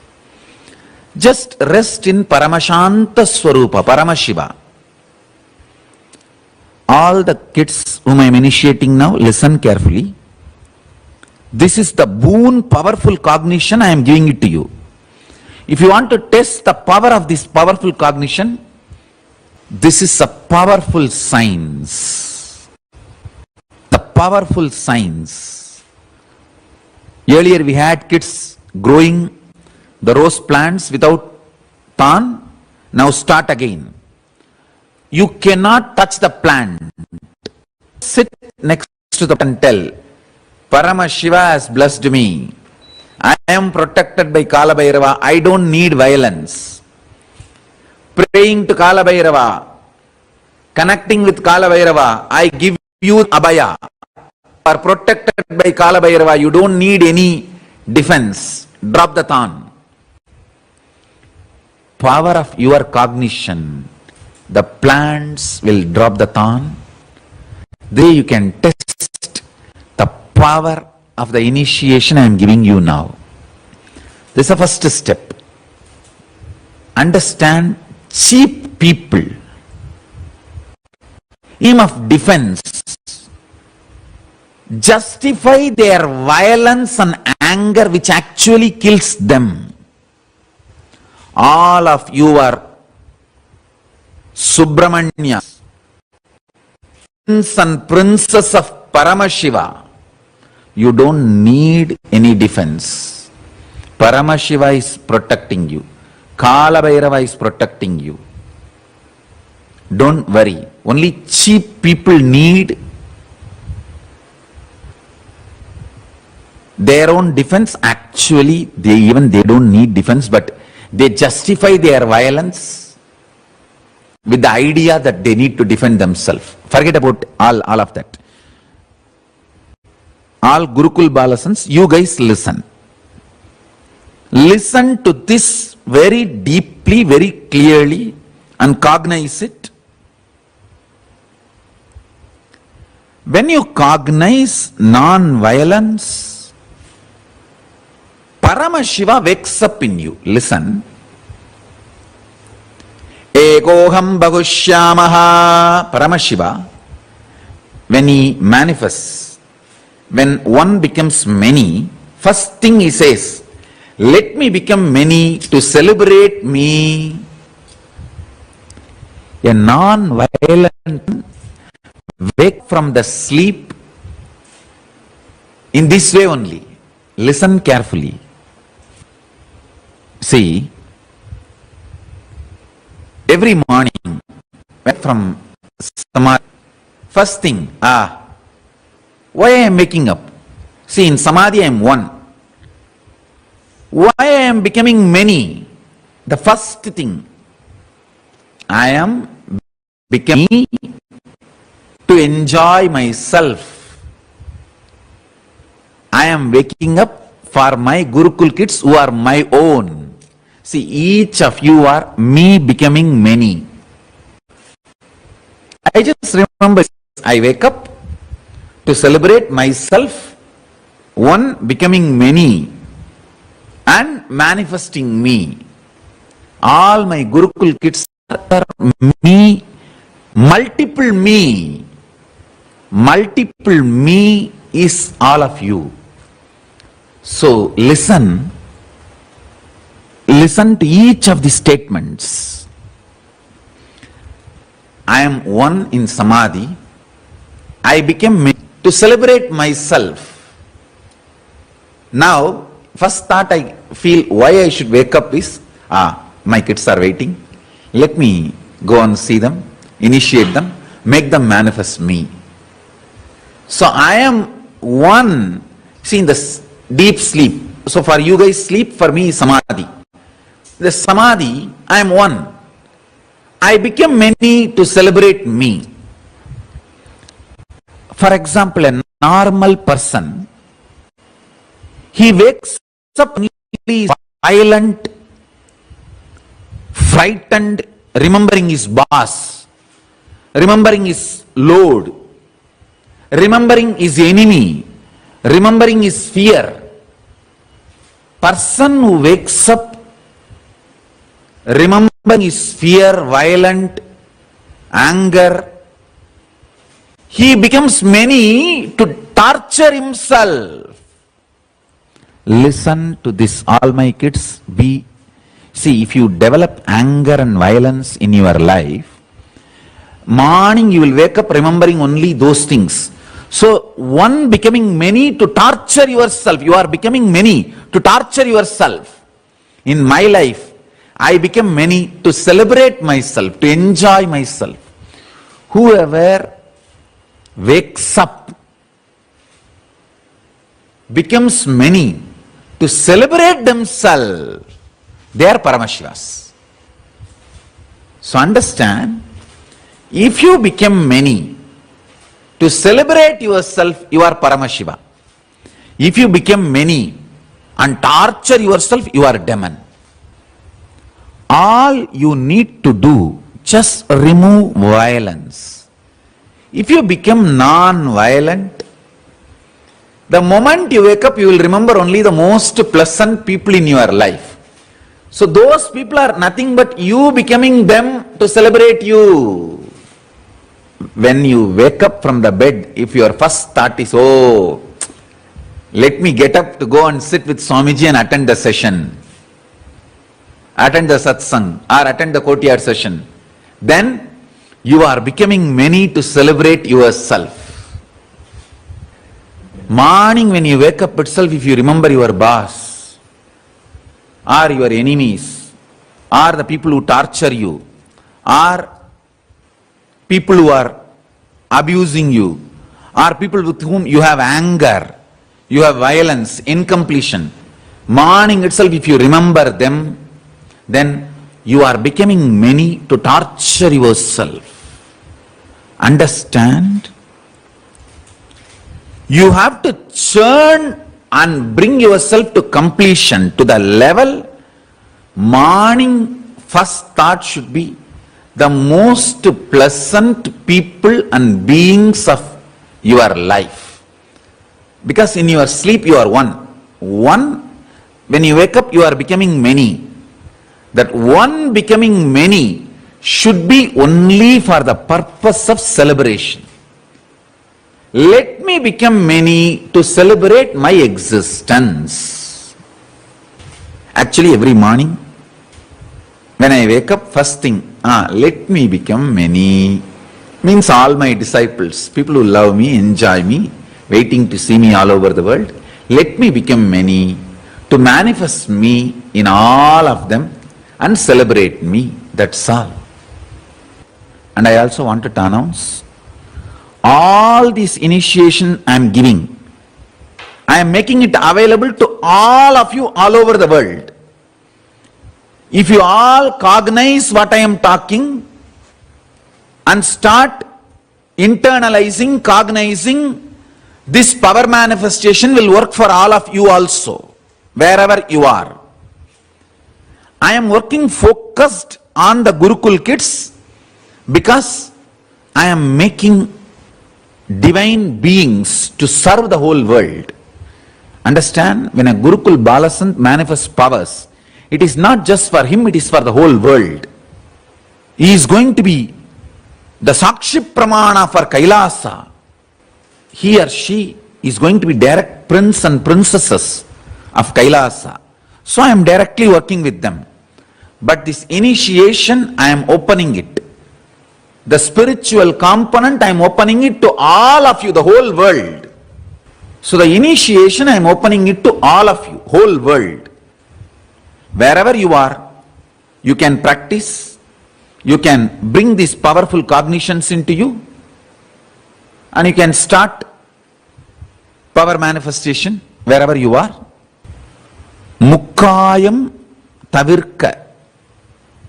Tirumular says, Mukkayam means Vengayam, Perungayam and Ulkayam. That's a pundu. Asafoetida, onion, garlic. These three should not be eaten because these three invokes delusion in you, which puts you in anger, violence, and which makes you justify your anger. Now, once you manifest this rasa siddham, means this power manifestation, you will be given onion, garlic, asafoetida food for 1 week. Even after eating that food for 1 week, you should not have any incompletion, negativity, violence when you wake up early morning. That is the test. That much you should become pure. Then you radiate the power of ahimsa, non-violence. See, now what I am sharing with you is the clear rasa siddham, step by step. What is the powerful cognition and what is the power you are going to manifest? Then how your system should be tested to hold that power. So now I am going to churn the Merudanda. By churning the Meru, I will awaken your Kundalini Shakti intensely. Once the Kundalini Shakti is awakened today, Now itself, within next few minutes, you can start moving the matter with very absolute oneness, non-violence. Absolute non-violence and oneness. You tell any matter, I am becoming many. To celebrate myself, you are me, I am you, come on. Just call, that matter will come towards you. That's all. Now, the first step. Cognize your Merudanda, the mattu in your hand, and your spine is one and the same. Hold that mattu in your hand like this, put inside, upside down. Sit in Padmasana.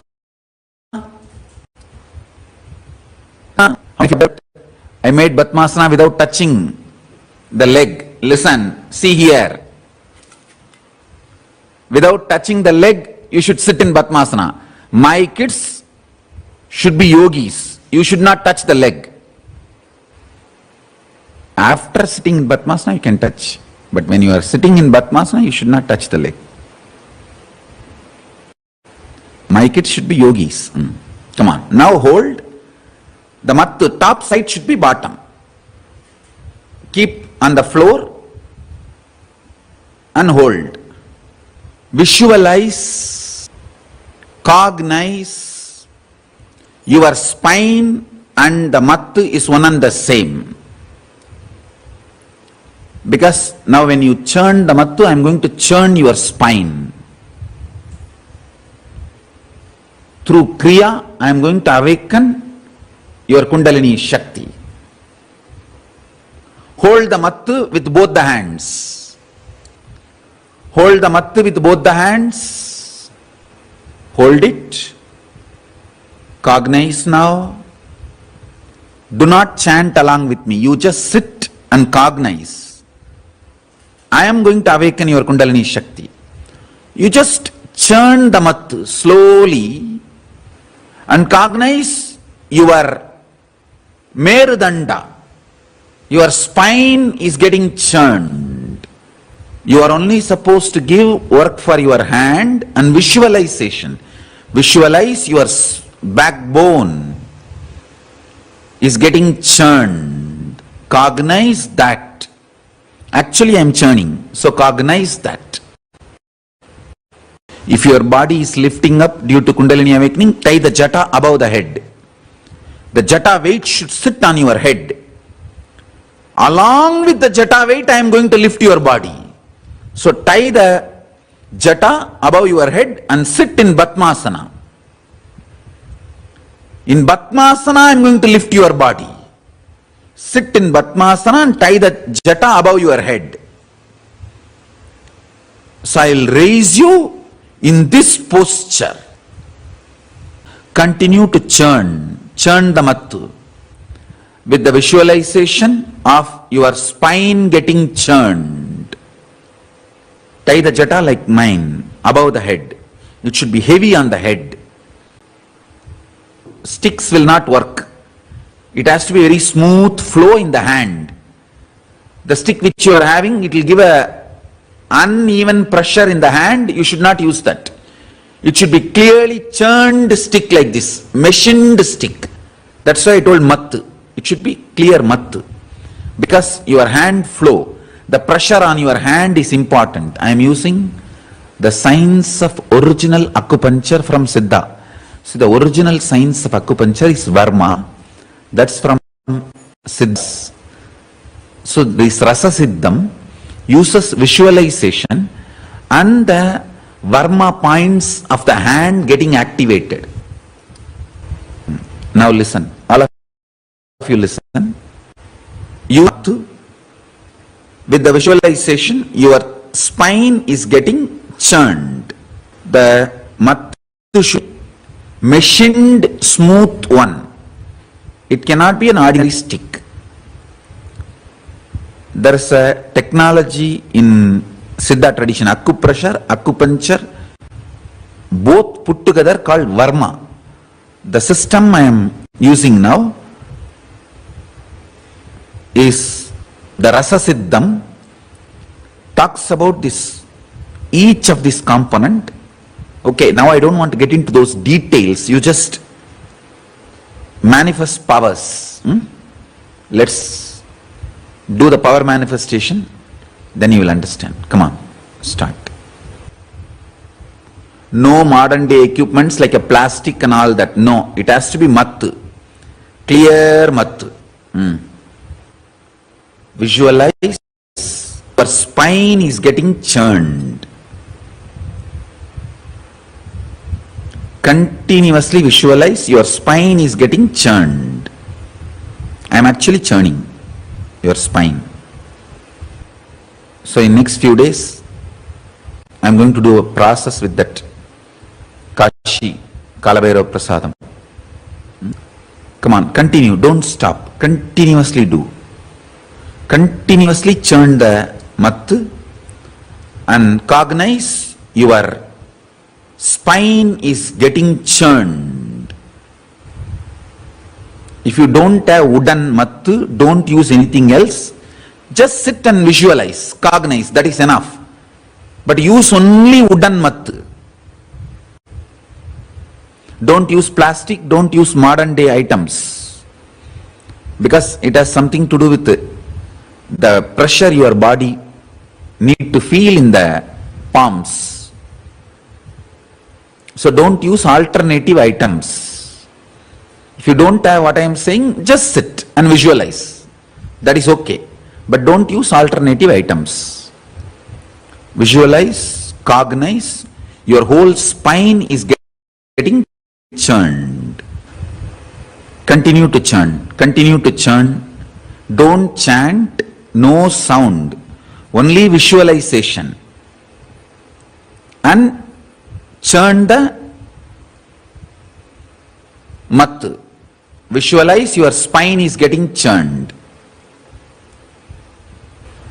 Do not chant, only visualize your spine getting churned. If you have a wooden Mattu, get it and you can use the wooden Mattu to rub, to churn. Do not use other than wood, any other material. When after the initiation starts, don't move. Don't rub empty hand. You need the wooden Mattu's pressure. If you don't have wooden Mattu, just sit and visualize. Churn intensely, not speedily. Listen. Intensely means keeping your visualization, cognition you should do. Continuously keep your cognition, your spine is getting churned. With that cognition you should move, you should do. So there will be intensity. The first reaction of your body will be intense joy. But don't slow when the joy starts happening. That is when now the process is starting. Your whole body will feel very orgasmic. Intense joy. Kids will not know what is orgasmic. It is for kids, it's only a joy. Suddenly the joy and like a smiling laughter. The adults will feel intense ecstasy. When the Kundalini is awakened, the first feeling will be intense joy. For the kids it will be just ecstasy, joy. For the adults it will be like a physical intense joy. But continue to churn. Continue to churn, continue to visualize that your spinal cord is getting churned. Cognize it. Churn intensely without giving upon the visualization, cognition. Listen, that cognition, your spine is getting churned is the most important. With that cognition, churn. So do it intensely. No speed. I am not asking you to do it speed. I am asking you to do intensely. Intensely means With that visualization, you can keep your eyes closed or open, no problem. But with that visualization, your spine is getting churned. With that visualization, churn the mattu.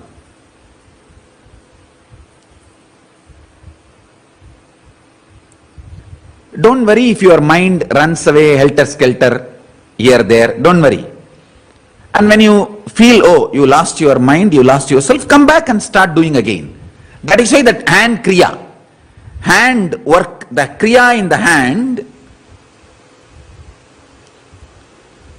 kriya in the hand is only to bring you back again and again if your mind runs away helter here, there. So that is why that hand in the kriya.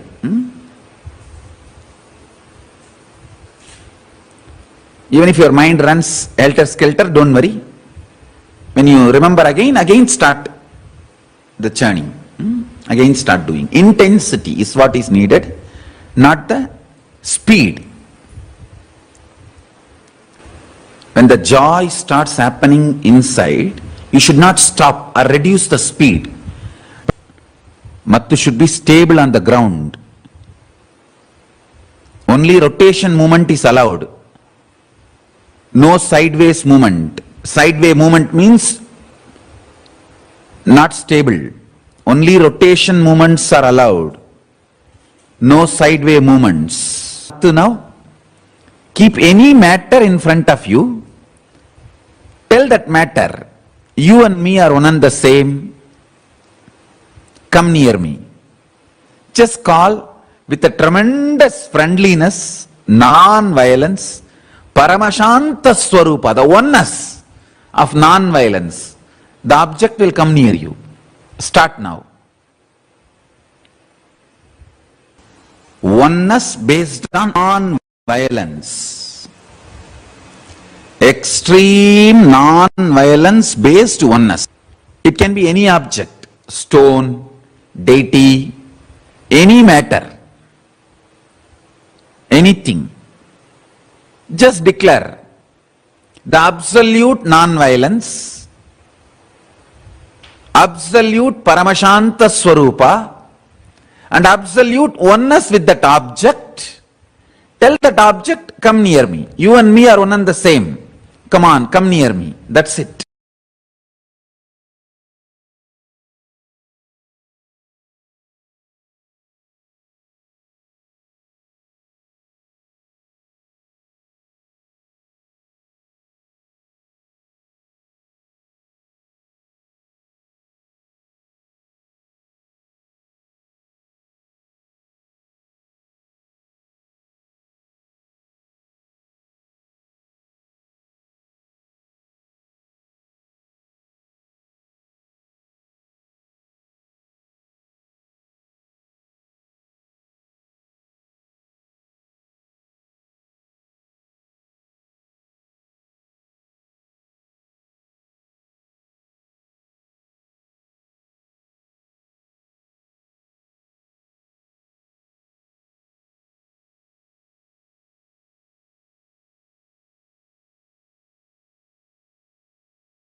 Swamiji very beautifully revealed to all of us about how the awakening of the Kundalini Shakti and having the whole process where Swamiji is going to be churning our Kundalini, connecting our individual Kundalini to the cosmic Kundalini Shakti.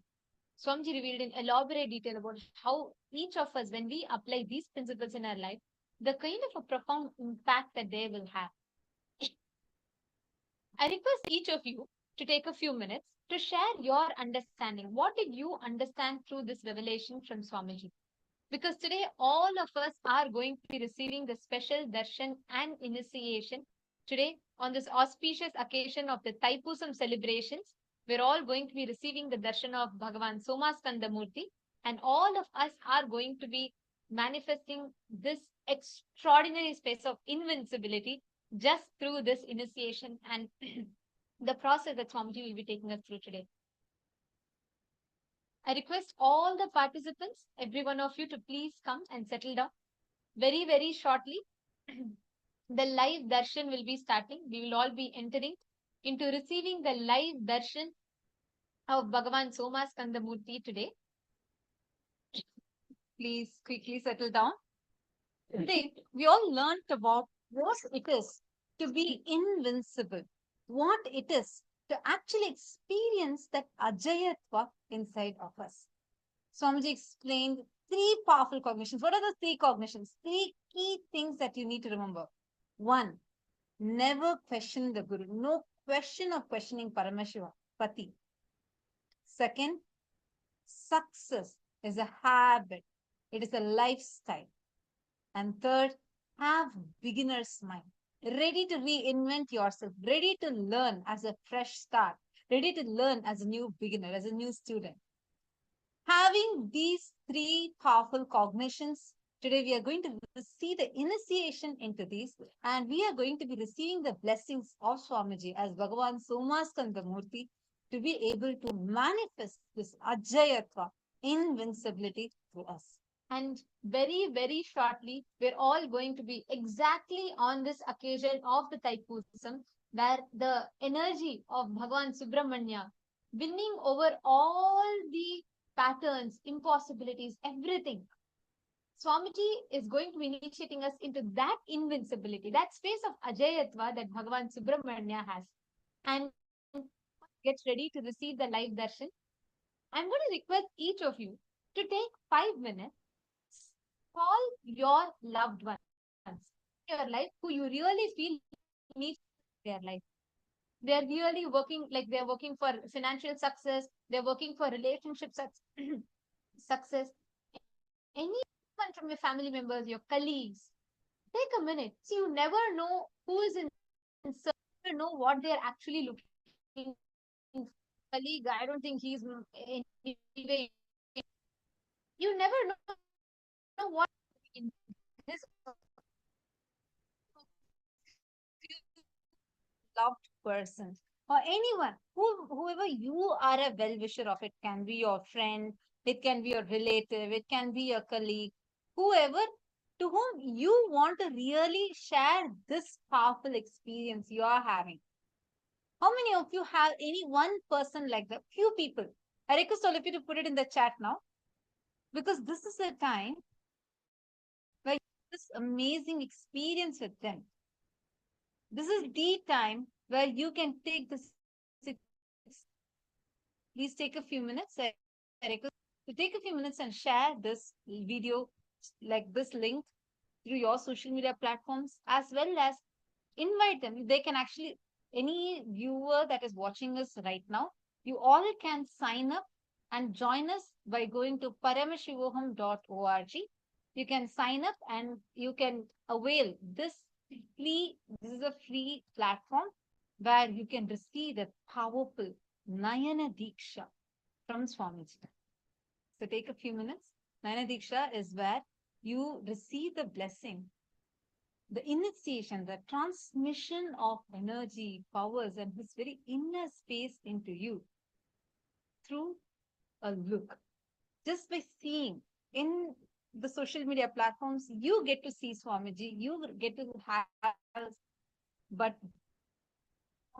Not just that you are going to be getting an opportunity to have his darshan, his eyes, the divine look will fall upon each one of us, showering his blessings upon us. So do take a moment now and please, with people as possible, I request every one of you to actually take a few minutes now. The moment you remember, who are the people that comes into your mind? Make one your success when the space of how Subramanya prepared himself. He was the moment, whatever happened in life, Swamiji told, right? His secret is never questioning the pati and never always having a beginner's attitude, never questioning the pati. And Swamiji also revealed the three main statements for us to manifest success.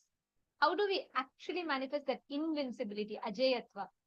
Always having a beginner's mindset, never questioning the pati, and third, the most important thing being making success as a habit.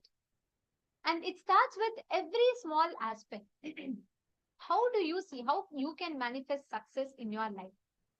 Take responsibility to share that with 5 people, your loved ones, your near and dear ones. Give them this experience so they too can manifest, they too can taste this success in their life. I request to all the participants, take a few minutes and do this now.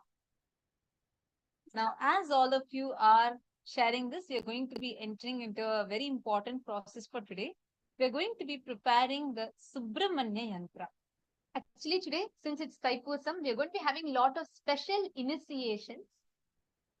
For the initiation today, the first initiation we are going to be receiving is the Ajayatva initiation, where Swamiji will be planting the seed of invincibility in our inner space. We all learned about Bhagavan Subramanya.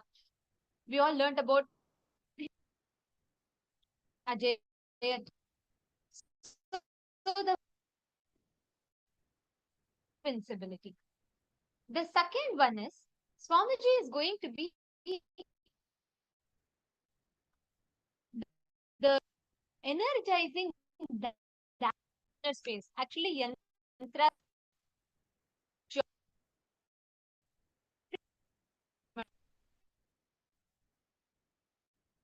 um,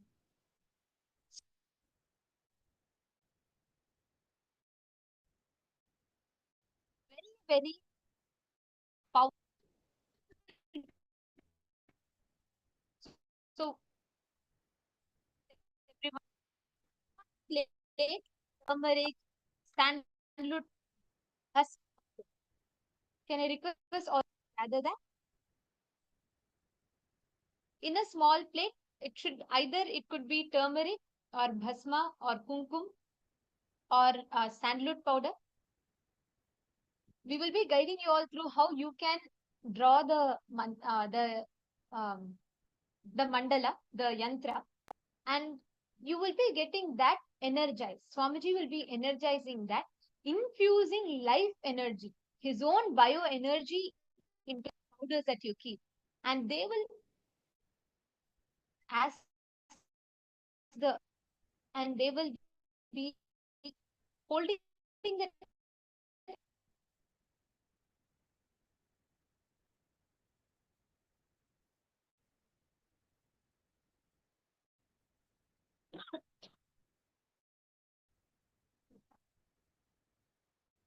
request every one of you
Now, as all of us get ready to receive the darshan,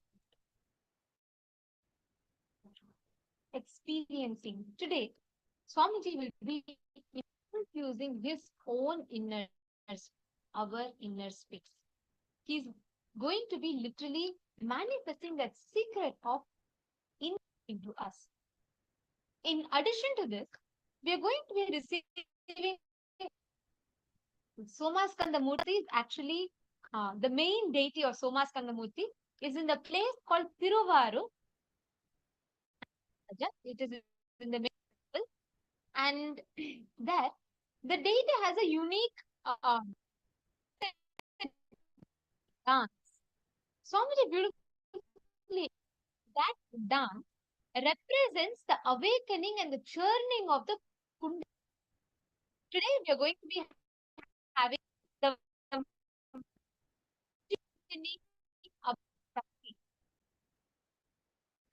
Kundalini to the cosmic Kundalini, having four main initiations, each of them unique and powerful. So let us all get ready to receive. I request all the participants, every one of you, to please settle down in front of the camera. We will now be drawing the Subramanya Yantra. We will be drawing the Subramanya Yantra. And this Subramanya Yantra is the geometrical representation of Bhagavan. So I'm going to request all the participants to please bring a plate of kumkum, sandalwood. Today is very, very auspicious, and getting this initiation today, the darshana of Soma Skanda on the day of Paramashivoham. Can I request item are you have?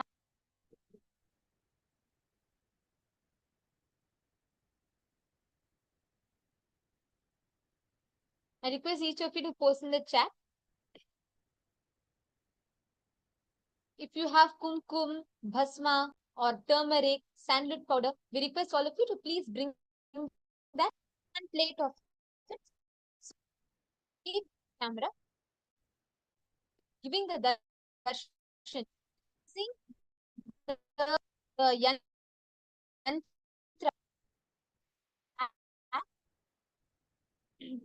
The moment it is infused,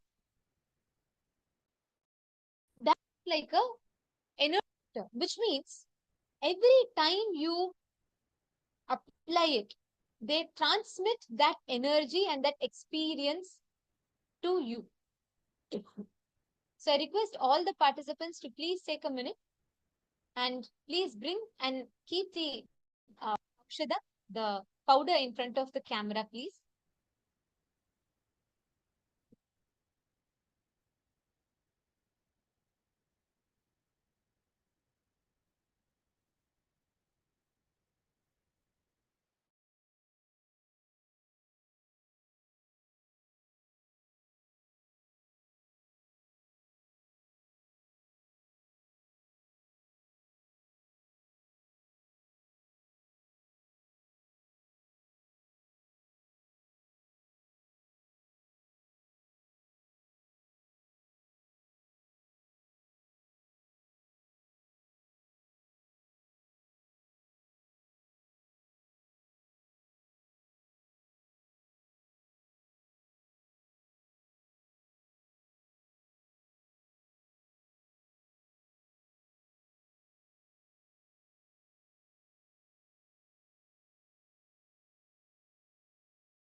Now, we request all to take a few minutes.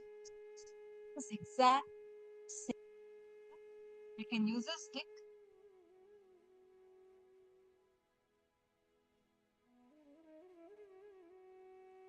Please take a few minutes. Let me draw this. And once you have drawn, please let us know that you can post in the chat that you have finished drawing the yantras. I request all of you to take a few minutes for this.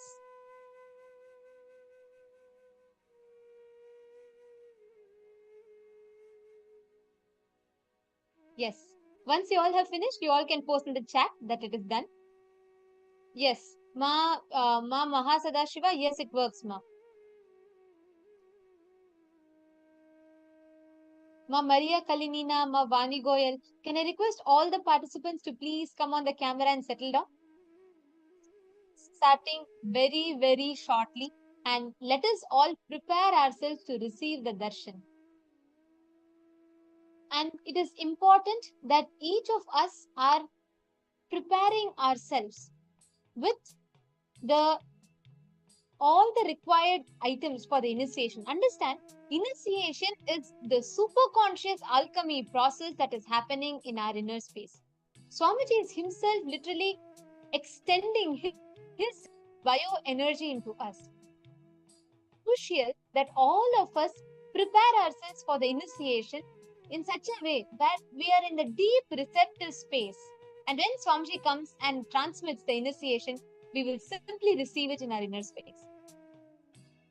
Request all the participants to please be in front of the camera. Please make sure you're checking your name, your full name is put. And please take a few minutes, draw the yantra out. If you do not have turmeric, any one of this powder is okay, ma. You do not need to have all the powders. Ma Nithyanateshwari, Nithyanandam. Can I request all of you, those who ever have your Atmalinga, please bring your Atmalinga. If you have the mandala, the energized aushadas, all the alchemy products, if you have the mala, please wear the mala. Sit completely prepared in the most receptive inner space. Every initiation is Swamiji literally transmitting the energy and experience into us. We request all the participants now, please take a moment and draw this exact mandala that all of you are seeing, the exact yantra. Take a few minutes. You can use a stick and draw it on the